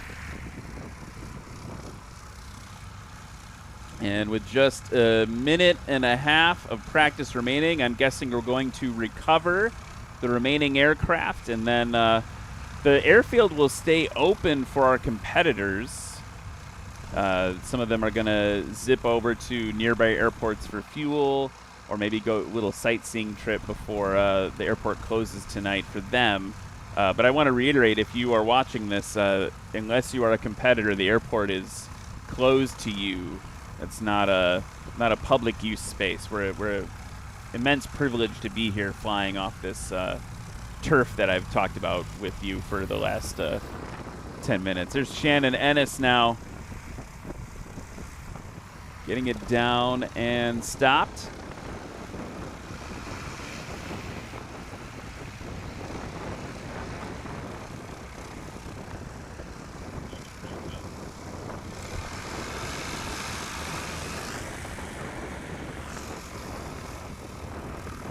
Looks now like we've got some Cub types coming to the line.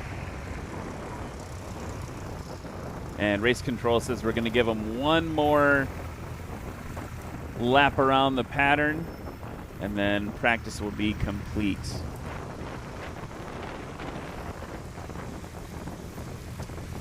If people come in tomorrow, I'm curious what your thought on this is. What's the weirdest plane or aircraft you've got in the collection that people can come see if they come by tomorrow? So we have some replica aircraft in the German hangar, the Cottbus hangar, that are all authentic designs that were on the drawing board. A couple of them made it to prototype stage, and actually to test flight, the originals. These are German designs that were late in the war, so odd interceptor type aircraft, pulse jet powered. One is fueled by coal. What? Yeah. Messerschmitt 308 and a Lippisch L-13, just some oddball aircraft that were manufactured by a gentleman who, if I have the story correct, his father had been an engineer for one of the German designers late in the war, and he just became fascinated with those designs. So he built these full-size, non-flying static replicas, fiberglass, welded steel tube, that sort of thing. But they are exact-looking replicas. So those are the oddballs, the weirdest aircraft that we have on display.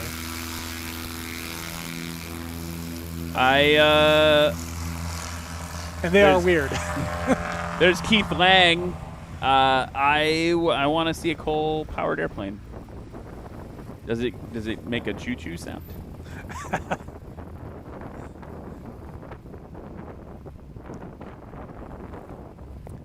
That particular one is the Lippisch.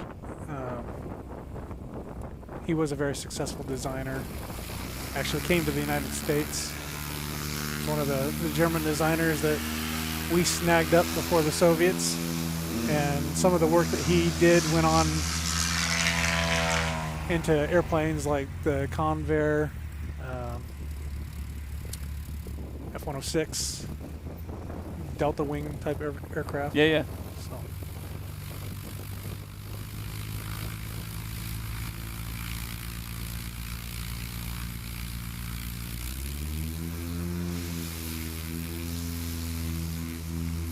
And being an EAA guy, you might be interested to know there's actually a Lippisch chapter of EAA that comes up during the show.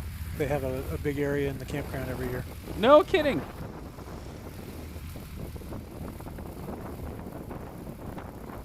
So yeah, what Zach is referencing is that one of the other jobs I have is during AirVenture. AirVenture, I host a week-long series of interviews called Plane Talk, which are plane-side interviews at Boeing Plaza. So I spend the week there doing that, and also last year helped announce the STOL demo there with a lot of the same friends from National STOL. So yeah, Oshkosh, you can find me there if you want to say hi. come find me. I'll be busy, but I'll be there. I can give you a high five. And we can just scream airplanes at each other or something like that. Thousands and thousands of airplanes. Right. Here's Justin Tisdale now. Giving it a go. Oh, there he goes, off short. Nose back down.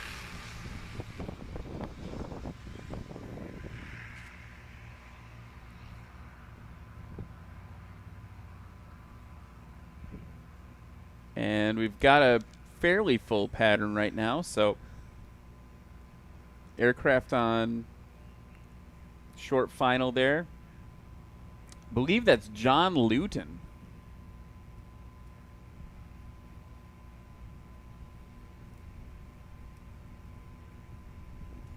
In a Husky Alpha 1 model from Belgrade, Montana.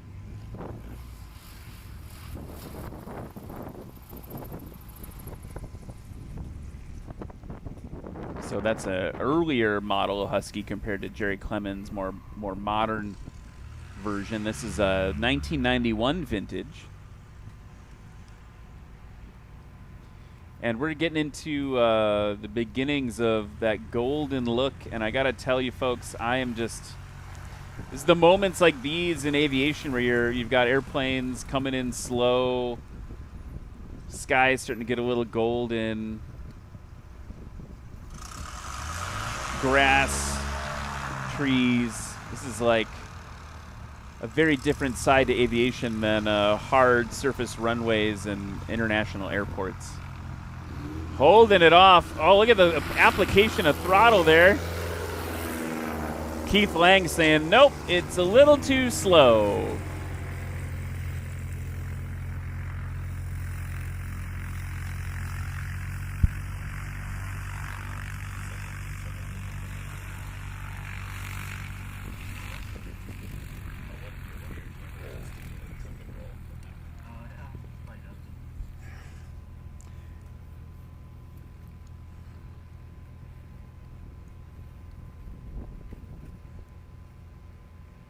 I'm still here. More of that low approach. This chair is not the most conductive. John to say McCardle the in the most. maul, hanging it off the prop. Alexi's going to call that one a scratch. Otherwise stopped in about 160 feet or so. At least I was awake for this thing.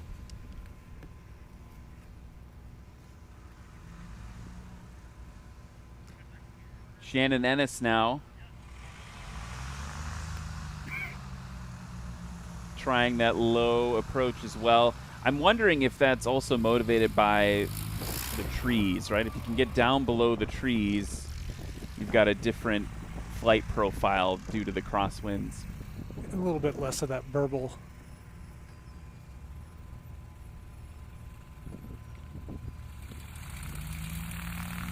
So getting down into ground effect can help counteract that burble here. Hear Justin talking about how he also found some burble that felt like it was in the, downwind of the water tower. So it'd like disrupt the wind there, and they would see it down further down the runway here. So getting that down below all that feels like a good strategy today. I bet tomorrow we'll see different tactics based on the conditions.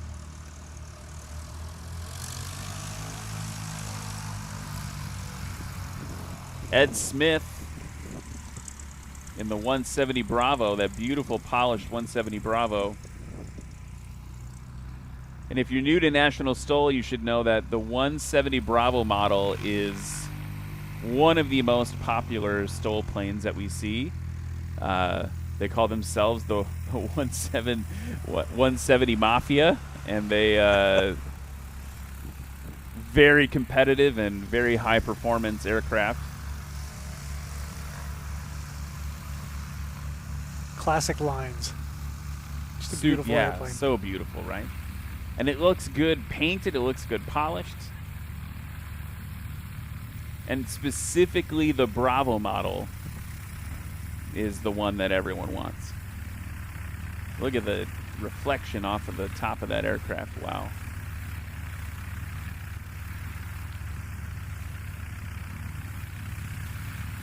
Tisdale on short final.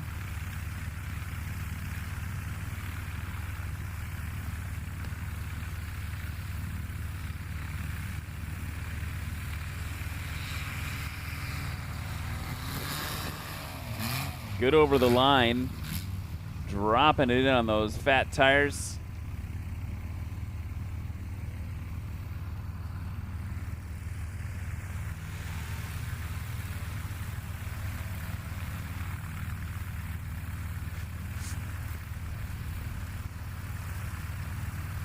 We learned a lot today about that airplane. The thing that sticks out to me the most is he had it like 75-80% built, and then he was like, maybe I should get my pilot's license. Like, he just started building it because he had the passion for it. That's awesome.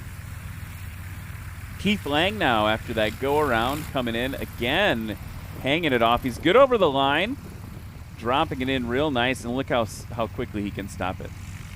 If he would have stopped, he would have stopped it very quickly. Keith is one to watch. I mean, notice the modifications to the Super Cub. He's got the slats on the front now.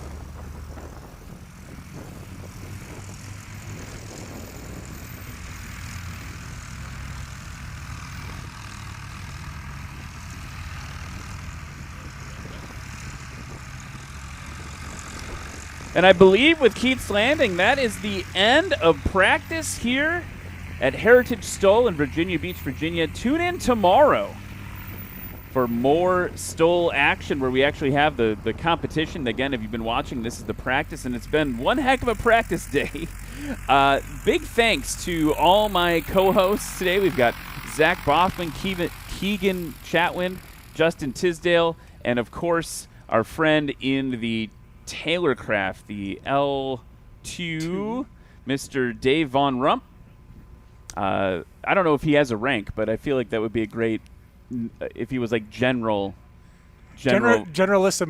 Dave Von Rump. Big thanks to everyone for sharing the mic with me today. Thank you so much for tuning again. Again, my name is Ryan Dombrowski. If you want to see more aviation content with my weird face in it, you can go to Super Aero at Super Aero Flight. Either of those will work. Would love to have you come hang out and say hi. Thank you so much for everyone in the crowd. Thank you so much for everyone tuning in, and we will see you tomorrow.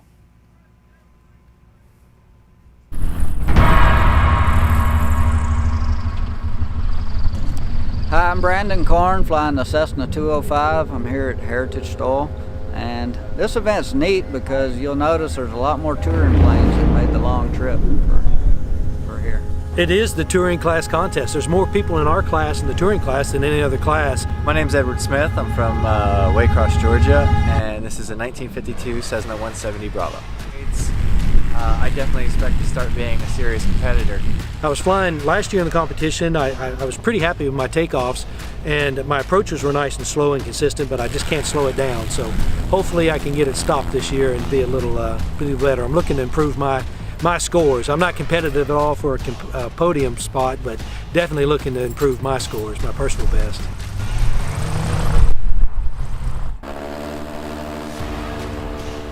Justin Tisdale flying a Zenith 750 Sport class. After Sun and Fun was done, all I did was cruise up the coast here. It's a beautiful East Coast. Planes running good. We got a couple new sponsors, and we're trying to hit it hard. Got a lot of cool things coming too. My name's Shannon Ennis. I'm a local out of Chesapeake, Virginia, and I'm flying a 180 horse constant speed 172. Hey, my name's Jim Abbott. I'm flying out of Gallatin, Tennessee. It's just north of Nashville. Flying a straight tail 182 in 1959. It's the last of the straight tails, and they call them the narrow bodies. This is my second time flying, first time competing, so just looking for some consistent approaches and safe flying, and it's fun as always, but looking forward to getting into it, and it got in my blood last year and I haven't been able to quit thinking about it, so here I am. My name's John Luton. I'm from Belgrade, Montana, and I'm flying a Christensen Husky. I'm Adam Gordon from Oakdale, Louisiana, and I'm flying a Cub Crafters Carbon Cup EX2 today. Patrick McIntyre from Lincoln, Nebraska, flying a Rans S7. Hi, I'm Andrew Finley from here in Virginia Beach, local to the area here, doing a first event. I'm a rookie this year. I'm flying this awesome Kit Fox behind me here. My father-in-law Bob Fair built this with my wife back in the late 90s, and we brought it back, and now we're gonna do some STOL competition with it. So I'm Jerry Clemens, and I'm from Wichita, Kansas, and I'm flying a 2008 Husky A1C. We didn't come 1,000 miles to just have fun. We always want to win. So we're going to see how the wind conditions are, how the strip is, and we'll see how we do.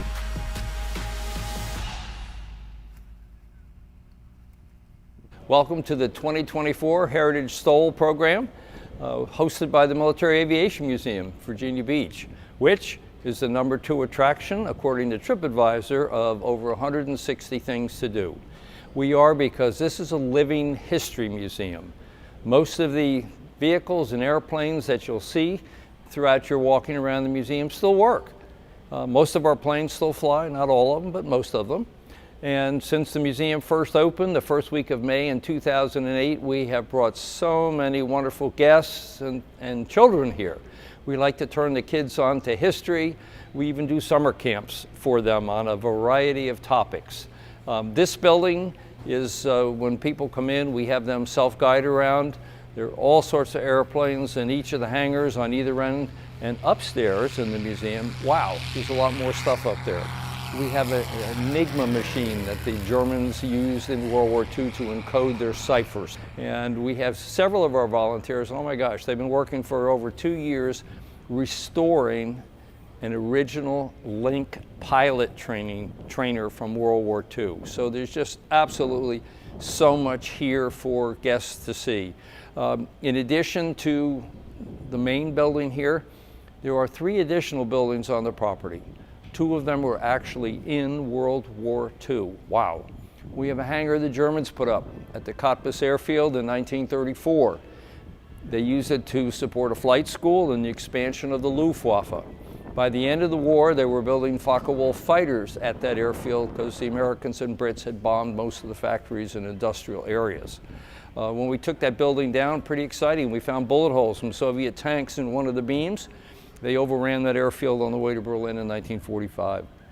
And we also found graffiti from a concentration camp slave laborer forced to work in that building. The second original building, I think, is a gem of the museum. We have the control tower from the very first airfield in England that the British turned over to the Americans 7 months after Pearl Harbor.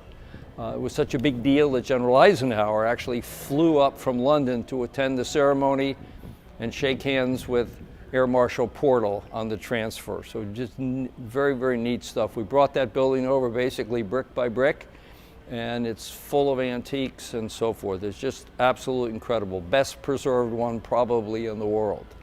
And the third building we have down there is a hangar. It's a reproduction of a British aero shed from 1918. It's full of all of our World War I airplanes, and we generally do guided tours to those three buildings so people can get a better historical perspective on what we have down here. The museum has so much to offer. Once you start going around, you'll see why we're number 2 on TripAdvisor, but thank you very much for coming today.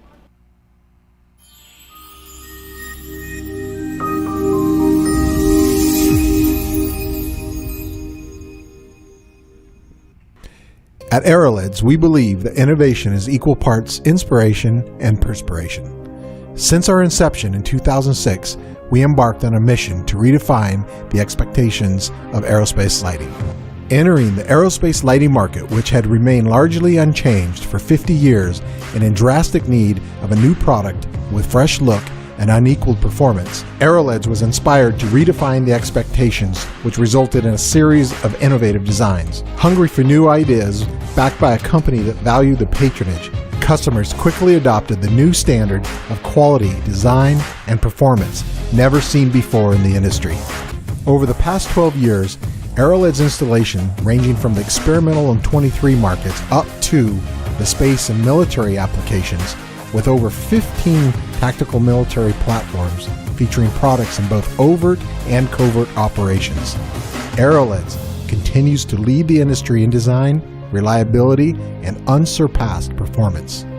Unique in its presence and unmatched in its perseverance, Aerolids serves the aviation market from one spectrum to the next.